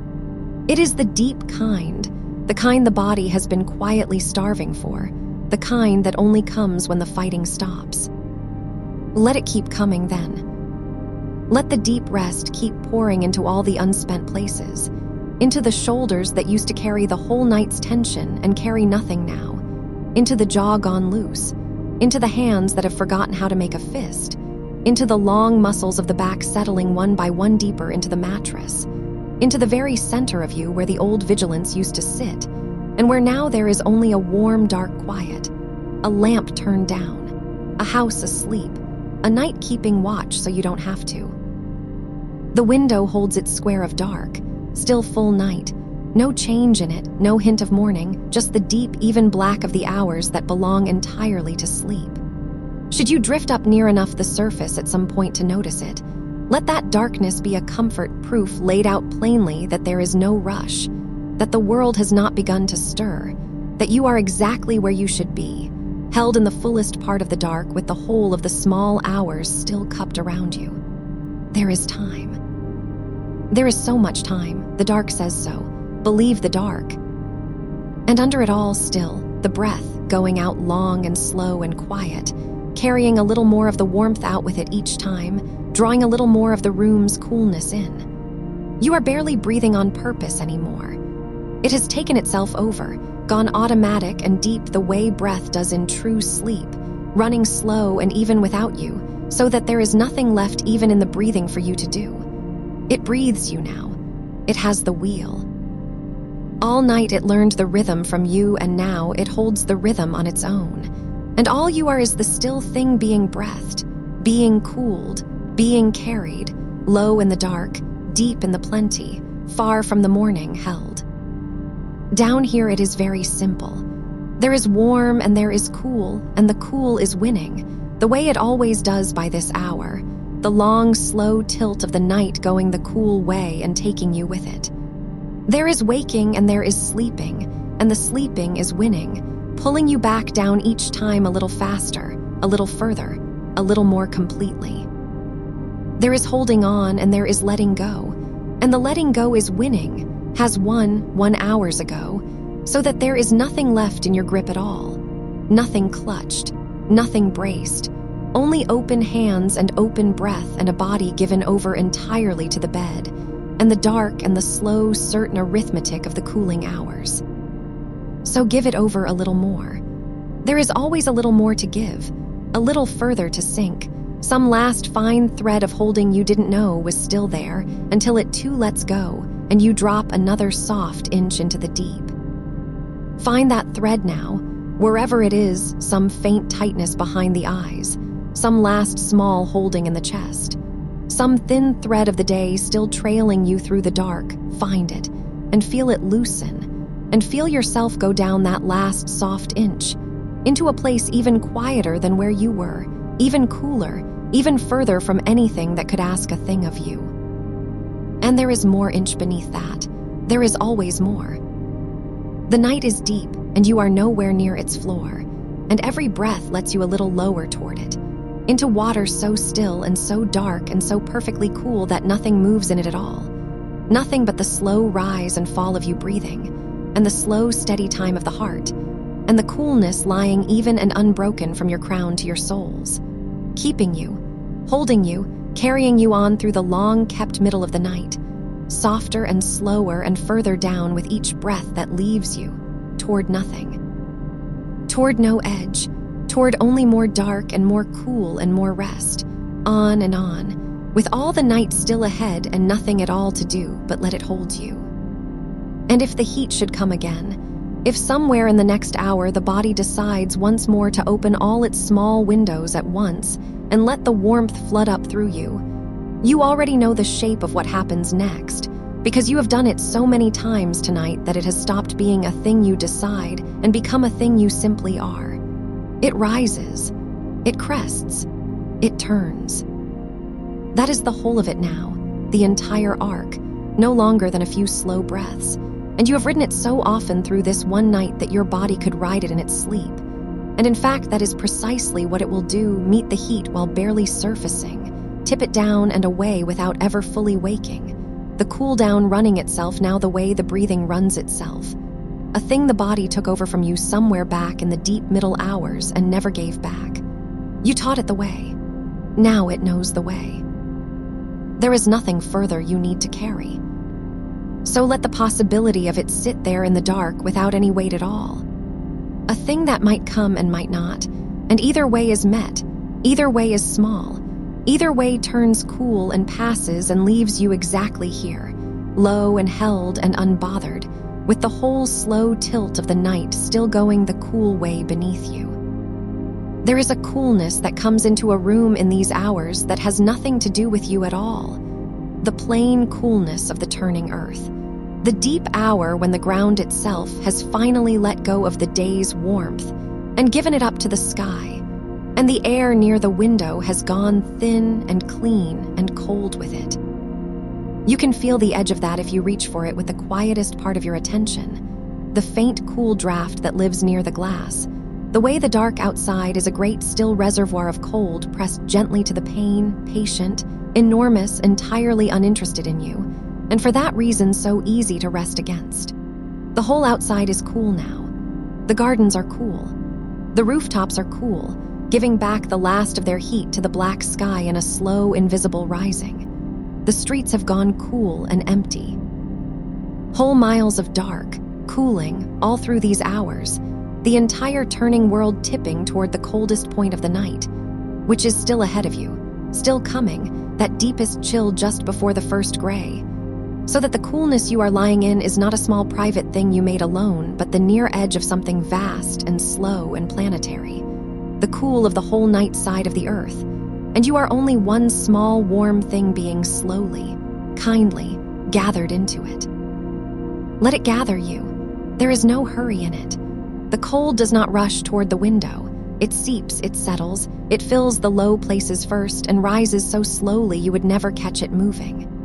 Let your sinking be like that, no fall, no drop, only a settling, a filling of the low, still places, a coolness rising around you at a speed too gentle to feel, until without any moment you could point to you are simply lower than you were, cooler than you were, further in. Somewhere near you, within the easy reach of a hand you will not trouble to move, the water is still there. You know it is. You said it there hours ago, in the practical calm before all of this, when you thought ahead for the woman you would be in the night and left her something cool within reach, and she is you and you are her, and the small kindness has held all night, waiting, unbothered. The glass has gone cool now, cooler than the room, the way a still glass of water does in the dark, taking on the coldness of the hours. You do not need it. You may not touch it before morning, but it is there, that small, cold certainty in the dark, that proof that you were looked after, that some earlier, steady version of you made a quiet plan and the plan is holding. And it is enough just to know it waits, cool and patient, a little pool of the night's own coolness set down beside you within reach of a hand. And the layer you shed, the one you folded down and away in the first honest minutes, when the heat first named itself, and you met it without drama and simply made room. It lies there still at the foot of the bed, or over the side, wherever your calm hands left it, holding no heat now, just a soft, dark weight at the edge of things, out of the way, keeping nothing in. You made that space around your skin on purpose, so the warmth would have somewhere to go, so the air could reach you. And the air has reached you all night through the space you cleared, moving cool and slow across whatever the loosened sheet leaves bare, along an arm, across the back of the neck, over a foot slipped free into the open dark at the edge of the bed where the air is always coolest. That foot in the open is doing quiet work even now, a small vent, a place where the last of the warmth streams away off the sole and the toes into the cool beneath the bed, steady, unfelt, ongoing. Let it stream. Let the open edges of you stay open. You made room for exactly this, and it is working, and it asks nothing further of you than to lie here and let the cleared air do what cleared air does. The pillow beneath your cheek has its own slow, cool geography, and you have learned it tonight without meaning to. How one side gives up its coolness in a while, and the other holds a fresh reserve of it. How the deeper you press, the more the held cold rises to meet you. How there is always, somewhere under the surface of it, a cooler layer waiting, a place the warmth of your face has not yet reached. Your cheek knows where that is. It has found it several times tonight with the smallest turn, the barest slide of the head, and it can find it again without waking you, a sleeping instinct now, This seeking of the cool hollow in the pillow, this old animal wisdom of turning the warm cheek toward the cold. There is one there still, waiting under you. You do not need to find it. But it is there, that reserve of cool held in the deep of the pillow, patient as the water in the glass, patient as the cold at the glass.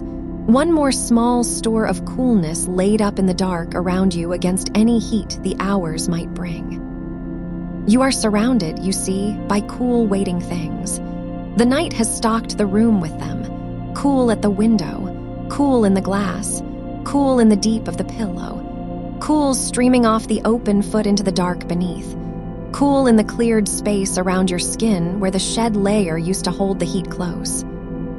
The whole room a quiet larder of coolness, laid in and kept for you, more than you could use before morning, so much more than enough.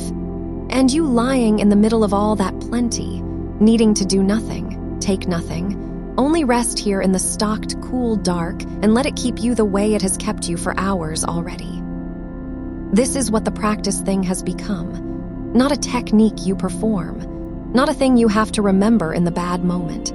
Just the way your nights go now, the shape sleep takes around this body in this season of it. The heat rising and being met, the cool always within reach, the return happening on its own. Something in you that used to brace against the waking has stopped bracing. Something that used to lie there after, in the damp and the dark, arguing with the ceiling, furious at the hour, doing the bitter arithmetic of how little was left before the alarm. That thing has gone quiet tonight, and has been quiet for hours, and is not coming back to trouble you before morning. You retired it. Somewhere in the long middle of the night, you set down the anger at your own body the way you set down the shed layer, folded and out of the way, holding no heat. And what a lightness that leaves. All that fight, gone out of the bed. All that struggle against the thing that was happening, quieted, so that the thing that is happening, this ordinary, hormonal, unremarkable warming and cooling of a body doing exactly what a body in this season does, can just happen, and pass, and let you sink back down, met each time by nothing harsher than your own slow breath and the cool waiting all around you. None of this is a fixing. Nothing here is being cured or solved or made to stop.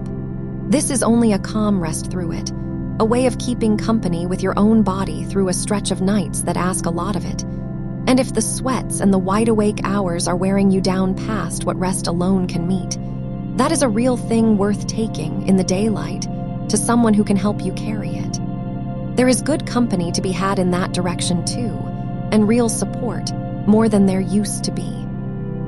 But none of that is tonight's work. Tonight there is nothing to solve. Tonight there is only the cool larder of the dark room and the slow tilt of the cooling hours and a body that has learned, over and over across this one long night, how to be met and how to turn cool and how to go back down. That learning is done. It is in you now. It will hold whether you attend to it or not. So stop attending to it. Let even the listening go. You have been in some far soft corner, still half keeping watch, still tracking the voice, still ready in some ghost of readiness for the next flush, and you can set that down too now, the way you set down everything else. There will be no test. There is nothing coming that you must be ready for. If the heat comes, it will be met without you. The body has the pass by heart. If it doesn't come, better still. Only more of this, more dark, more cool, more slow sinking through the stocked and patient hours. Either way your watching is not needed, has not been needed for a long time, was only a habit the old anxious nights left in you, and it too can be retired, folded down, laid at the foot of the bed with the shed layer and the fight, holding nothing, keeping nothing in. There, feel how much lighter the dark is with the watching gone out of it, how much room there is now. You did not know you were still holding that thin edge of vigilance until it loosened, and now that it has, you can feel how far down there still is to go. A whole further country of sleep opening below you, cooler and stiller, and more complete than anything you have touched yet tonight. And you drifting down toward it now without a single thing held back.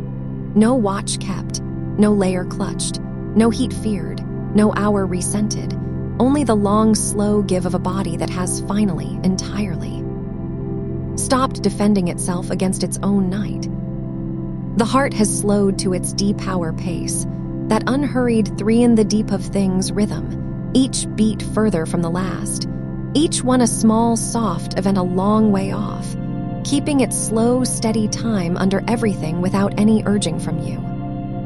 The breath has gone slower still to match it, long and low and almost nothing, the out-breath trailing off into a stillness that lasts and lasts before the next slow drawing in, so that whole seconds of you are simply still, simply cool, simply held between one quiet breath and the next. And in those still seconds, there is a peace that has no name and needs none, just the absence of everything that was ever hard about the nights, the absence of the heat's alarm and the hour's cruelty and the mind's turning, all of it gone from the bed, leaving only this: cool sheet, cool air, cool pillow, slow heart, slow breath, deep dark, and a woman being carried gently through the middle of her night by nothing more than her own learned ease and the slow, cool turning of the sleeping world. Let the seconds between the breaths grow. There is no reason for the next breath to hurry. It will come when it comes, all on its own, the way it has come 10,000 times tonight without your asking. And in the meanwhile, there is only the still cool dark and the far slow heart and the whole plenty of the hours still lying ahead of you unspent. So much still ahead. That is the great secret of this hour, the one the anxious mind could never believe and the sleeping body has always known. That there is time, deep pooled, unhurried time, more of the night still to come than you could ever need, and every bit of it already arranged to keep you cool, already tilting the cool way, already stocked and patient and dark and on your side. Sink into that, not the fear of the morning, the plenty of the night. The long-kept unspent middle of it, cool and dark and yours, holding you the way it has held you for hours and will go on holding you for hours more, asking nothing, taking nothing, only keeping you, only cooling you, only carrying you slow and low and easy on toward a morning that is still so far off it is barely even a rumor down here.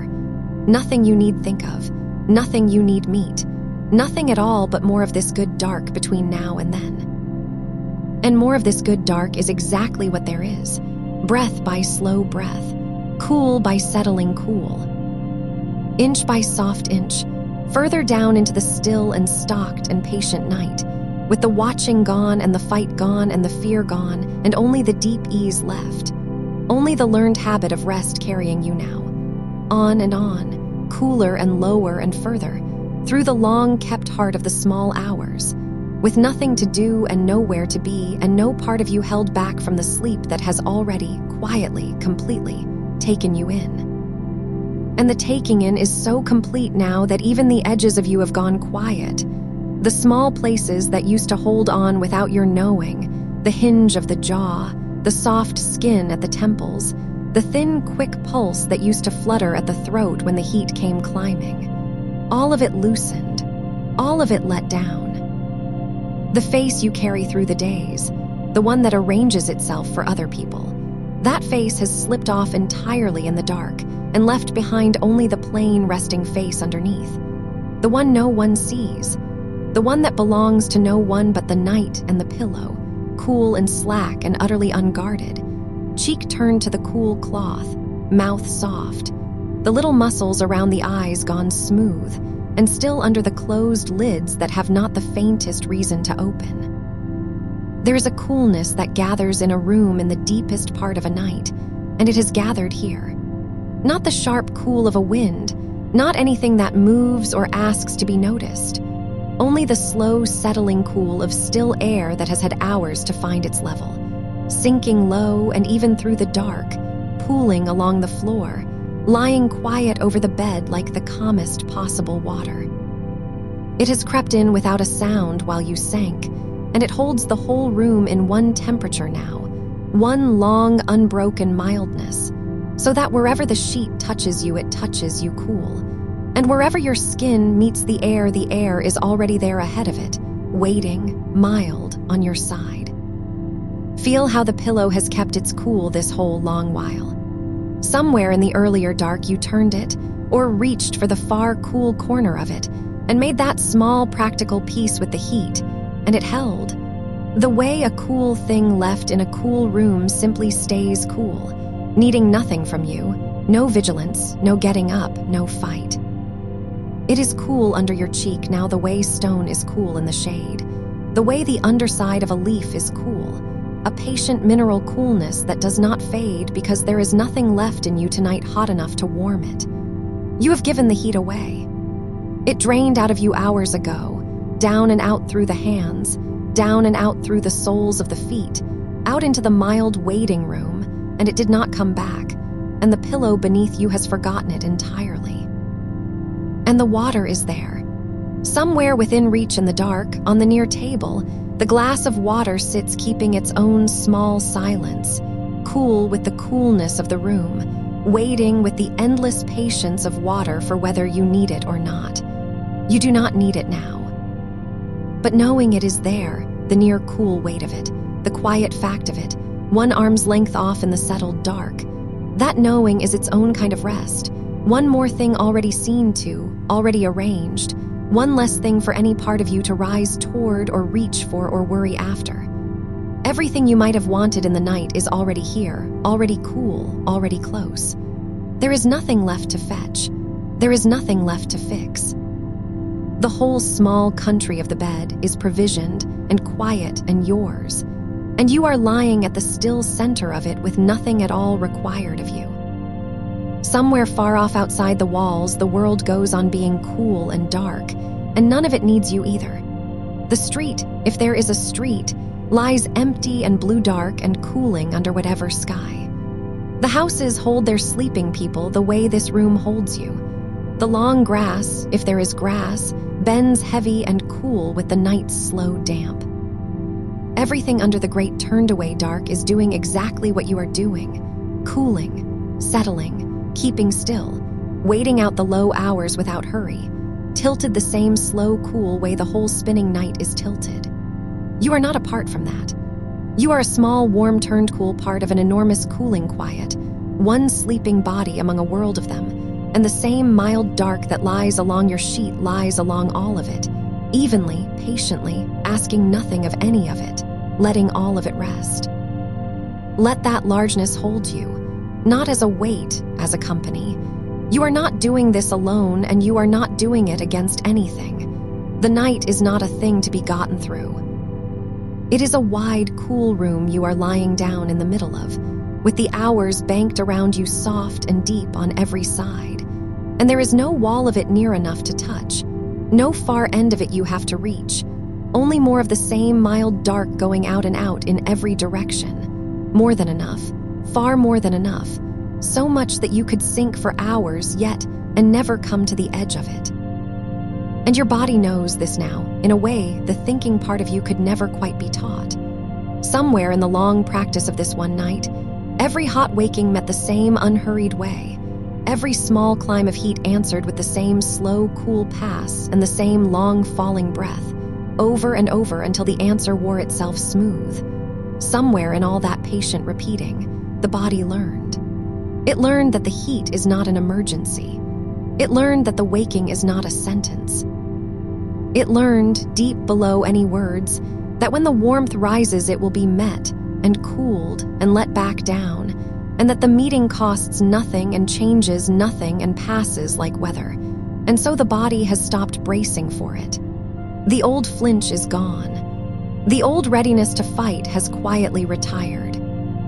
What is left in its place is a kind of trust laid down in the muscle and the nerve, a settledness that does not depend on you believing anything, because the body has done the thing so many times tonight that the doing has become the habit, and the habit is rest, and the rest is holding. This is the thermostat, only recalibrating. That is all it ever was. A body relearning where its own cool line falls, resetting a dial it has turned faithfully for 100 years, and is only now, in this season, learning to turn a little differently. There is nothing broken in that. A thing that is recalibrating is not a thing that is failing. It is a thing finding a new setting, feeling for the new level. And in the small hours, it overshoots sometimes and sends up a wave of warmth into a body that does not need it. And you have met every one of those waves tonight, calmly, without drama, the way you would open a window a hand's width and then close it again. None of them were emergencies, not one. And your sleeping body, down in its deep learned ease, has entirely stopped treating them as though they were. So even if another small warmth should rise somewhere in the hours still ahead, and it may, or it may not, and it does not matter which, it will find a woman who is no longer afraid of it. It will find the cool room already waiting. It will find the mild air already low and even along the sheet, the pillow already cool, the water already near, the breath already knowing exactly how to lengthen and let the warmth spill down and away. It will find nothing to fight, and finding nothing to fight, it will simply pass, the way the last ones passed, cresting and cooling and sinking back into the general dark without ever once pulling you all the way up. You will meet it half asleep, or not even that. You will meet it the way you turn in the night without waking, some old deep part of you handling it while the rest of you stays down in the cool, and then it will be gone. And you will still be here, still low, still held, still carried on toward morning. Let the next breath be even slower than the last.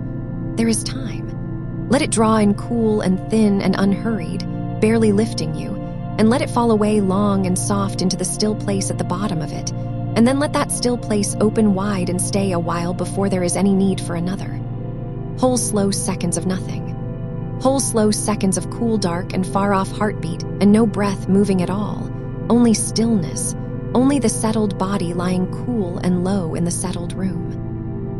And then, in its own time, without your asking, the next small drawing in, and then the long falling away again, and the stillness again, wider each time, deeper each time, the whole slow tide of you gone so gentle and so unhurried that it is barely the rhythm of a living thing at all. Only the least motion the body needs to keep itself. And beneath even that, the great motionless calm of a woman entirely asleep in the cool middle of her own long night. The dark itself has a texture down here, soft as anything, and it lies over your eyes and your loosened face like the lightest possible cloth. It is not empty, this dark. It is full of the low, even coolness, full of the slow quiet, full of all the banked, unspent hours, a rich and gentle dark that has come in close around the bed and settled there like something almost breathing, almost keeping you company, holding the whole room in its soft, blind quiet. You could not see your own hand in it, and you have no wish to. There is nothing to look at. There is nothing to look for. The dark has taken that task away too, the way it has taken every task, and left you with the one thing the eyes are good for at this hour, which is only to stay closed, only to rest, only to lie there under the soft cloth of the dark going nowhere, wanting nothing, seeing nothing, deep in the kind blindness of the middle of the night. And under the dark, the coolness keeps its patient work along your skin, not doing anything, only being there, only lying mild and even everywhere your body meets the world. The cool along the back of your neck where the air pools soft against it. The cool of the sheet lying still over you, no longer thrown off, no longer fought with, only resting where it rests, its own light weight gone cool through and through in the cool room, so that it neither warms you nor chills you, but only covers you, only stays, one more settled thing in a bed full of settled things. The cool at the wrists where the pulse runs slow and far apart beneath the thin skin. The cool at the ankles, the cool at the soles of the feet where the last of the heat left hours ago and never returned. All of it mild, all of it even, all of it exactly as much coolness as a resting body wants and not 1 degree more, the whole surface of you held in a perfect, unremarkable comfort that asks for no adjustment, no turning, no reaching, nothing but to go on lying there and being kept. There is a kind of safety that only arrives this late, this deep, when every practical thing has long since been seen to, and every worry has long since worn out its turning, and every muscle has long since let down its last held corner. A safety that is not a thought and not a feeling exactly, but more like a temperature, a mildness that has soaked all the way through you, so that being safe and being cool and being asleep have all become the same single soft condition, indistinguishable, seamless.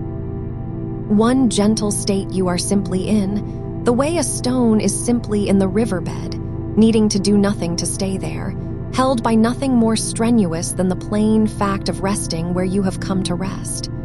You are in that state now.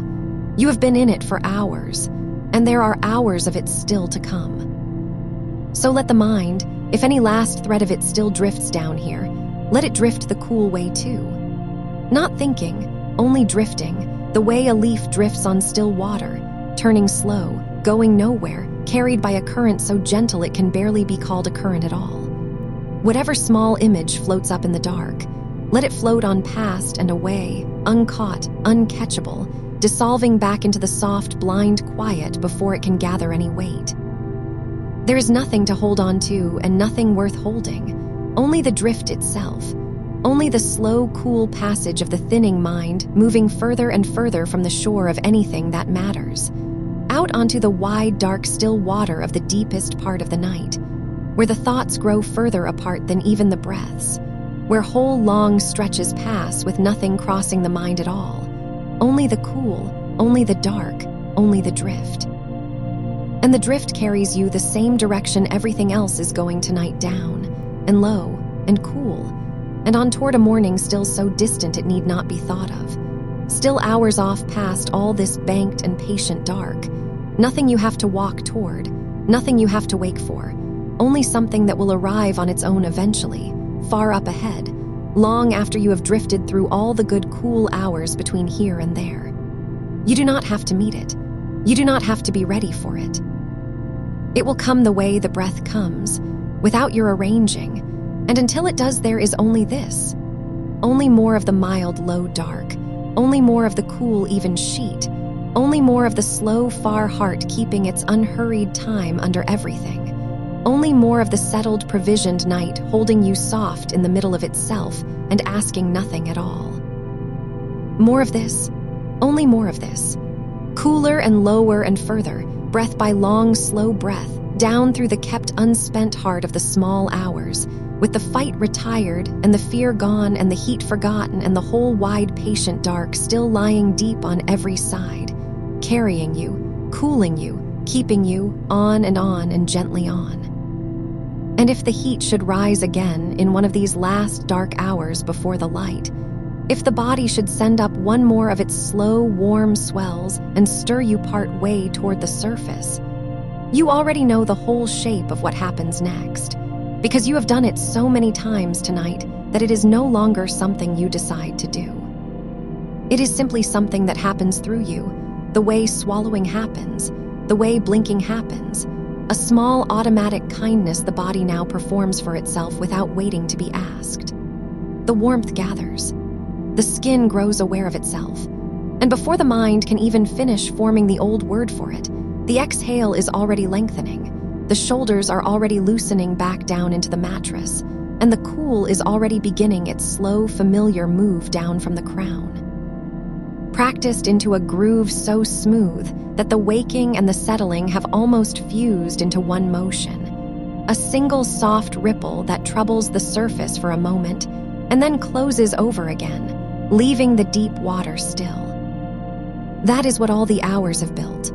Not a battle won each time, fresh and effortful, but a habit worn so deep it runs on its own. A path the body has walked so often in one night that it could walk it blind, that it does walk it blind, here in the blind dark, feet sure on the worn, cool track back down toward sleep, no matter how many times the heat lifts you a little way up from it. So there is nothing left ahead of you to brace for. Whatever these remaining hours hold, one more flush, or two, or none at all, only smooth, unbroken dark all the way to the pale edge of morning. You are equal to every version of it, without effort, without readiness, because being equal to it is no longer a thing you do. It is a thing you have become. Let the water sit there in the dark within reach of your hand, still cool, still patient, asking nothing, only there.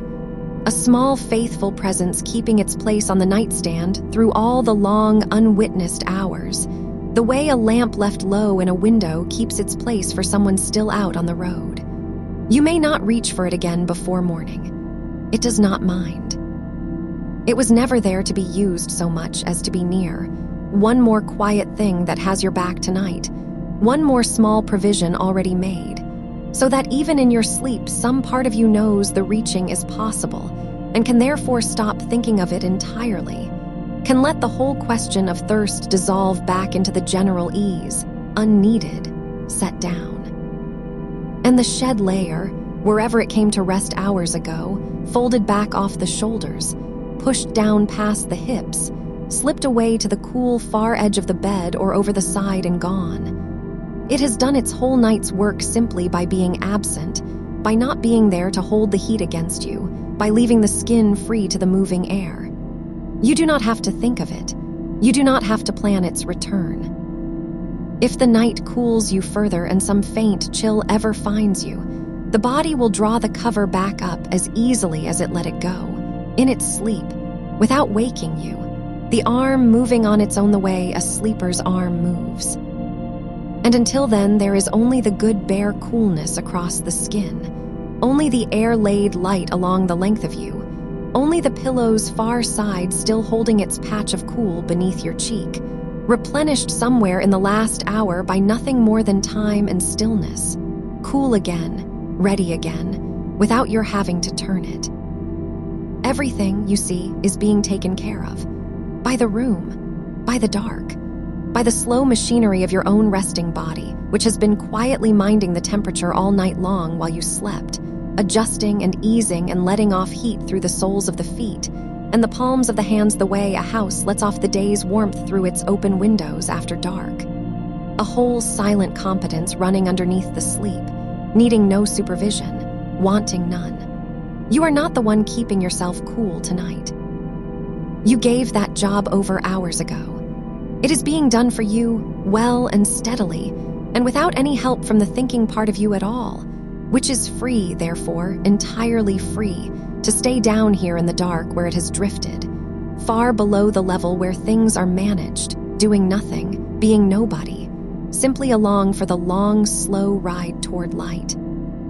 There is such an old ease in that, in not being the one in charge for a while, in lying in the deep middle of the night as trusting as a child carried up the stairs asleep, going wherever you are being taken, arriving wherever you arrive, without once opening your eyes to check the way.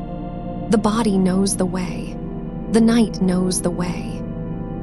And the way leads only down and only cool and only on, hour softly folding into hour, each one a little emptier than the last, a little further from anything that could ask a single thing of you. Feel how the whole idea of morning has thinned now to almost nothing, how it no longer stands up ahead of you like a wall you are traveling toward, but lies flat and far and pale, less a place than a rumor, a thing that will happen in some other, lighter world than this one, a world of standing up and of names, and of the day's 100 small demands, none of which reach you here, none of which can reach you here, in the cool, submerged hush where you have come to rest so far below all of it. That world will still be there when it is time. It can keep. It is keeping now, patient as the water on the nightstand, patient as the folded back cover, holding its shape for you far off at the top of the stairs while you sleep on, unhurried, in no way ready and in no way required to be.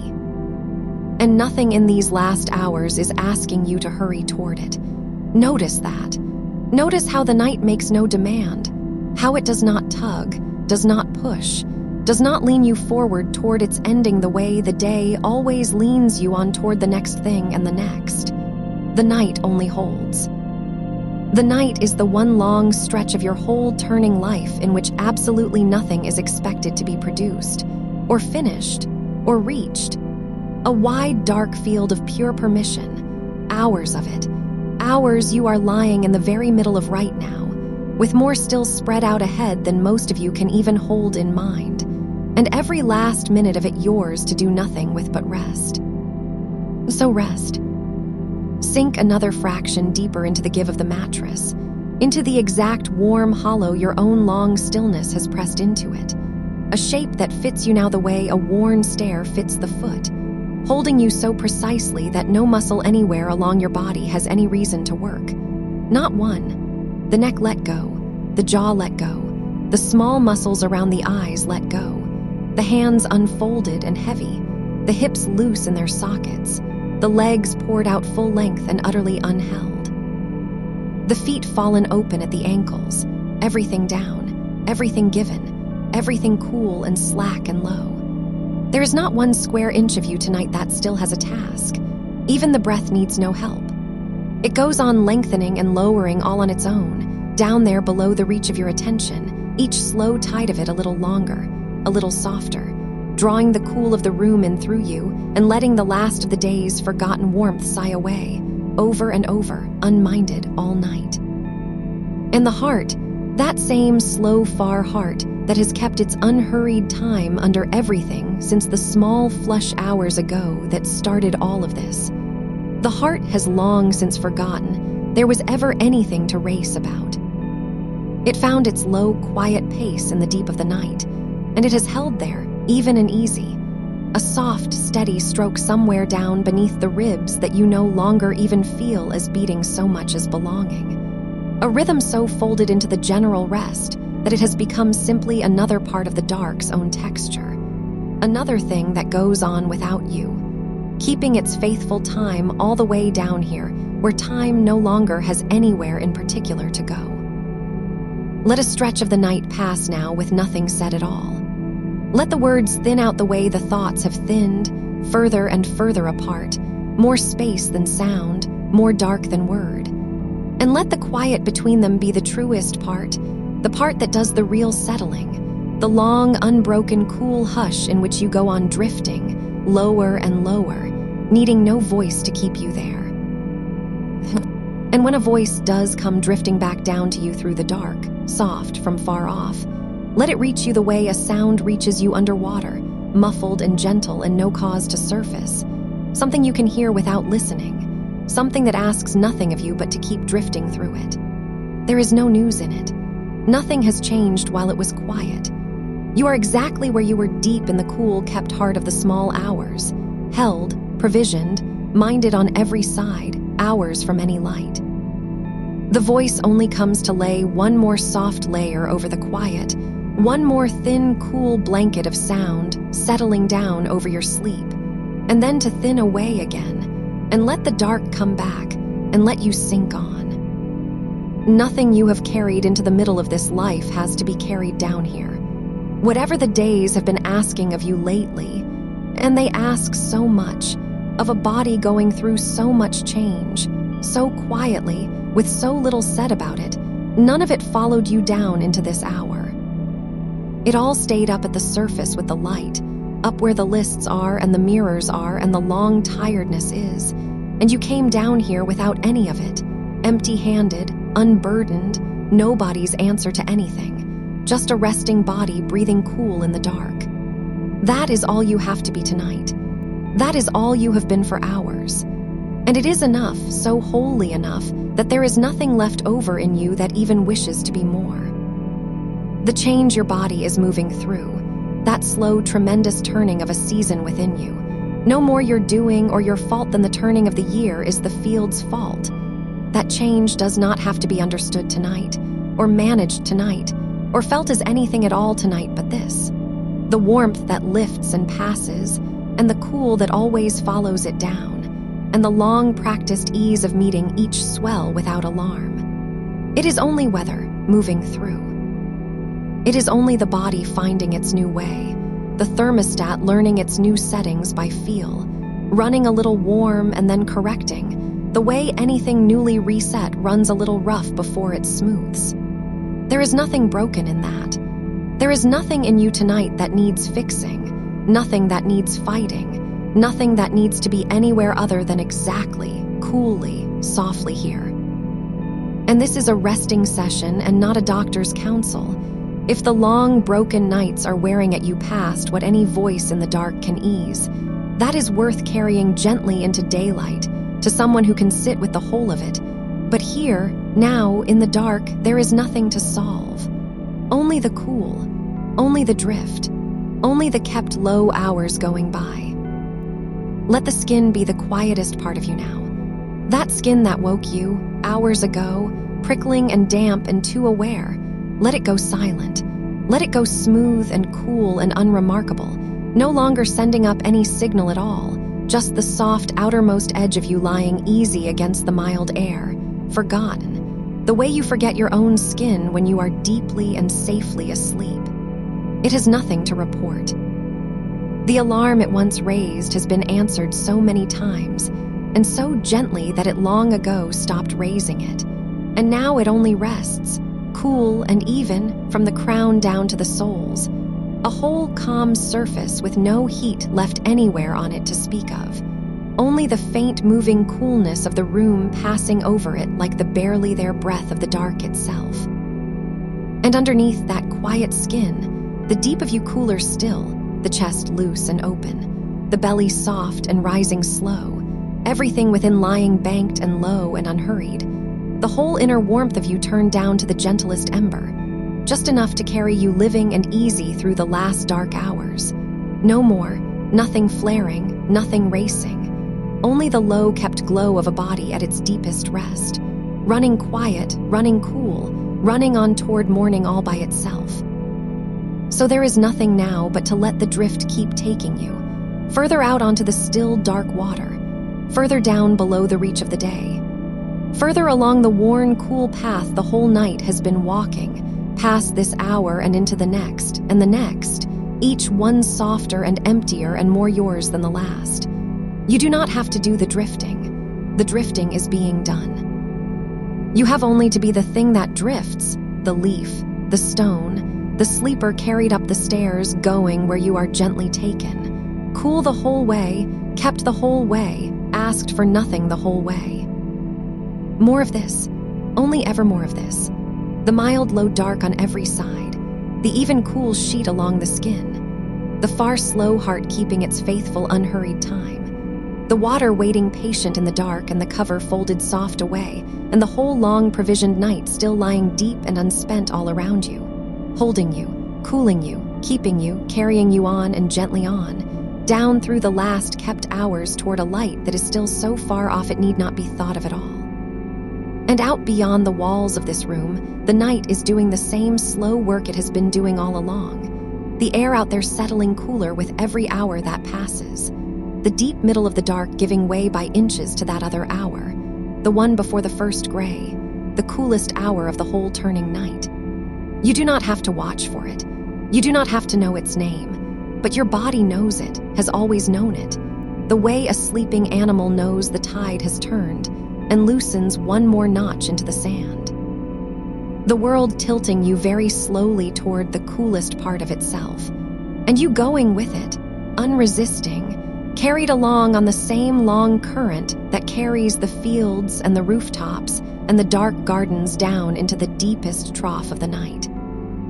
Everything cooling together now, the whole sleeping country of it lowering by one soft degree and then another, and you know different from any of it.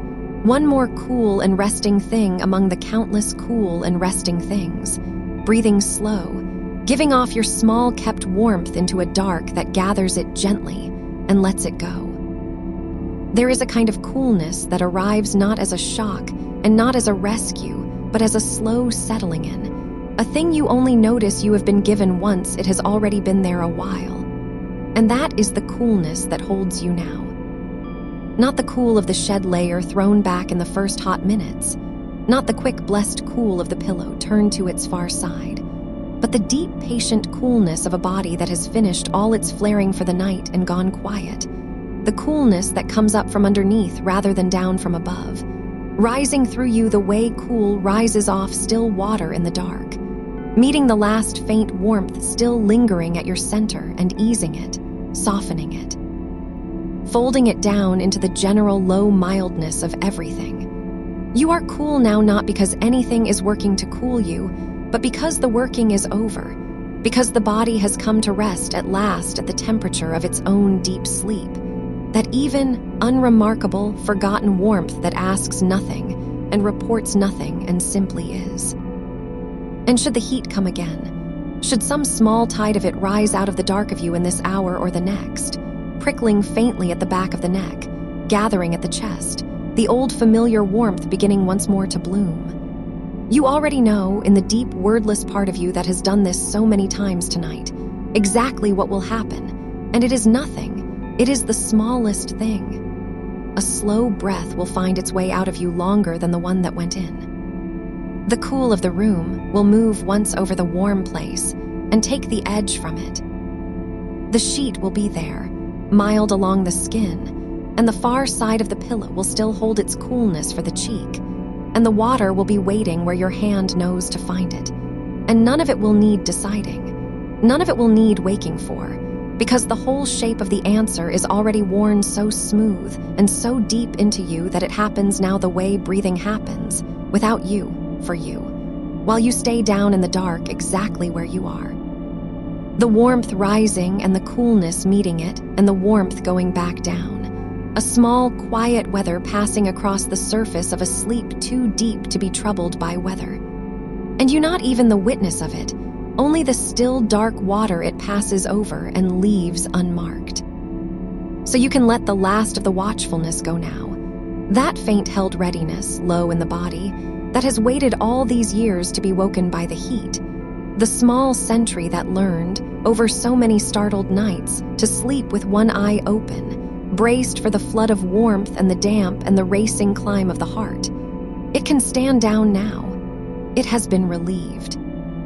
The long night has proven to it, hour by patient hour, that the heat when it comes is met, that the waking when it comes is soft, that nothing it once feared arrives any more as an emergency, only as a small ripple already smoothing before it has fully risen. And a sentry that is no longer needed can at last lie down, can put down the long watch and close the open eye and sink, with the rest of you, into the plain, deep dark where there is nothing to guard against, and nothing coming and nothing to do but rest.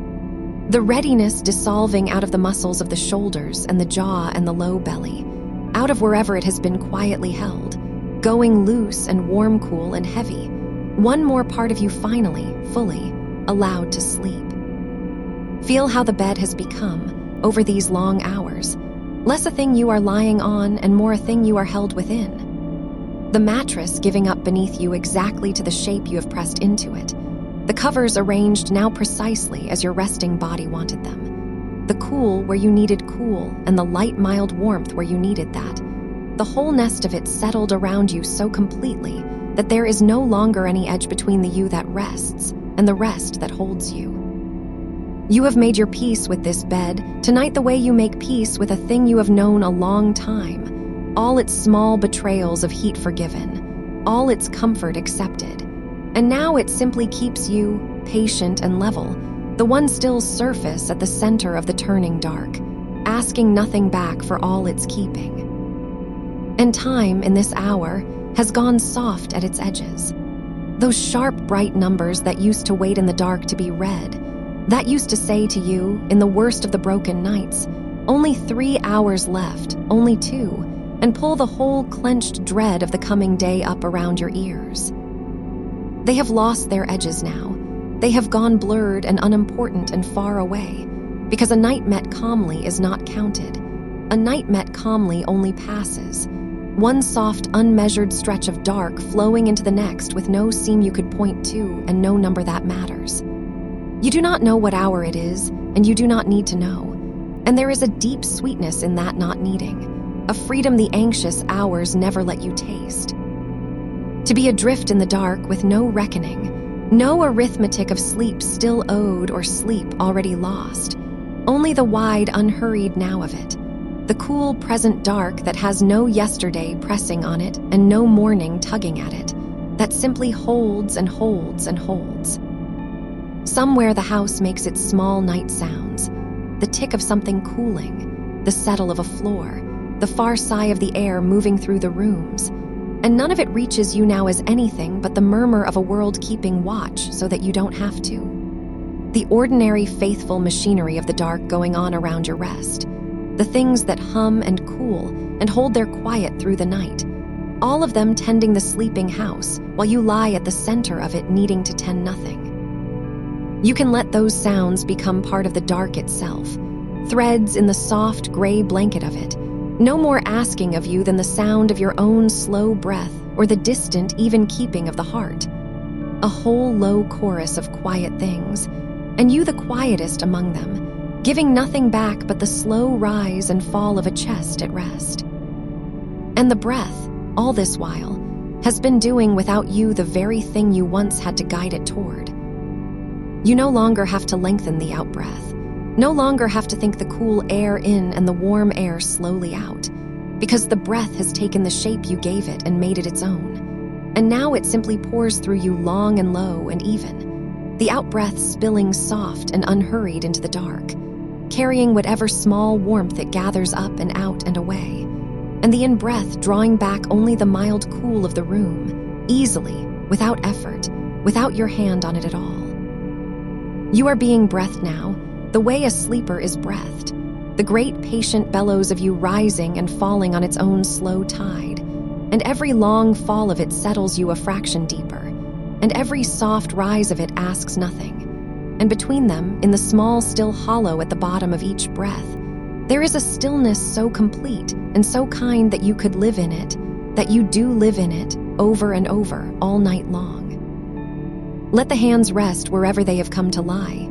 Those hands that carried you through so many hot, small hours, that reached in the dark for the cover and the water and the cool cloth, that pressed to the warm chest and the damp neck, that did all the quiet, practical work of the night.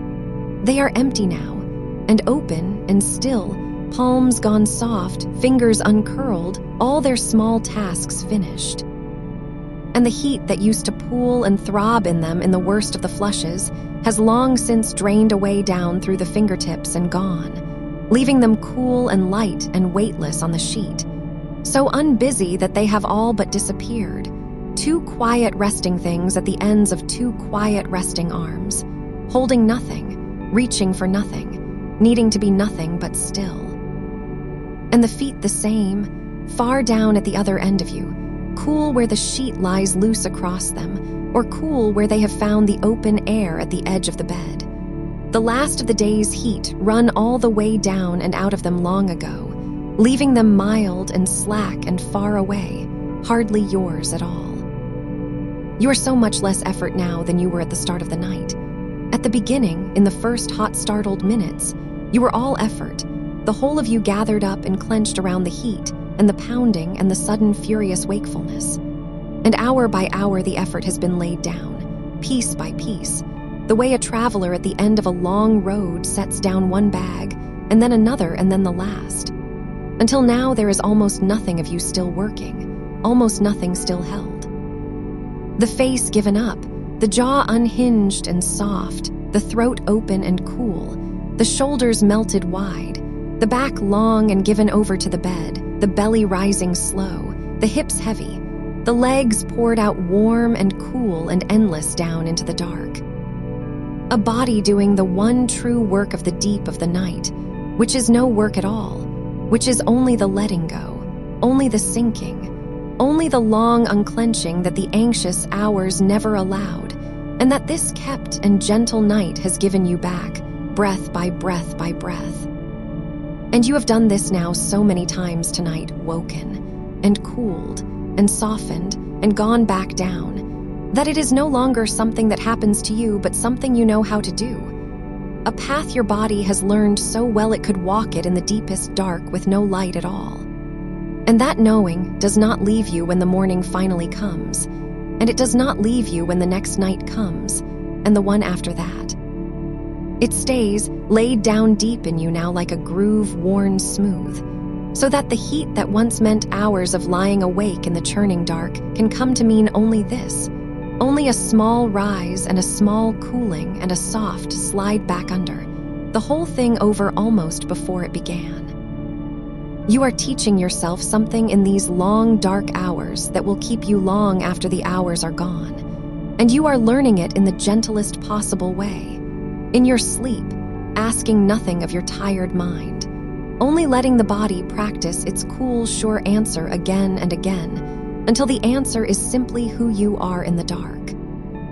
For now, though, there is no next night, and no morning, and no lesson to hold on to. For now, there is only the deep, unhurried middle of this one, the cool, wide reach of it stretching away on every side, more of it still ahead of you than you could ever spend, all of it already provisioned, already tended, already made safe by every calm hour that came before. You have earned this ease, though there was never anything to earn it with, and it is yours now, freely, the whole soft remainder of the dark laid out for you to sink through slow. And you can trust it the way you have learned tonight to trust it. Trust that the cool will keep coming up from underneath, that the breath will keep pouring long and low, that the heart will keep its faithful distant time, that any warmth that rises will be met and eased before it can gather, and that nothing at all is asked of you now but to go on lying here, cool and heavy and held, letting the night carry you the way still water carries whatever has given itself over to floating. So give yourself over, a little more. Let whatever is still faintly holding at the surface of you loosen and slip under. There is no bottom to be afraid of, only deeper and softer and cooler and more still, only more of the same kind dark you have been sinking through all along, and it will not let you fall. It will only let you settle, down past the last thin layer of listening, down past the place where words still reach you, down to where there is only the cool and the weight and the slow tide of the breath and the far soft keeping of the heart. And even those growing faint now, even those thinning out into the general hush, until there is hardly a you left to notice them at all, only the dark, only the cool, only the long-kept night going quietly on, carrying you down, and further down, into the coolest, stillest, most forgotten part of the whole turning dark, where nothing has ever burned and nothing has ever raced, and there has only ever been this, rest and rest. And the mild, low dark on every side, holding you, cooling you, keeping you, letting you sleep on and softly on toward a morning still so far away it is not even a thought, not even a color, not even a whisper at the far edge of the dark. And somewhere in the house, the small sounds of the night go on without you, the sounds that were once your enemies in the dark, the sounds you used to lie and count while the sweat cooled and the hours refused to move, the tick of the cooling walls, the far low hum of something in another room, the settling of the timbers as the whole house lets go of the day's warmth the way you are letting go of yours. And none of it reaches you now the way it used to. None of it hooks you and pulls you up toward waking. It has all become part of the same soft floor beneath you, the same held quiet, sounds that no longer ask anything, that no longer mean anything, but that the night is doing what the night does, cooling and keeping and turning slowly on while you lie unbothered underneath it all. There is a coolness that gathers in a sleeping house in the smallest hours, a coolness that has nothing to do with you. That would be there whether you woke or not, pooling low along the floors, drifting down the dark hallways, settling into the corners of the rooms where no one is.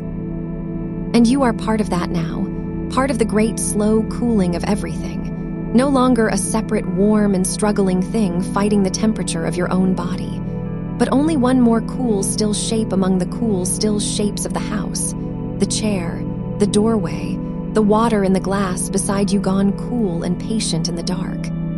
All of it the same temperature as the night, all of it at rest, all of it asking nothing. And if a warmth should rise in you again out of this deep place, so faint you barely register it, some last small flush lifting up along the chest or blooming quiet at the back of the neck, you already know now, without having to know it, without a single thought forming, that it will be met. The cool is already there waiting under it. The long breath is already pouring. The body has done this so many times in the dark tonight that it no longer needs you awake to do it.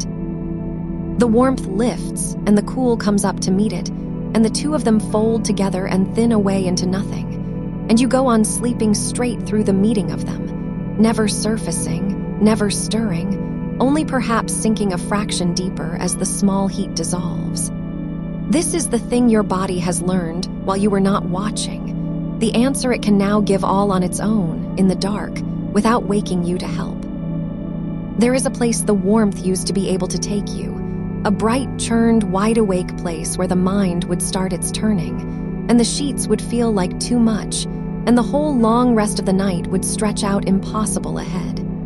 And the path to that place is going quiet now, growing over, unused. You have not gone there tonight, not once, not truly, and the not going is becoming its own kind of habit, its own worn, soft groove, so that even the memory of that bright, churned place is fading, losing its pull, becoming just a thing that used to happen in some other night to someone who did not yet know what you know now in your sleeping body. Let the whole weight of you be given down into the mattress a little further. There is always a little further, always some last held thing that can still soften, the small muscles along the jaw, the fine tension threaded through the hands, the faint bracing somewhere behind the eyes that has been there so long you stopped feeling it as bracing at all. Let it go now, into the cool, into the dark. Let the face go slack and heavy and cool. Let the hands lie open and forgotten. Let the space behind the eyes go wide and dim and still. You do not need to hold your own face together while you sleep. You do not need to keep anything ready. The night will keep everything for you, the way it has been keeping it for hours, patient and cool and endlessly wide.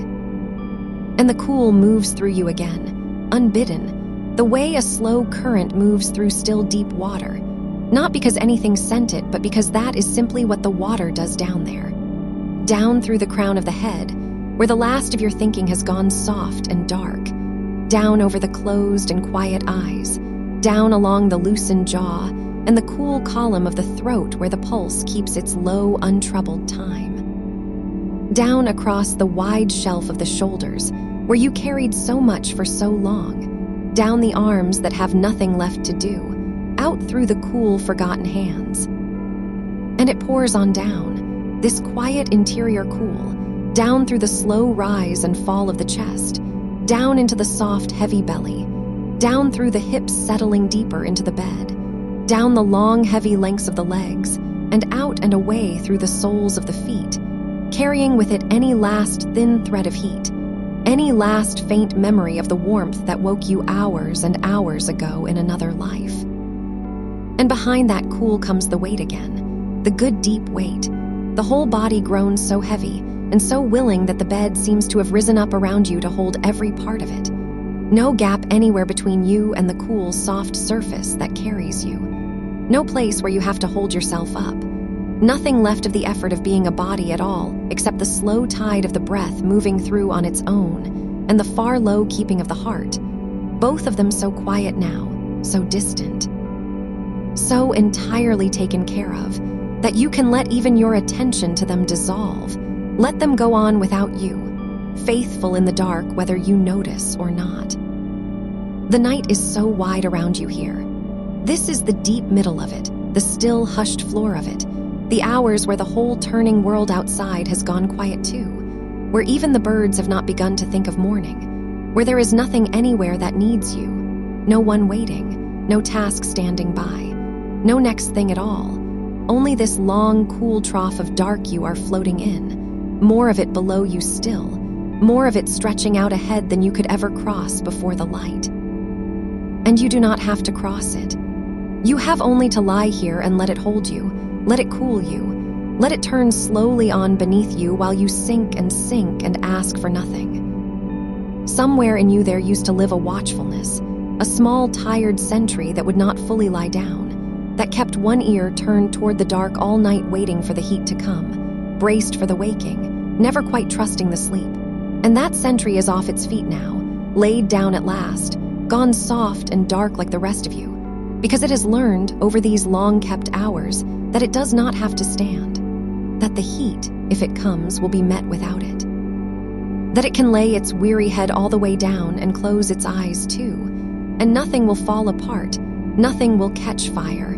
The night will simply go on cooling and keeping the way it has all along. And so even that last watchful part of you sleeps now, finally, the part that has not truly slept in longer than you can remember, sunk down into the same warm, dark forgetting as everything else. Feel how little there is to do. Feel how the whole enterprise of the night has narrowed down to almost nothing, to the barest slow essentials, the cool coming up, the breath pouring long, the weight settling deeper, and everything else set gently aside until morning. You do not have to manage your temperature. You do not have to plan for the heat. You do not have to brace or listen or ready yourself for anything. All of that has been retired, quietly 1 hour at a time, until here in the deep of the night there is nothing left of it, only ease, only the cool and the dark and the long, soft sinking.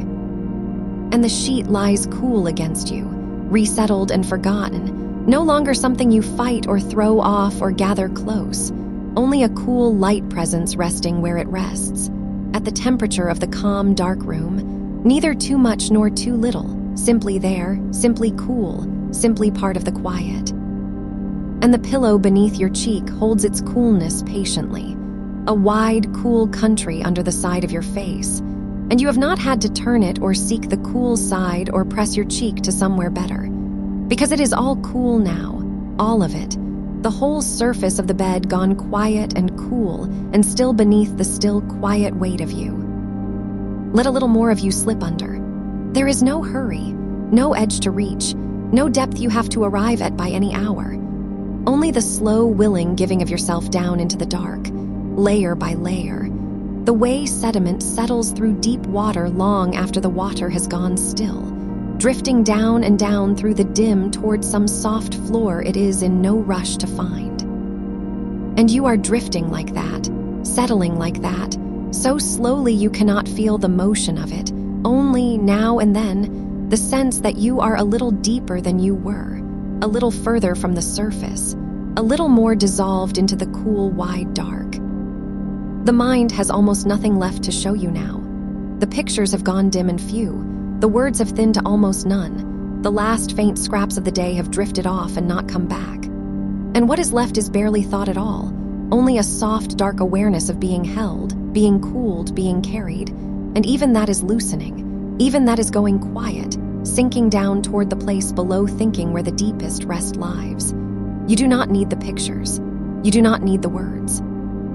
You do not need to follow anything or hold onto anything or understand anything. You need only to keep sinking, keep cooling, keep letting the night have you.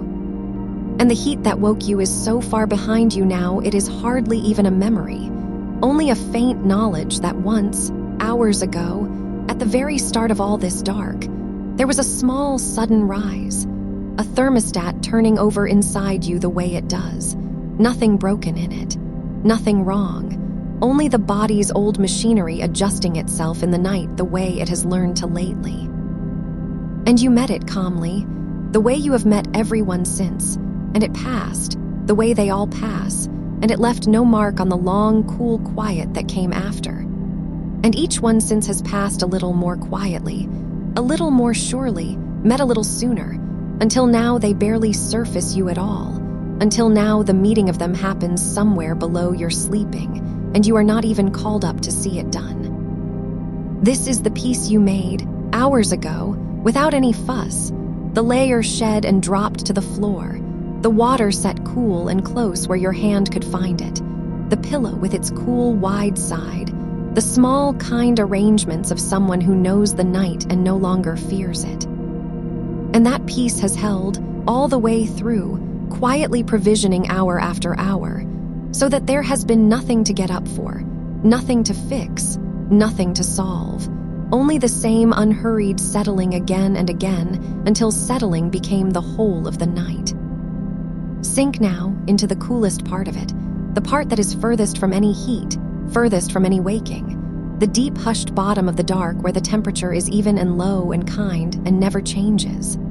Let that evenness soak up into you until you are the same all through, cool and even and still. No hot places, no braced places, no bright churned places, only one long, cool, quiet expanse of resting body, from the crown to the soles, all of it the same soft temperature as the patient dark. And the night goes on. It will go on for hours yet, cool and wide and untroubled, and you will go on sleeping through it, down here where the words no longer quite reach, where there is only the sense of being kept. And if you rise a little at any point in the long dark still ahead, if some faint warmth lifts or some old habit of listening stirs, you will not have to do anything about it, because the doing is done, the answer is built. The body knows its cool sure way back down without you. And so you will only turn a little deeper, and the cool will come up, and the breath will pour, and you will slide back under before you have half surfaced, back into this same soft floor of dark that is waiting to receive you every single time. Let the last thin edge of listening go. You do not need to hear these words to keep sleeping. They are only a low current in the dark now, a warmth of a voice moving somewhere at the far edge of the quiet, no more asking of you than the hum of the cooling house or the settling of the walls. Let them blur, let them thin, let them become just another part of the kept hush that holds you. You can sleep straight through the sound of them, the way you are sleeping through everything now, softly, evenly, cool and heavy, and held in the deep, unhurried middle of the long, dark night. Down and a little further down, into the cool, into the quiet, into the wide-kept dark that goes on holding you and cooling you and carrying you slow and sure toward a morning still so far off it is nothing yet, not a light, not a sound, not even the faintest thought at the edge of your long and peaceful sleep. And here, in this deep place, there is a kind of coolness that feels almost like water, though it is only the dark, only the still cool air of the room laid gently over you. But the mind in its sleeping softens it into something you could float on, something that holds you the way deep water holds a floating body. No effort anywhere, no part of you working to stay up, the whole weight of you simply given over and simply carried. And you float there, cool and level and easy, on the still dark surface of your own rest. While everything beneath you goes down and down into depths, you will never have to touch deep, cool, dark you can rest above forever without falling.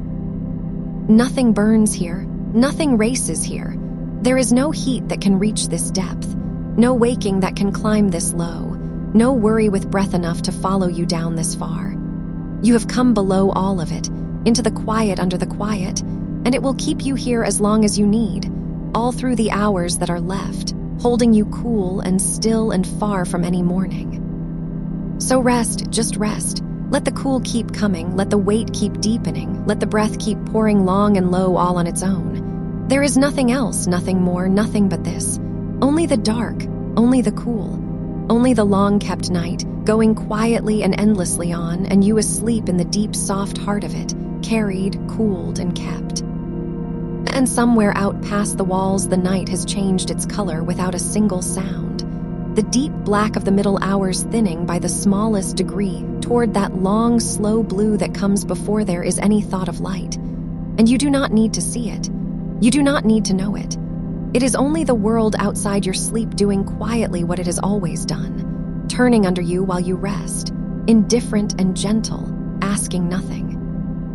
The air in the room has grown its own coolness in these hours, the settled cool that gathers low in a house late at night, drifting along the floor, pooling in the quiet corners, rising slow and unhurried around the bed until it lies against you like something poured. And your body, so warm those hours ago, so briefly and honestly warm, has long since given that heat away into the dark, given it out through the skin the way the earth gives its warmth back to the sky when no one is watching.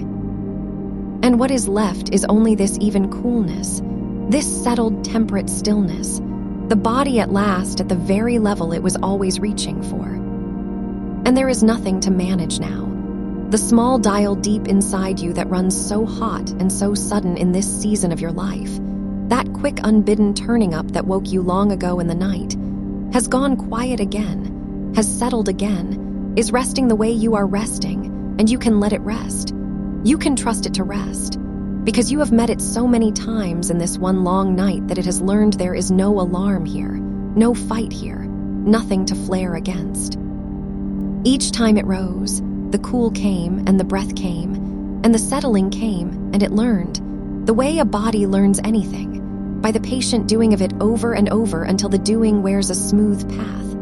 And you are far down that smooth path now, so far along it that the turning up hardly comes at all anymore. And when it does, it is smaller, softer, a low warmth that lifts and passes like a slow breath over water, gone almost before it is here. This is your hormones, only your hormones, the long tide of them going out in you across these years. And it is not a fault, and it is not a failure, and it is not one single thing you are doing wrong. It is a body that has carried you faithfully through so much, only recalibrating now, finding a new and quieter level. And tonight you are not fighting that. Tonight you are simply letting it happen while you sleep, letting the great slow change move through you the way weather moves through a valley, in its own time, on its own terms, without your permission and without needing it. This is a calm rest made only to keep you company through the heat and the waking, not a treatment and not medical advice. And if these nights are wearing you thin, if the sweats and the sleeplessness are taking more from you than a night's rest can give back, that is a kind and worthy conversation to bring to your doctor in the daylight. But not now. Now there is nothing to solve. Now there is only the cool and the dark and the long, steady breath and the deep, untroubled floor of your sleep.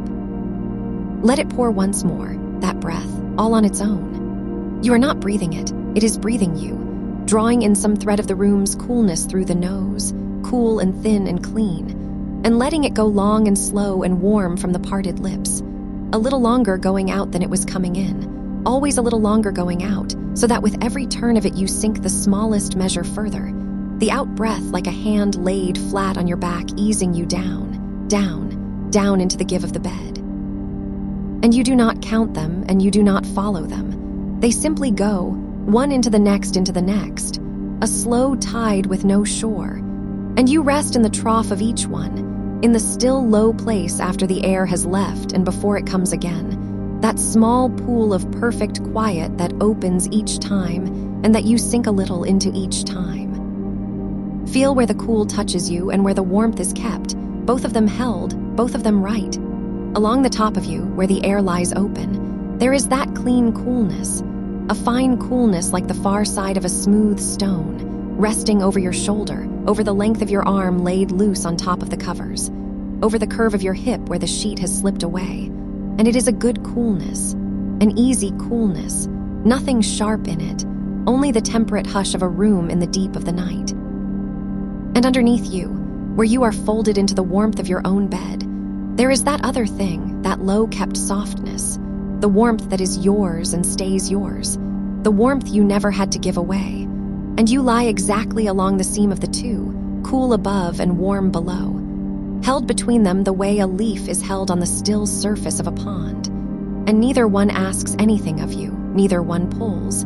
You only float on the line between them, perfectly even, perfectly done. Nothing has to be tended. The water you set within reach on the table still stands there in the dark, and you do not need it, but it is there, cool and waiting, a small kept promise to yourself that you will not go without, and knowing it is there is enough, is its own small ease, so that even the corner of you that once would have kept half watch for thirst can let go of the watching and lie down inside the rest. The layer you shed long ago in the night is still where it fell, folded back or slid to the floor, and you are lighter for it, cooler for it, unbound and loose beneath a covering just thin enough. And that too is a piece already made, a small wise thing your hands did hours ago so that the rest of you could stop needing to think of it. The cool side of the pillow has long since warmed beneath your cheek, and you have long since forgotten to mind, because the minding is gone. All the small managing is gone, all of it done and settled and behind you now, leaving nothing between you and the plain, deep fact of your sleep. And the house holds you inside its own quiet keeping, the walls standing dark and patient around you, the rooms all dim and still and empty of any need, the whole shape of the place gone soft and shapeless in the dark. No edges, no corners, only the sense of a space that is yours and that is safe, and that is holding the night off from you on every side. letting only the cool of it in and keeping all the rest out. And beyond the house, the street lies quiet. And beyond the street, the town or the fields or the far scatter of other sleeping houses lie quiet. Everyone laid down, everyone given over. A whole dark country of resting bodies, and you one of them. One small, warm, cool life among the countless others. All of you carried together through the same long hours by the same turning night. None of you alone in it, though each of you is deep in your own dark. And how far the morning still is. You cannot even feel the shape of it yet, cannot even sense the first thinning of the dark toward it. It is only a word, only a thing that will be true much later, hours from here. A rim of gray so distant it is not real. Not tonight, not now, not for a long while yet. There is so much night left to rest in, so much cool dark stretching ahead, unbroken, unhurried, laid out before you like a long, smooth road going gently downhill with nothing on it. No turnings, no stops, only the easy roll of the hours carrying you on, and on toward a light you do not have to reach for and do not have to want. You can spend all of it here, in this low and level place. Spend it the way still water spends the night, changing nothing, needing nothing, only lying quiet under the dark and letting the hours pass over. And if some warmth should rise in you again before that far morning comes, one more small turning of that inner dial, you already know the whole of it. You already have the answer laid ready without having to fetch it. The cool will come first, before you even ask, drawn up from the settled air of the room, moving over the crown of your head and down along the back of your neck and out across your shoulders. A slow spreading coolness like shade moving over ground. And the breath will lengthen on its own, going out longer, always longer, easing the warmth down and out through your open hands and down the length of your legs and away through the soles of your feet into the far dark end of the bed. And the heat will thin. And the pulse will slow, and the settling will come, and you will be down again, under again, before the waking has even finished arriving. You will not have to build it, it is built. You will not have to find it, it is here. Your body has walked this cool way back down so many times in this one night that it is no longer a thing you do. It is a thing that happens, smooth and sure and already begun. And you can trust it the way you trust your own heart to keep its beat while you sleep, without a single thought given to it. So let even that trust grow quiet. Let even the knowing of it sink out of sight, because you do not need to hold the knowledge either.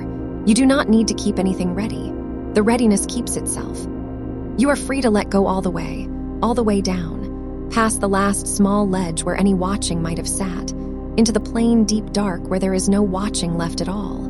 Only the slow tide of the breath and the even weight of you laid out, and the cool lying gentle over the whole length of your rest. Feel the weight of you now, how it has deepened through these hours, how much more of you the bed is holding than it seemed to hold when you first lay back down. Your head has grown heavy into the pillow, a settled weight, a stone in soft ground, and you would not lift it now for anything. There is no reason to lift it. It can stay exactly where it has sunk. Your shoulders have loosened away from where they used to ride, dropped down and open and wide. No lift left in them, no bracing, only the long spread of them melting into the give beneath. Your back lies flat and trusting along the bed, every knot of the day and every clench of the waking long since undone and gone. And the bed takes all of it, takes the whole run of your spine and holds it, so that no muscle anywhere has to keep you together. The holding is the bed's now, not yours. Your hips are heavy, your legs are heavy, loose and long and rolled a little outward with the pure ease of muscles that have stopped. And your feet lie still and cool at the far end of everything, the last of the heat long drained away through them. Nothing left there but quiet. And your hands, let your hands be the softest of all, the fingers half curled and open, no grip in them, nothing held, the palms gone slack and warm, hands that have set down everything they were carrying, every list and every worry and every small readiness, set it all down onto the dark and left it there. A hand that holds nothing is a hand that has finally believed it may rest. And yours believe it now. Yours have let go of even the memory of holding and lie open on the covers or curled soft against the sheet, doing nothing, keeping nothing, easy and emptied and still. There is a slowness in you now that goes deeper than sleep, a slowness in the blood and the breath and the long, quiet spaces between your thoughts. And even the thoughts, when they come at all, come slower, thinner, further apart, drifting up faint and gray and dissolving again before they can gather any shape. A word here, a fragment there, nothing that holds, nothing that means, only the last soft driftwood of a mind that has mostly stopped and is letting the current take the rest. And you can let them go, all of them. Let each one thin out into the dark the moment it forms, because none of them is a task and none of them is a call. They are only the quiet settling of a mind coming to rest, the way a house ticks and settles as it cools, small sounds signifying nothing, sinking into the hush. The cool goes on coming, patient and endless, the room breathing its low, temperate breath around you, gathering along the floor and rising slow around the bed, and laying itself over you again and again. A coolness with no edge and no end, that does not have to be summoned and does not run out, that will keep coming just like this through every hour that is left, so that whatever warmth may lift in you will always meet it, always be met, always be eased back down into this same wide level calm. You are held inside a coolness that outlasts every heat, a dark that outlasts every waking, a quiet that outlasts every thought. And there is nothing in you that can burn long enough or wake sharp enough or worry hard enough to climb out of the deep place you have settled into, because the deep place is deeper than all of it, and it keeps you. So go on down, a little further even than this, into the part of the night that has no name and no hour, the long slack middle where time has loosened all its knots and gone soft, where nothing is expected and nothing is measured, where you may simply be a warm, cool weight breathing slow in the dark, given over, carried, kept. The morning is nowhere. The morning is nothing. The morning is a rumor from another country, and it will keep. It will wait. It will come on its own without any help from you and long after you have stopped waiting for it. And until then, there is only this, only the cool and the dark and the slow, deep pour of the breath, only the long night going quietly on and on, holding you, cooling you, carrying you gently through. And you rest. You simply rest. Down where nothing burns and nothing races and nothing asks. Down in the still cool heart of the kept dark, breathing slow, lying heavy, held and held and held. And if a warmth should rise in you now, here in the deep of it, so far down that you barely register the lifting, it will be met before you know it has begun. Your body has done this so many times through this one long night that the meeting has become automatic, a thing it manages without you. The way it manages the beating and the breathing, no decision needed, no waking needed, only the old settled habit turning over quietly in the dark. The heat gathers a little at the chest or along the back of the neck, and the cool is already there to answer it, already pooling, already drawing the warmth down and thinning it out and folding it away into the wide, even temperature of the room. And you sleep straight through the whole small exchange, never knowing it happened, because it no longer needs your knowing. This is what all the practice was for, all those earlier hours of patient answering. The cool down passed over you again and again until the passing wore itself a channel. A worn, smooth groove, the warmth now simply slides down and disappears along, and your sleep closes over the place it went like water closing over a dropped stone, seamless, unbroken, whole. So you may trust it fully now, the thing your body has learned, trust it the way you trust the floor to hold when you step, without a thought, without a checking. It will keep the temperature for you through what remains. It will do the small, cooling work in the dark while you lie past all working, and you need not lift so much as the edge of your attention toward it, need not surface even to the shallowest half-waking to see that it is handled, because it is handled. It is being handled. It will go on being handled long after the last of your watching has dissolved. There is a texture to the air in this part of the night, the deepest part, a particular fineness to it, cooler and thinner and more still than the air of any other hour, as though the dark itself has settled and clarified while you slept, the way a pitcher of water goes clear when it is left to stand. And this fine, cool air moves so slowly across the room that it seems hardly to move at all, only to lean, to drift, to lay itself along the length of you a breath at a time, along the arm that lies open on the cover, along the side of the face turned up into the dark, along the ankle where it has slipped free of the sheet. And everywhere it touches, it takes a little warmth away with it as it goes, so gently, so patiently, that the taking is itself a kind of soothing, a slow unburdening of heat you did not even know you still carried. Feel how the far edge of the bed, the parts of it you are not lying on, have stayed cool this whole time, a reserve of coolness held quietly for you just past the reach of your body's warmth. And when your foot drifts out into it, or your hand slides across into that untouched country of the sheet, there is that small, clean welcome of cool cloth against your skin, freely given, asking nothing, and you may rest there in it, or move on from it, and there will always be more, another cool reach of the bed a little further out, the mattress wide and the night long and the coolness in far greater supply than any heat you have left to spend. And the pillow, turned so many times through the dark that turning it has become part of the rhythm of the night, offers you its cool face again whenever you want it. That first flat coolness against the cheek that feels like the night itself has cupped your head in a cool palm and asked you to lay it down.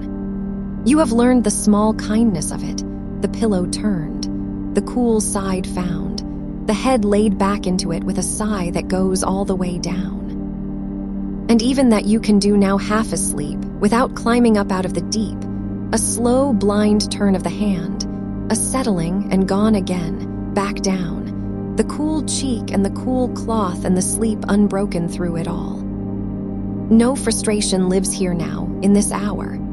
You left it somewhere far back in the night, in the earlier dark, and it did not follow you down. Whatever sharpness you may once have felt it being woken, whatever tightening of not again, of why now, of how long till morning, all of it has been set down and left behind, retired, the way you retire a coat you no longer need to a hook by the door and simply stop reaching for. The wakings, when they came softer and softer through the night, each one meeting less resistance than the last, until they stopped being wakings at all and became only the smallest stirrings, ripples that rose and smoothed and left the deep water still. And now even the ripples are rare, and further apart, and shallower, and they trouble nothing, they change nothing. They pass across the surface of your rest, and your rest does not so much as register them. This is the body's habit now, this returning, worn so deep by repetition that it is no longer a thing you do but a thing that happens, the way the tide returns without trying, the way the breath returns without asking. You rose toward waking and sank back so many times tonight that the sinking became the truer motion, the natural direction, the way the current runs.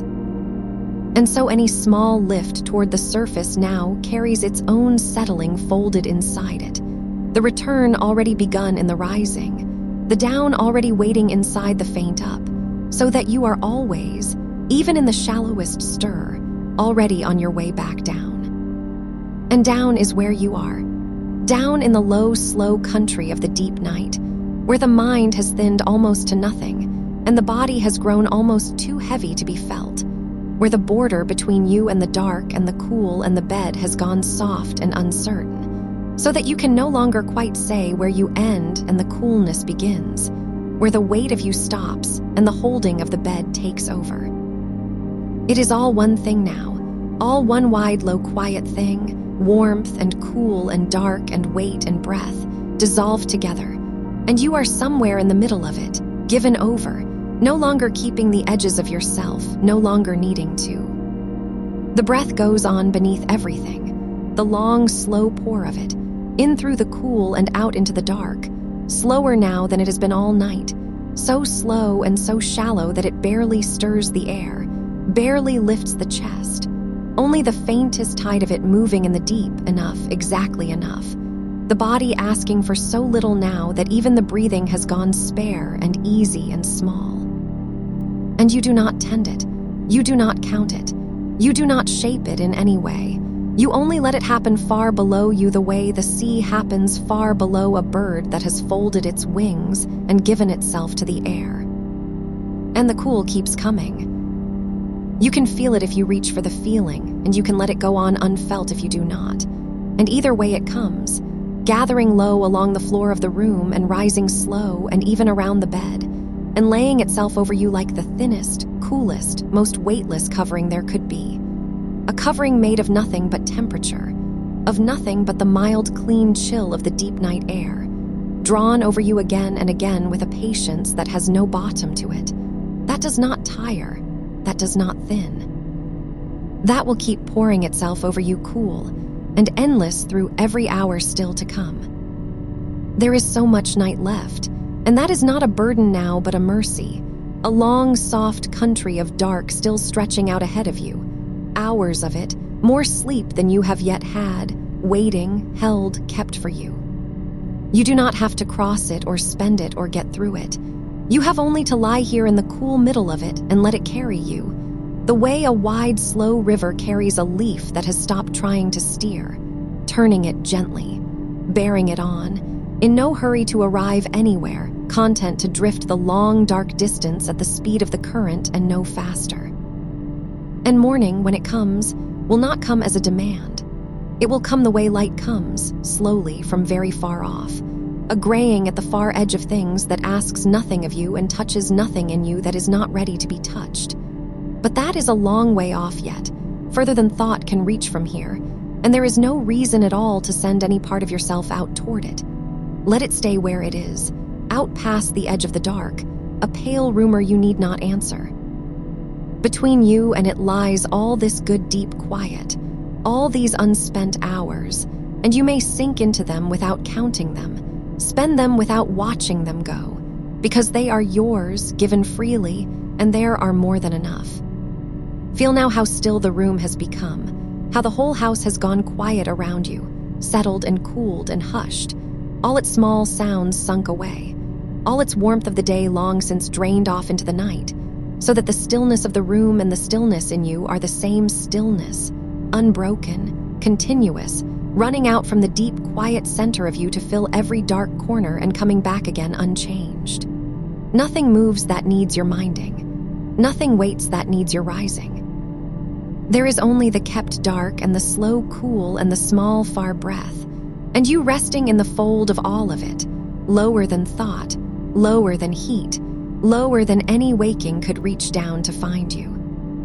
And if the warmth lifts, the cool will meet it, and you will not have to know. And if a stirring rises, the settling is already inside it, and you will not have to climb. And if the night seems long, the length of it is only more rest, more dark, more cool, more of this same wide holding, poured out for you without stint or end. There is nothing left for you to do here but be carried, and you are being carried softly, surely, down the long, slow middle of the dark, cooled and kept and eased along, hour into hour, breath into breath, deeper and deeper into the part of the night that only knows how to hold you. Lie into it now, fully, the last small holdings back all gone. Let the weight of you pour down through the bed and out and away. Let the last thin thread of watching slip loose from your hand and drift off into the dark unheld. Let the breath go on breathing itself, and the cool go on cooling, and the night go on carrying. None of it yours to manage anymore. All of it happening around you and beneath you, and for you while you do nothing, nothing at all. Only sink, only stay, only rest. Down where the heat cannot follow. Down where the hour has no number. Down where the only thing that is asked of you is the thing you are already doing, which is nothing, which is this, which is lying here soft and cool and heavy and given over in the deep kept dark. And the cool comes, and the dark holds, and the breath pours slow, and you go on and further into the long, quiet reach of the night that is still to come, carried the whole way, Cooled the whole way, kept the whole way, needing nothing, minding nothing, holding nothing, only here, only cool, only resting, only deep.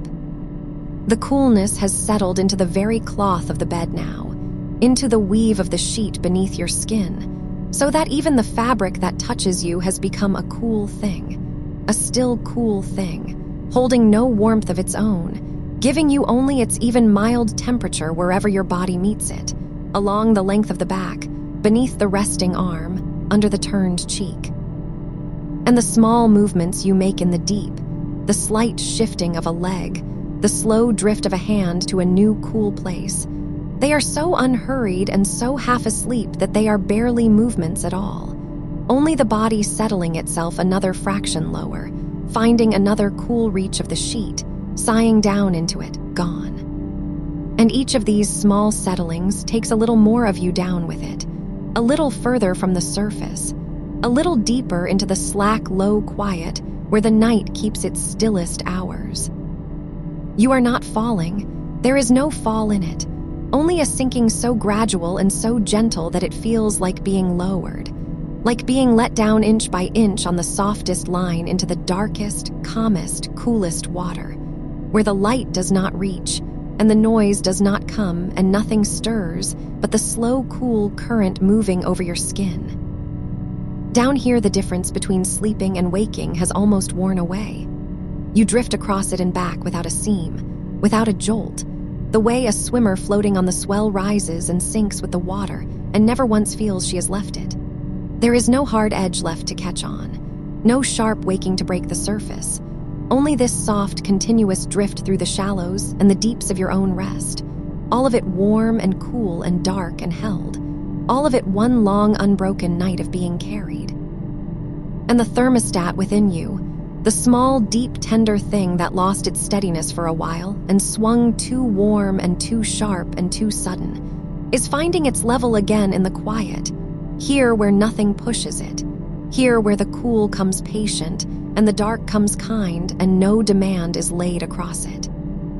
You cannot force it and you do not need to. You have only to lie here in the ease you have made and let it settle at its own pace toward its own center, the way a swung weight on a long string comes slowly, swing by smaller swing, back to rest. And it is coming to rest, quietly, in its own time, while you sleep, needing nothing from you but the leaving of it alone. So leave it alone now. Leave all of it alone. The temperature and the timing and the turning and the waking, all of it handled, all of it happening on its own in the good dark without your help. You are off duty. Wholly, deeply off duty, relieved of every watch you have ever kept over your own long nights, and there is no post left for you to stand, no vigil left for you to hold, nothing anywhere in the dark that needs you awake to guard it. And so you may go all the way down, past the last faint outpost of your watching, into the undefended deep where the night takes over the keeping entirely, and does it better than you ever could, and does it without waking you, and does it without end. The cool for you, the dark for you, the long hours for you. All of it poured and folded and laid over you while you lie past knowing, carried, kept, cooled, held, breathing slow in the still heart of the night that is not nearly over, and glad in some wordless place below all words that it is not nearly over, because there is nothing here but rest, and there is so much of it left. And you go on, quietly down, into the cool, into the dark, into the kept and carrying night.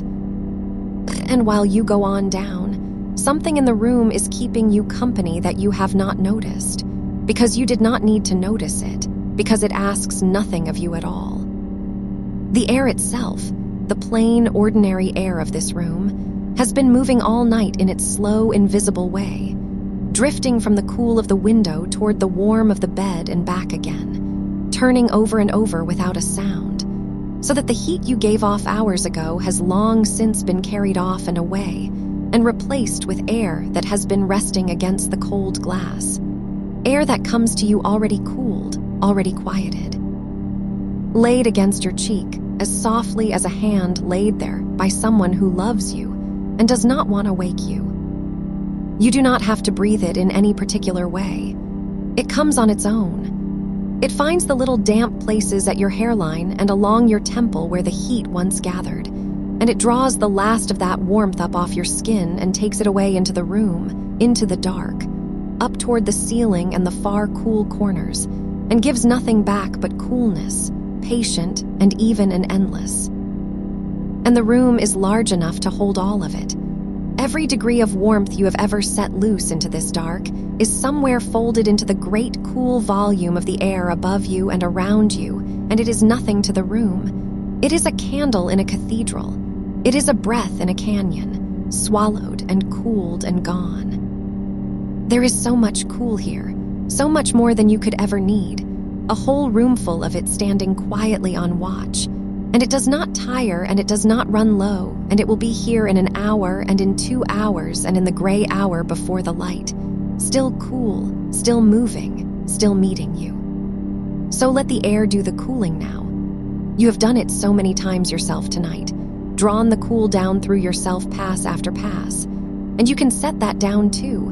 You can let the room take the task from your hands entirely, and simply lie in the middle of all that slow, cool, moving air like a stone lies in a slow, cool stream, doing nothing, holding nothing, cooled from every side by something that never stops and never asks. And lower than the air, closer than the air, there is the bed. The bed has taken your weight for hours now, and it has not shifted, and it has not complained, and it holds every part of you exactly as heavily as that part is heavy, no more and no less. The way still water holds a floating thing. Where you press down, it presses up, so evenly, so exactly, that the pressing cancels itself and leaves only rest. Your shoulder into the mattress and the mattress into your shoulder, meeting somewhere in the middle at a place with no strain in it at all. Your hip, your ribs, the long bones of your legs, the back of your skull, each one met and cradled and answered by the bed beneath it, so that there is not one point along the whole length of you that has to hold itself up, not one. And the cool has settled into the sheets by now, all the way through them, into the deep of the pillow and the folds of the cloth against your arms, so that wherever your skin lies against the bed, it lies against coolness. And wherever you move, if you move at all, a little slow turning in your sleep, your skin finds new cool waiting for it. Another cool patch of cloth held ready in the dark, one after another, the whole bed a wide field of cool laid out beneath you with more of it than you will use before morning. There is no hot side left anywhere for you to flee from now. The whole surface of the bed has come to one even temperature, the temperature of the quiet room, the temperature of rest, and you may lie anywhere across it and be met the same, cool and level and kind, so that even the old small worry of where to lie, which way to turn, where the good cool place might be, even that has dissolved because it is everywhere now. It is all one cool place, and you are already in the middle of it. And morning is still a long way off. You do not have to reach for it. It is coming toward you on its own, slowly, from the far side of the dark, in no hurry at all, and it will not arrive before its hour, and its hour is a long, long way from here. Between now and then there is nothing but the wide plain of the night to be crossed, and you are crossing it in your sleep, mile after dark mile, without a single step, carried the whole way. Think how much of it is still ahead of you, and let that be a comfort and not a burden. The frustration that used to come at this hour, the sitting up, the arithmetic of how many hours were left and how few of them would be spent asleep. You have set all of that down so many times tonight that your body has stopped reaching for it, the way a hand stops reaching for a rail that was taken away weeks ago. The reaching has quietly ended. And in its place there is only this, hours of dark still to spend, and a body that knows now, deep in its own habit, how to spend them sleeping. Because you have practiced it all night long. Every time the heat rose and pulled you toward the surface, you met it the same way, without alarm, without the old scramble. Only the slow, cool pass and the long, low breath and the sinking back, again and again, until the meeting of it wore smooth, until the return to sleep became a groove your whole body knows how to fall into. You have taught yourself something tonight in the dark, not with words, but with repetition, the only teacher the body ever really listens to. You have taught yourself that waking warm is not the beginning of a struggle. It is only a small turning in a long night, met and passed, so many times now that the meeting has almost stopped needing you awake for it at all. And so even if the heat should rise once more before the morning, some last small swell of it moving up through you the way a warm current moves up through cool water and then thins and is gone. Even then, you already know what your body will do, because it has done it all night, because it is done now without deciding, without waking fully, without the mind ever having to come all the way up to manage it. The cool will be drawn down. The breath will lengthen. The warmth will lift and drain away down through your hands and your feet and out into the wide, cool room. And you will sink again before you have even properly surfaced, back down into the dark where you already are. It handles itself now. That is the thing your body learned tonight. It handles itself quietly below you while you sleep on top of it like still water on top of a slow, deep river, untroubled by the current beneath. And the small, deep place that swung too warm for a while, the tender inner dial that lost its steadiness and sent the heat too high and too fast, it is not something you have to hold your breath over. It is only recalibrating, finding its level, the way any fine and sensitive thing wobbles for a season when the ground beneath it shifts. And then, given quiet, given time, given nights like this one where nothing pushes at it, slowly steadies again around a new middle. This is not a calming rest session that can promise you anything about that, and it does not try to if these hot wakings and these long, thin nights are wearing you down. That is a conversation worth having, gently, in the daylight, with a doctor who can sit with the whole of it. But here, now, in the dark, there is nothing to decide and nothing to fix. There is only a body cooling and a night that holds it, and the quiet, patient work of a small thing finding its balance again, while the woman it belongs to lies deep asleep and lets it. So let it wobble and let it settle, all on its own, down there below your noticing, in its own slow time, needing nothing from you tonight but the gift of being left alone in the cool and the dark. And you have so much cool and dark to give it. The night is deep and wide and far from spent. The window still holds its square of blackness. The air still moves its slow, cool round.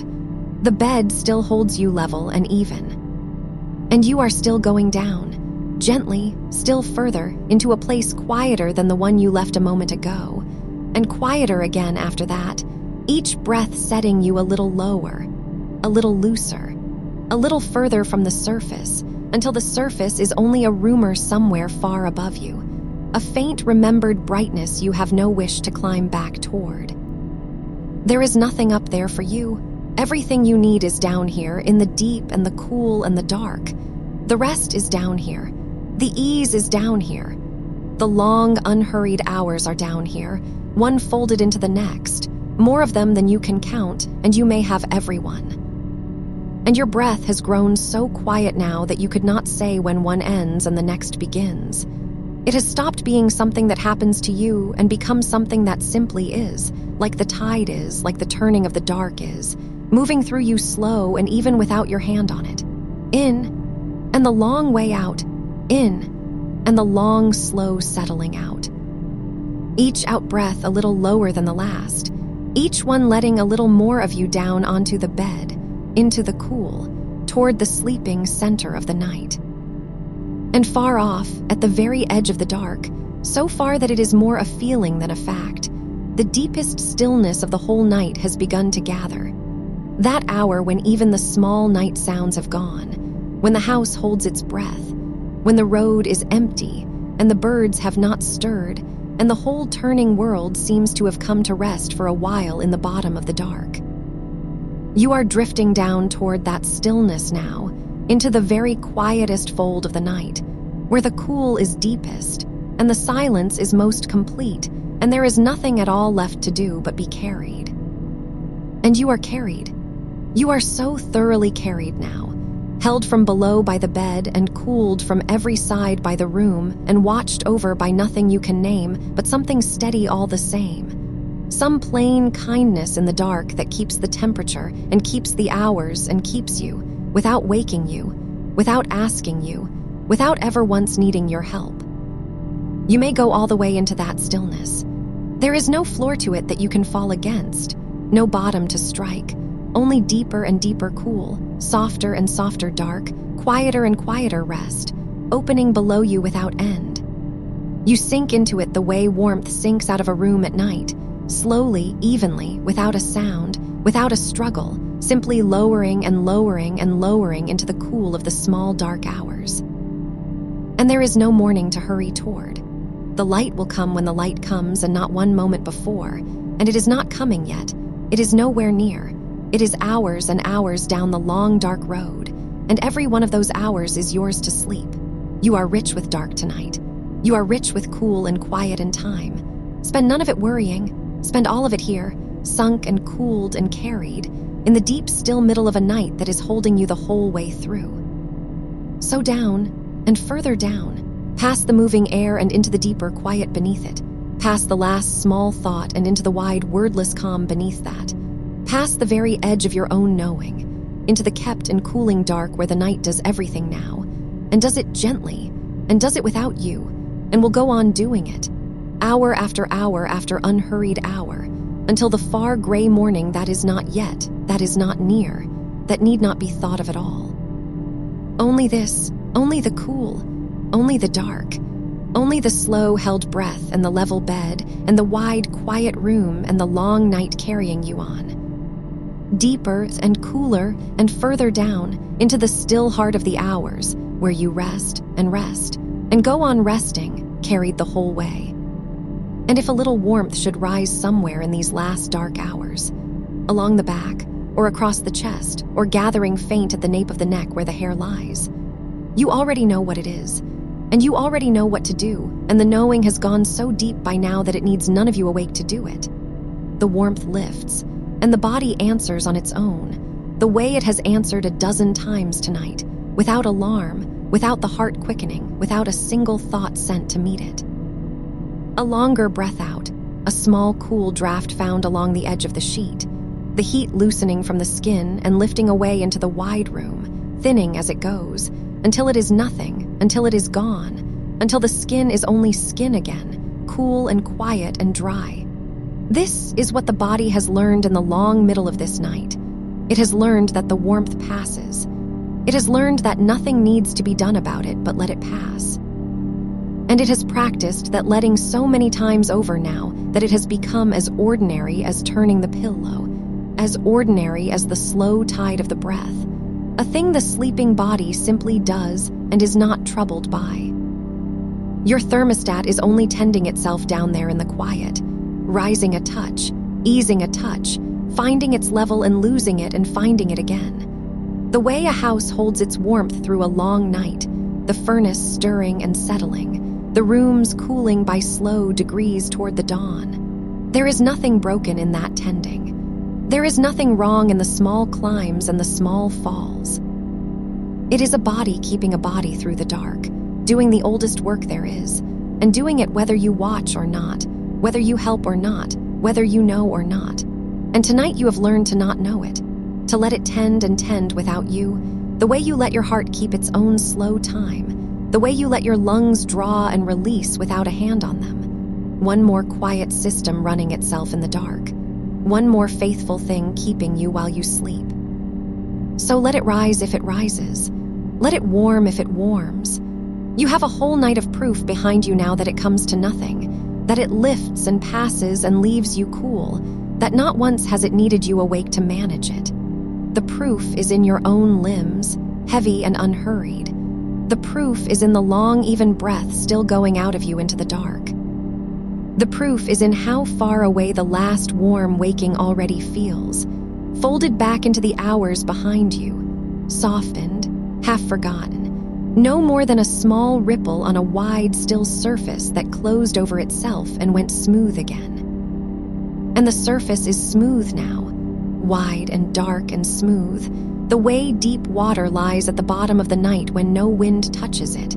You are resting on that smoothness. You are resting in it, cooled through and settled through and let all the way down onto the level dark. Somewhere the far cotton of the sheet has stayed cool this whole time, a cool it has been keeping for you at the edges, past where your warmth has reached. And if you drift a hand toward it, or a foot, or turn a shoulder toward that untouched coolness, it is waiting, patient, holding a coolness the room has laid into it slowly through the small hours. There is always more cool than you need in a night like this. The room has been making it and keeping it the whole time, in the far pillow, in the loose top of the sheet, in the quiet air that hangs above the bed and lowers itself onto you a degree at a time. You are not running short of cool. You will not run short of it before the morning. There is more of it than there is night left, and there is a great deal of night left. And so there is a great, unhurried plenty around you, cool enough for every hour still to come. And the hours still to come are gentle ones. The hardest turn of the night is behind you now, the deep low middle already crossed, the long climb toward the light not yet begun, and in between the two there is this, a wide slack water, an easy stretch, the part of the night that asks the least of anyone. You have come through the steepest dark, and there is nothing ahead but the slow shallowing toward day, still far, still soft, still hours off. And all of it downhill from here, all of it easy, all of it carrying you the way a slow current carries a leaf, without effort, without direction, without any need to swim. So stop swimming entirely now, if any small part of you was still swimming. Let the last of the effort go out of the hands. Let it go out of the jaw, where it likes to gather. Let it go out of the small muscles around the eyes, which have no work to do in the dark and can be let all the way loose. Let the shoulders finish their long slide down and away from the ears.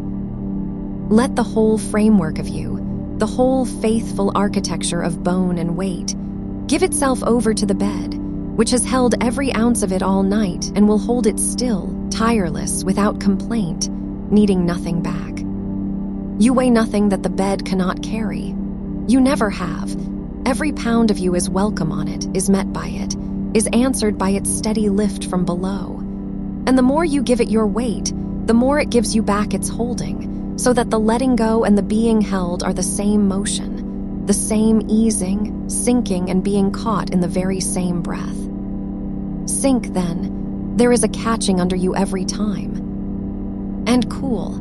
There is more cool around you than you could use. And drift. There is more dark ahead than you could ever cross before the light. The breath has grown so quiet now that it barely stirs the air. It comes when it comes and leaves when it leaves and asks nothing of you in between. A small, slow weather moving through you on its own. The tide going out a little longer than it comes in. The way it has all night.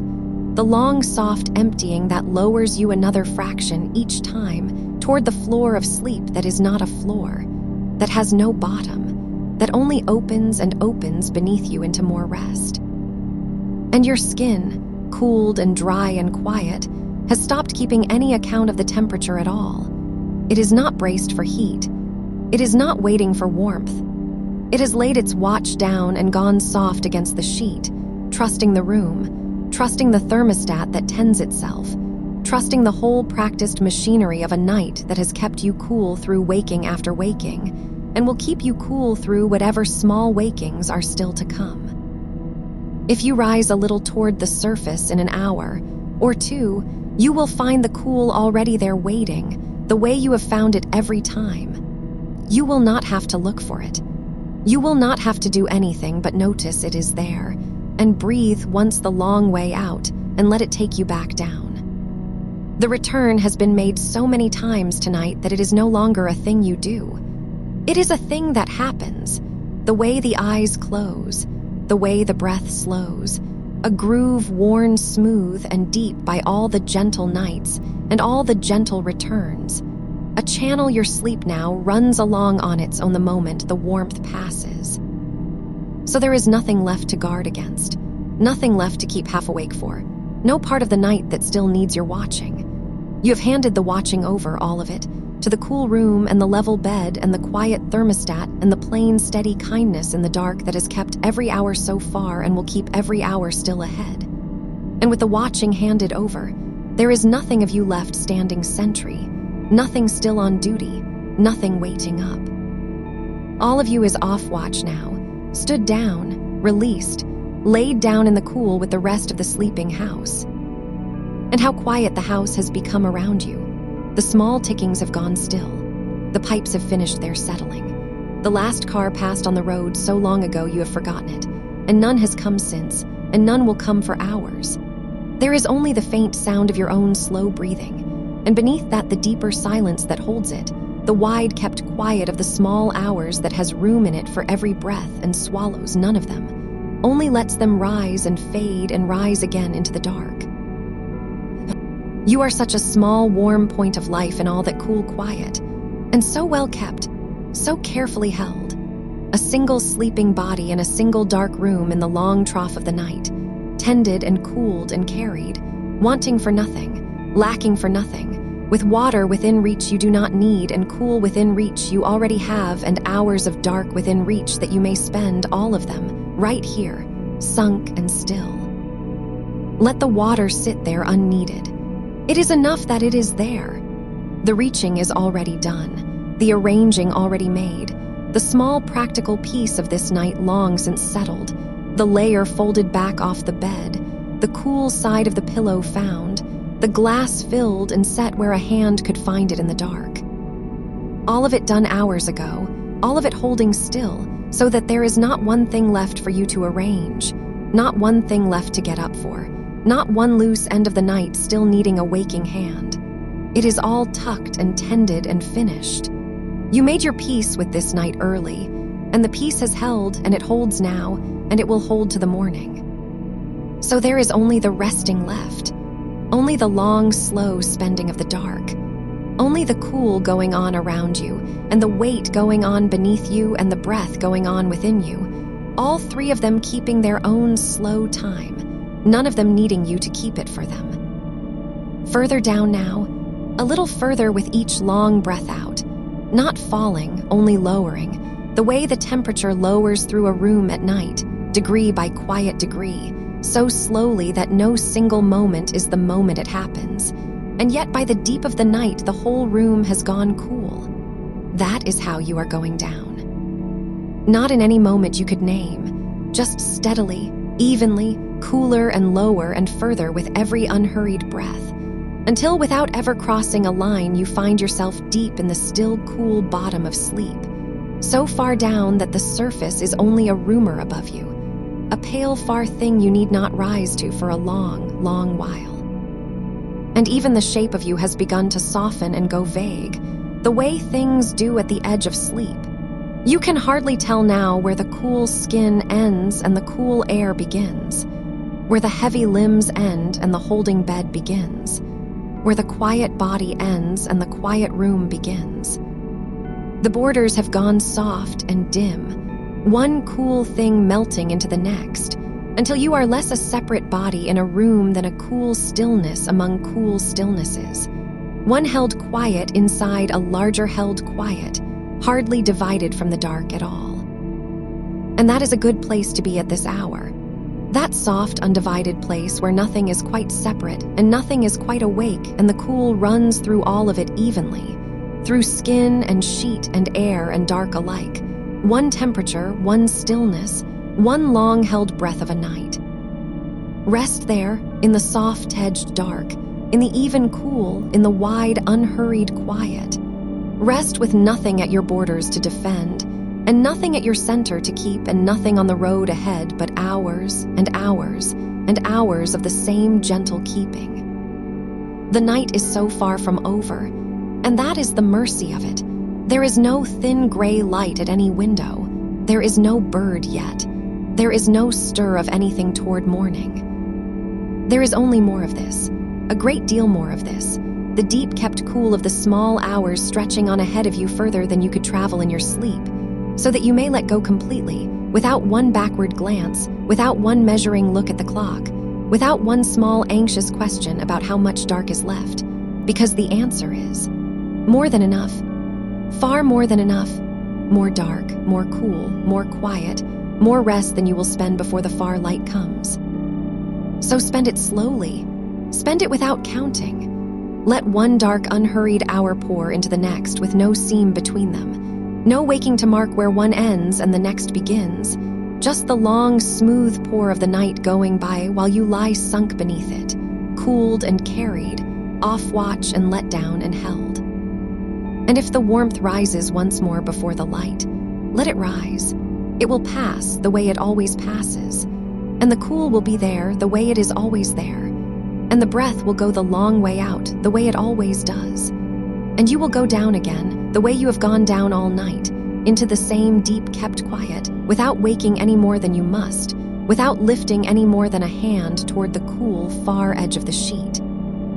There is nothing this night can bring you now that you have not already met, and met calmly, and let go of and slept through. You have the whole practice night behind you to prove it, and the body remembers the proof even here, even this deep, even with the mind gone quiet and the shape of you softened into the dark. The body keeps the knowing low down where words do not reach, and it will do the cooling on its own, faithfully, the way it has all night, needing none of you awake. So be all the way asleep now, as much as you can be. Let the last thin thread of watching dissolve. Let the room keep its own cool, and the bed keep its own weight, and the thermostat keep its own slow tending, and take from you nothing, and ask of you nothing, and let you go all the way down into the deep, unbroken part of the night where even the cooling happens without you. Down past the soft edges, down past the last dim border, down into the even cool that has no shape and no clock and no morning in it yet, just the long dark holding, and the quiet, and the slow held breath going out, and out, and out into the wide kept dark. And the night carries on, cool and steady and unhurried, keeping the hours, keeping the temperature, keeping you all the long way through. And somewhere in the middle of that carrying, without your having to do a thing, the last of the heat that woke you hours ago has gone so far out of you that you could not find it now if you went looking. It has drained down through the long weight of you and out past the soles of your feet and into the cool dark at the foot of the bed, and beyond that into the wider cool of the room, given back the way a warm stone gives its warmth back to the night air, until the two are the same temperature and you cannot tell anymore where the stone ends and the evening begins. That is what has happened to the heat in you. It has been given back so gently and so completely that there is no line left between the warmth that was yours and the cool that is the room's, and you lie in that evenness now, neither hot nor cold, only settled, only the temperature of rest itself, which asks nothing of the body and lets it be still. And the skin does this on its own. All night it has been doing this on its own, quietly opening its 1,000 small doors to let the warmth walk out, quietly closing them again when enough has gone, keeping you level while you sleep, a slow, patient tending that needs no thought from you and gets none, and does not mind. You can trust it now the way you trust your own heartbeat to keep its time without your counting, the way you trust the slow tide of your breath to turn on its own at the bottom of each fall. The body is good at this in the dark. The body has always been good at this. And even the changing of it, even the new unruliness that woke you, is still the body doing its work, only doing it now through a different weather, a weather that comes and goes and comes again and asks only to be let through, not fought, not braced against, only let through the way you would let a warm gust move across a summer field and out the other side, bending the grass a moment and then gone, the field none the worse, the field still standing, still cool at the roots where the shade is. So let yourself be the field, and not the one who worries about the field. Let the warm gust move across you if it comes, and let it go on out the far side and leave you standing, cool at the roots, deep down where the shade is, where the dark soil of you holds its coolness all through the longest day and all through the shortest night, untouched by whatever moves across the surface. Down there nothing has changed. Down there it is the same steady cool it has always been. And that is the part of you that is asleep now, the deep-rooted part, the part below the weather, and it will stay asleep no matter what small weather crosses the top of you before the morning. There is so much night left to lie in. You have come a long way into it, and still it goes on, wide and unhurried, in no more haste to end than you are.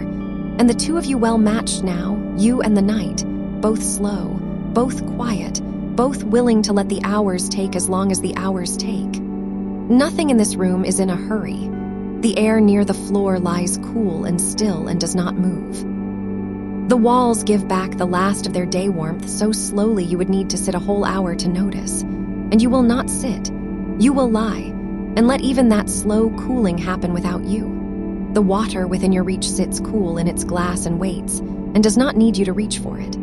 Everything here has agreed to be slow, to be still, to keep its own quiet counsel through the dark, and to let you rest at the center of it like the one still point that all the slowness turns around. And if a hand of yours has grown warm where it lay, tucked under or pressed close, only let it drift a little, out toward the open air, out toward the part of the sheet that has been lying empty and cool all this while, waiting to be found. The body knows how to find it. The body has found it a dozen times tonight in the dark without ever fully waking, sliding a foot to the cool, turning a wrist to the cool, laying a cheek against the cool and sighing and going down again. And it can do this once more, softly, barely a movement, barely a ripple across the deep pool of your sleep, and then be still again, cooled again, and further down than before. Because that is the strange kindness of a night like this one, a night met the way you have met it. Each small waking, instead of pulling you up toward the day, has set you down deeper. Each time the warmth rose and the cool answered it, and the breath went the long way out, you did not climb toward morning, you sank. The waking became a way of going down. The thing that used to break the night open became, tonight, only another soft stair descending, another slow step further into the kept dark, until now you are so far down these stairs that the top of them is lost. The first waking hours ago is lost. The whole climbing anxious version of this night that you might once have had is lost, replaced by this. A long, gentle stairway going only down, into more rest, into deeper rest, into rest with no floor to it that you have found yet. And you need not find the floor. There may be no floor. Let there be no floor tonight, only the endless soft descent, one slow breath lower with each turn of the tide in your chest, so that even asleep you keep going down, even still you keep settling, the way silt settles through deep water long after the water has gone calm on top, drifting down and down through the dark toward a bottom it is in no hurry to reach. You are that silt now, drifting, weightless and slow, the last motion of a day long over, sifting quietly down through the cool depths of the night with all the time in the world to arrive. The frustration is so far above you now you would have to swim up through hours to touch it, and you will not swim up. It was there, near the top, early on the tightness of being woken, the old exhausted why again, the arithmetic of lost sleep that used to run itself in the dark whether you wanted it to or not. And you have let all of that go, one by one, and left them floating up near the surface where the weather is, while you went on down into the still water where none of it reaches. You retired it hours ago, and it stayed retired. It did not follow you down. It is not here in the deep with you. Here there is only the cool and the weight and the slow tide and the dark, and none of them wants anything from you, and none of them keeps any account. So there is nothing to add up. There is no sum tonight. The hours are not being counted anywhere, not by you and not by anything. They are only being lived through, one soft width of dark after another, and whatever number they would come to if you counted them, you will not count them. You will let them stay uncounted and therefore endless. A dark that does not subtract itself as it goes. A night that stays whole no matter how much of it you spend, because you have stopped measuring what is left, and so what is left has become simply enough, always enough. More than you will use. And low down, beneath the words, beneath even the drifting, the body keeps its faithful small work going, the work it will never hand to you and never trouble you with, the slow, steady tending of your warmth, letting a little go when a little rises, holding you level, keeping the deep of you cool through whatever crosses the top. And it will not stop when you stop attending. It will not falter when the last of your listening dissolves. It will carry the cooling all the way to the far edge of the dark on its own, faithfully, without needing one waking thought from you, the way it has carried the beating of your heart through every night of your life without once asking you to help. So hand it over entirely now. Hand over the last of the tending. There is nothing left for the waking part of you to do, and there has not been for hours, and the small part that kept offering to help can be let go too, gently, the way you would set down something you have carried too long and did not know you were still holding. Set it down. Let the body have all of it. Let the body do the cooling and the breathing and the keeping level and the going down, all of it alone in the dark, the way it does best. While you, the you that watches, the you that worries, the you that counts, go quiet altogether and dissolve into the sleep like sugar into cool water, present but no longer separate, no longer a thing apart that has to manage anything, only sweetness let go into the whole. And the night goes on around this dissolving so softly. The dark holds its temperature without a flicker. The room keeps its still cool air lying low and even, floor to ceiling, wall to wall, unmoving, undisturbed.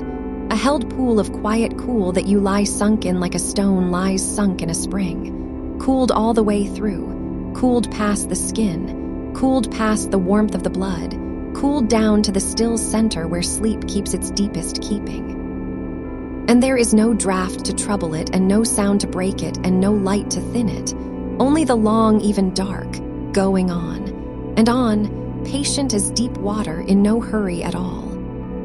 You might feel, very far off, the slow rise and settle of the blanket over you, lifting a little when your breath draws in, lowering a little when it lets go, the one small tide of the whole still room, the blanket resting only where you want it and lifted away where you would run warm, arranged hours ago by hands that knew what the night might bring, so that even the covering of you is already made peaceful, already made cool, already set the way the body likes it, and there is nothing to fix.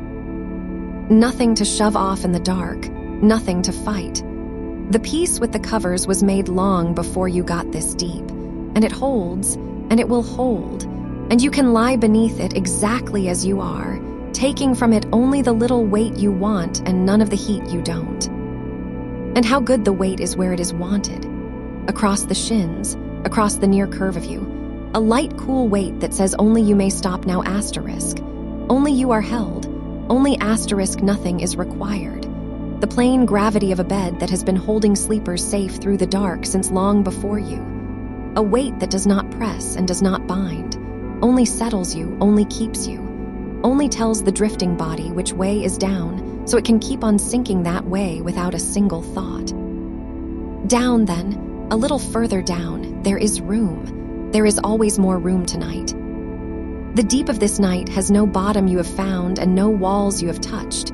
It only opens further the further you go.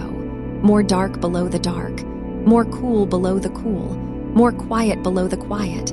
An endless soft giving way that takes you in as fast as you can fall and asks for nothing in return. No fare, no effort, no wakefulness, no watch kept, only the willingness to keep letting go, which by now is not even willingness, it is just what you are doing. Just what the body does when it has been met kindly for so many hours that it has stopped bracing for anything at all. And it has stopped bracing. Feel, if you feel anything, how nothing in you is braced. The jaw long since unclenched, loose and heavy and slightly parted. The shoulders let all the way down off their old high hunch, spread wide and easy across the cool sheet. The hands uncurled, the fingers just resting where they fell, no grip left in them, nothing held. The belly soft and rising slow. The long muscles of the legs gone to warm, loose rope, given entirely to the mattress, done. Every part of you that spent the day holding some shape or other has quietly put the shape down for the night and become only weight, only warmth given back, only a resting thing among the resting things of a dark and quiet room. There is nothing that stands guard in you now. There is no sentry left awake at any gate. The whole long habit of readiness, the being set to startle that a hot waking used to leave behind, has been unlearned across these hours, one soft return at a time, until the body no longer flinches toward the surface at the first hint of warmth, no longer braces for the jolt, but only turns and cools and sighs and sinks, having done it now so many times in the dark that it has become the plainest thing in the world, as ordinary and unremarkable as turning over. As small a matter as pulling a foot to the cool, a thing the body handles half asleep and forgets it ever did. That is the gift the whole night has been making you, quietly, hour by hour, without announcing it. A new habit laid down in the dark, deeper than words, deeper than memory, laid down in the body's own low keeping where it will stay. The habit of meeting the heat with cool and the waking with sleep, calmly, calmly, every time, until calm is simply what happens, until the return to sleep is not a thing you must manage but a thing that manages itself. A groove worn smooth by so many gentle passes that the body slides down it now without effort, without you, without a single waking choice. And it will be there tomorrow, this groove, worn a little smoother still, and the night after. It does not vanish when the dark ends. It stays low down where the body keeps its knowing, ready, patient, so that the next time the warmth rises in some future small hour you have not met yet, the body will already know the way down, will already have the cool waiting and the long breath ready and the calm laid in, and will do again what it has practiced all this night through, faithfully, without drama, without alarm, meet it, cool it, let it go, sink back, the way it always does now, the way it has learned to do here in the deep kept quiet. While you slept. But that is all still far ahead, and it can stay far ahead. None of it is tonight's to carry. Tonight has only this to do, which is nothing, which is only to go on lying deep and cool and let the dark keep pouring by. The hours ahead of you still wide, still full, still holding more rest than you will spend.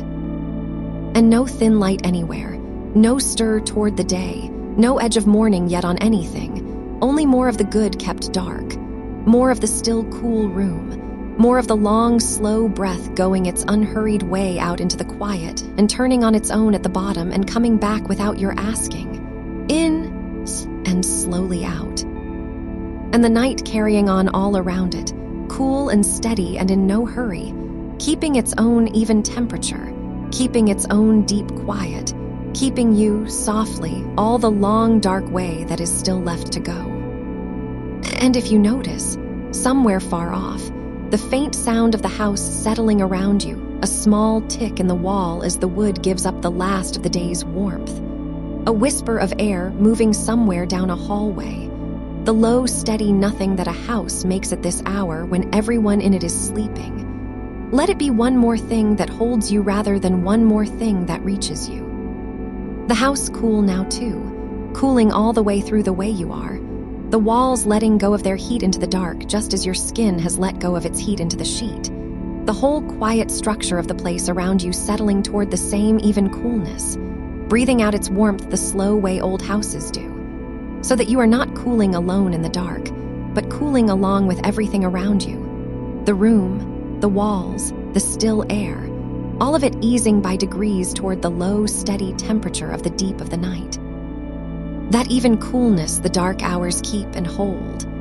And you are simply part of it now, one more cool and quiet thing among the cool and quiet things, no warmer than the room, no more awake than the house, no more troubled than the still air standing in the dark hallway with nothing to do until morning. There is a kind of coolness that is not a thing done to you but a thing you have become. Not the sharp relief of a cold cloth pressed to the back of the neck, not the sudden gratitude of the pillow flipped to its unused side, though those were their own small mercies earlier in the night and did their honest work when the heat was high. But this, now, is quieter than any of those.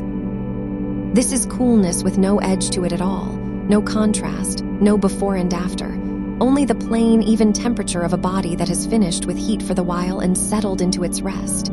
The difference between drinking water when you are parched and simply not being thirsty. You are not being cooled now. You are cool. It is not happening to you. It is only how you are, lying here in the low-kept hours, gone quiet all the way through. And the water within reach on the nightstand.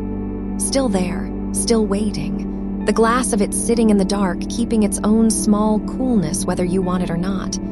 You do not need it now, but it is good that it is there. Good the way it has been good all night. One more thing already seen to. One more small piece made before the heat ever came, so that there was nothing to get up for, nothing to fumble toward, nothing to solve in the dark. It can go on sitting there untouched until the morning, the little faithful glass, keeping its place at your side, asking nothing, ready if you ever reach. And you may not reach at all. You may go the rest of the night without lifting your head, and that is well, and the water will not mind. It was never really about the drinking. It was about knowing it was there, and you know. And so you can let even that small knowing go slack. Let the arm that might have reached stay heavy and still where it lies. Let the whole idea of needing anything drift off down the current with everything else you have set down tonight. Because you have set down so much tonight without ever quite deciding to. The listening for it, first of all, that low background listening a body keeps up on the bad nights. The part of you that stays half-tuned to your own warmth, checking, waiting to catch the first prickle of it rising so it can brace. That listening has gone off duty. Somewhere in these long hours it simply stopped. The way a sound you have heard so long you forgot it was there will suddenly, in stopping, let you notice the silence it leaves. And the silence it has left is enormous and soft. A whole wide quiet where the vigilance used to be. Nothing tuned, nothing waiting, nothing poised. Just the plain dark and your plain slow breath, and no part of you standing off to the side keeping watch on the rest. That watching part earned its rest tonight. It worked hard for years, longer than you knew, keeping its anxious little vigil over your temperature, over your sleep, flinching you awake at the first change so you would not be caught off guard. It meant well, in its way. It only ever wanted to spare you the shock of waking drenched and disoriented, and it thought the way to do that was to never fully let you down, to keep one hand always on the alarm. But you do not need that hand anymore, not tonight, and maybe, quietly, without any promises, a little less on the nights to come. Because the body has learned the other way now, the softer way, the meetatan coolatan sink way, and it does not need to be startled into readiness to survive a little heat in the dark. So the watcher can lay its hand down, can stop its pacing, can lie down too, inside you, in the warm dark of the deep-kept quiet, and sleep alongside the rest of you, off duty at last, nothing left to guard. And how strange and good it is to have no one on watch, to be a house at night with every light off and every door easy and no one sitting up in the dark listening for trouble. The whole of you asleep together, no sentry, no exception, no small anxious part kept back from rest to mind the others. All of you down in it at once, cool and heavy and folded into the dark, the way you were always meant to sleep, the way sleep was always supposed to be, not managed, not guarded, not half-kept, but whole and given over and complete.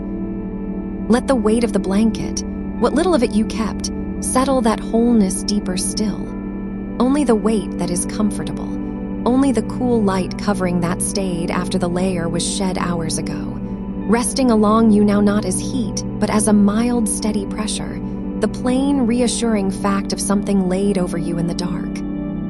You shed what needed shedding when the heat was high, and you kept what could be kept, and the keeping was wise, because a body likes a little weight on it to sleep, likes the sense of being covered, being held down gently against the bed, even a body that runs warm, even a body in the thick of these changing years. And the covering you kept is exactly enough, not so much that it holds the heat in, not so little that you lie exposed to the cool room, just the right thin measure, found by feel over all these nights, The balance you have learned between wanting the cool and wanting the weight. And you have it now, that balance, resting easy over you, cool where you need cool and covered where you need covering. The whole thing worked out long ago and holding steady.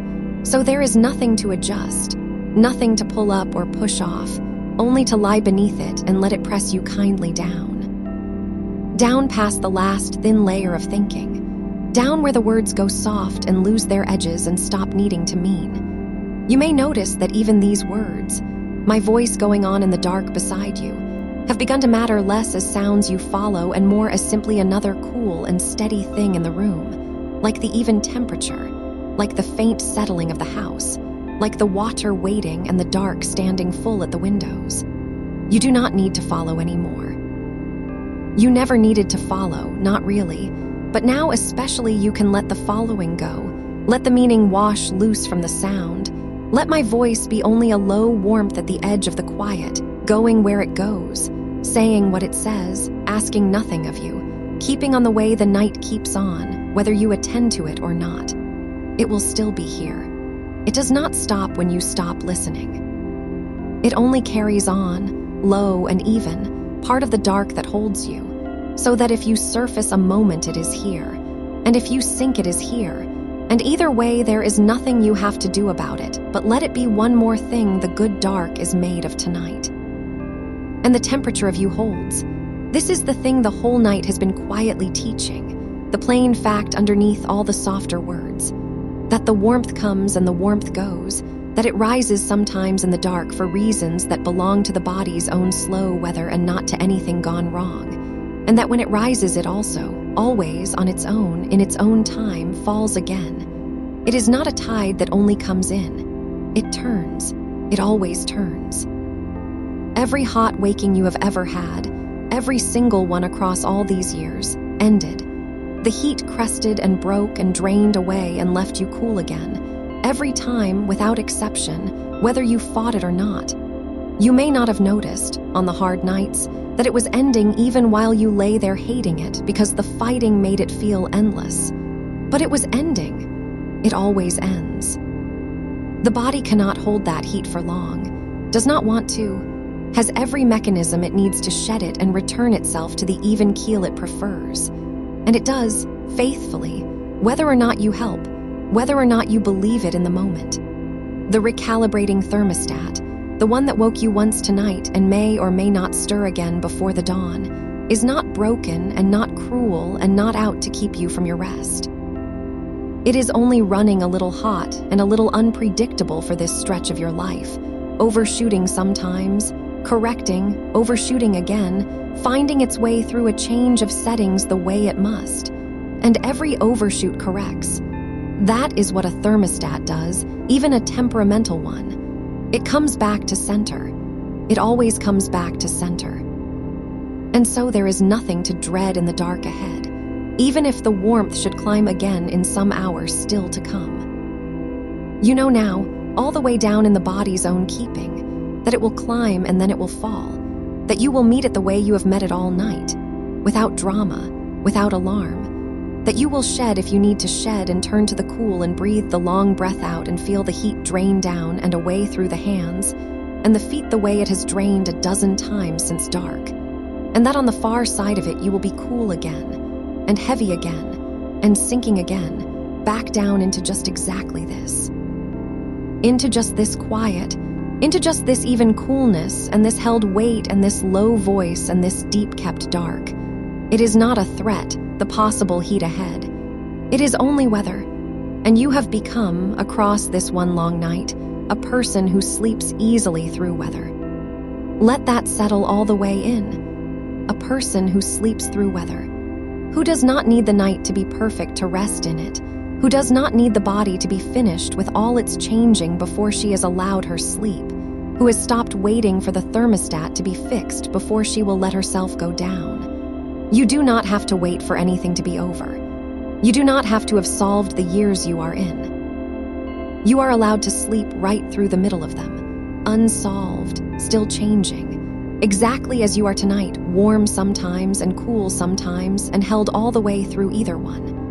This is a calming rest session, and not medical advice. And if the hot nights and the broken sleep go on wearing at you past what rest alone can ease, that is a fair and worthy thing to bring to your doctor in the daylight, a real conversation with real good in it. But that is a daylight matter, and this is the deep of the night. And here, now in the dark, there is nothing to solve and no one to convince and no verdict to reach.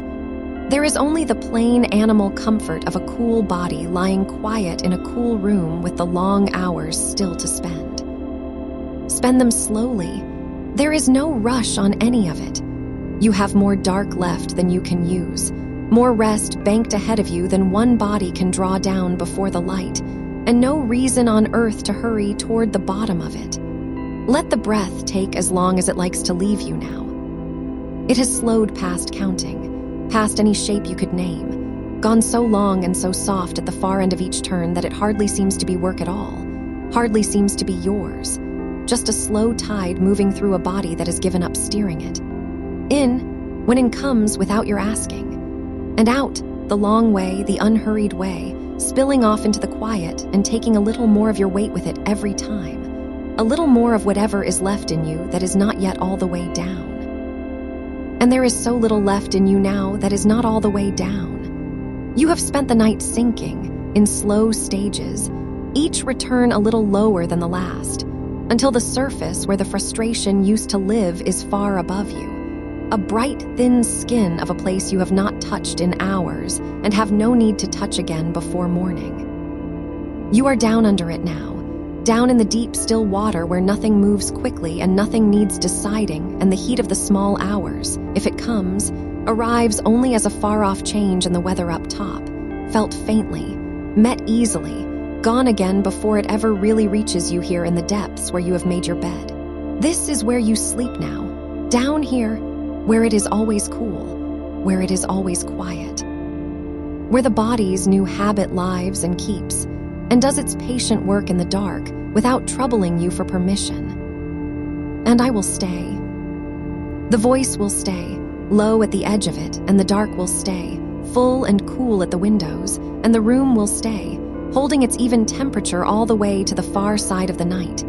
And the water will stay, waiting on the stand for a reach that need not come. And the covering will stay, weighing you kindly down, and the whole quiet architecture of the peace you made before the heat ever rose. The shed layer, the cool pillow, the water within reach. The door to the day left firmly shut until the day should come of its own accord. All of it will stay, exactly as it is, holding steady around you, asking nothing, changing nothing, keeping the conditions of your rest constant and cool and safe through every hour that is left. So that whether you sink further or surface a breath, whether the warmth stirs once more or lets you be, you come back always to the same held quiet, the same even cool, the same low kept dark that has carried you faithfully all this way and is nowhere near done carrying you yet. Nowhere near done. The night going on around you, deep and wide and unhurried, in no more of a rush than you are, keeping its long even dark, keeping its low steady cool, keeping you softly down at the still bottom of it where the heat cannot really reach and the morning is not yet even a rumor on anything. Only more dark ahead, only more cool, only more of the slow breath going out and turning on its own and coming back, in and slowly out. And the whole of the kept night holding around that breath, patient, faithful, cool to its farthest corner, in no hurry at all to end. In and slowly out, and there is nothing now that this breath is asked to do except leave, in its own time, the long way, the way it has learned across all these hours. You do not have to send it. You do not have to shape it. It goes out on its own and turns on its own down at the low point of itself and comes back on its own. And you are only here to be breathed, only here to lie in the cool and let the breathing happen the way the tide happens, without anyone deciding, without anyone reaching for it. And the cool comes with it still, the way it has come all night, down through the crown of you where the last of the day used to gather, cool and slow and welcome. Down over the brow, smoothing it flat, taking the small held tension out from between the eyes so gently you barely feel it go. down over the eyes themselves, resting heavy and closed, no longer looking at anything, no longer needing to. Cool at the temples where the pulse used to race in the small hours, quiet now, unhurried, keeping its slow, patient time. Cool along the jaw, let loose, let soft, the teeth unclenched, the whole lower face gone easy. And down, cool sliding down the sides of the throat where the heat used to climb, and finding it already cool there, already settled, nothing left to carry away. Cool spreading out across the shoulders and letting them widen and drop, letting them melt back into whatever holds them. The pillow, the bed, the deep still water, the kept dark. Cool moving down the arms the long, slow way, down through the soft of them, down to the wrists where the pulse points lie open to the cool air of the room. And out through the hands, out through the fingers, the last of any heat draining off the ends of you and away into the dark, gone, not coming back. And there is so little heat left to drain now. You have done this so many times tonight that the body barely needs the words anymore. It knows the way the cool goes. It knows the road down and out. It has made the trip so often through this one long night that the trip has worn itself into a groove, smooth and easy, and the body slides down it now without being asked. The way water finds the low place, the way sleep finds you when you finally stop holding the door. Cool down through the chest, the breath still going out the long way underneath it, the heart keeping its slow kept time. Cool down over the belly, rising a little, falling a little, soft and unguarded. Cool down through the hips, letting them settle their full weight into the bed, nothing propped, nothing braced. Cool down the length of the legs, all that long slow way down, the thighs going heavy, the knees going soft, the calves letting go of the last of themselves. Cool down to the ankles, and out through the feet. Out through the soles. The very last of the warmth leaving you there, at the far end of you, spilling off into the cool of the room and away into the night, and not one thing in you reaching after it, not one thing in you sorry to see it go. There. The whole of you cool now, the whole of you down. And heavy in the way that only comes when there is truly nothing left to hold up. Heavy the way a thing is heavy when it has stopped resisting the ground. You have set the whole body down, piece by piece, hour by hour, and now it lies here fully given over, fully carried, the bed taking all of it, the dark taking all of it, and you needing to do nothing at all but be here and be cool and be breathed. And if the warmth should rise once more before the morning, if the small hours have one more turn of heat left in them, you already know it will not be an emergency. It never was. Only the body's old thermostat finding its new settings in the dark, running its slow recalibration the way it has run it all night. A wave of warmth that lifts and crests and falls again and is gone, met each time by the same cool coming down, the same breath going out the long way, the same easy road down into the deep still water. You have practiced the return so many times now that it is no longer something you do. It is something you are. The coming back to cool has become as much a part of you as the breathing, and it will go on happening whether you attend it or not, faithfully, quietly, all the way to the light. So let it. Let the body keep its new habit without you. Let the cool come and the heat go, and the breath turn at the bottom of itself, all of it running on now without your hand on any of it. There is nothing left for you to manage, nothing left for you to fix. Nothing tonight was ever yours to fix. It was only ever yours to lie down in the cool and be carried, and you have been carried all these long hours, and you are being carried still, and you will be carried the rest of the way. The room holds its even cool around you. The dark stays full at the windows. The water waits on the stand for a reach that need not come. The covering weighs you kindly down, and the voice stays low at the edge of the quiet, not asking anything of you now, not needing you to follow, only here, the way a light is left on low in another room, the way a hand rests on your back without pressing. Here, staying. And slower now. The breath a little slower. The cool a little slower coming down, and no need for it to hurry. So little heat left in you for it to carry. everything in the room slowing to the same slow speed.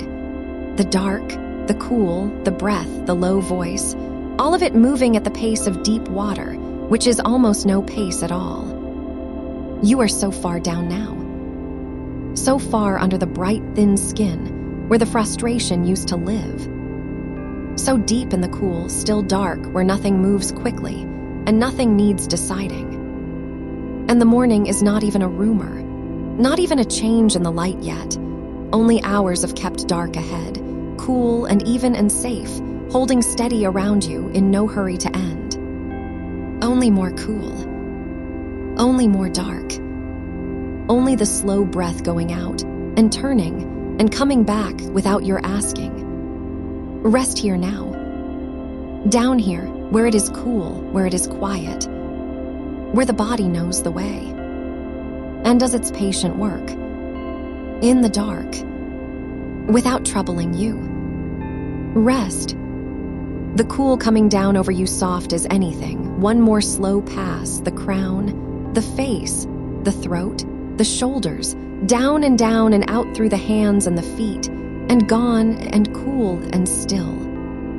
And you carried in it, held in it, down in it. The whole kept night around you, patient, faithful, cool to its farthest corner.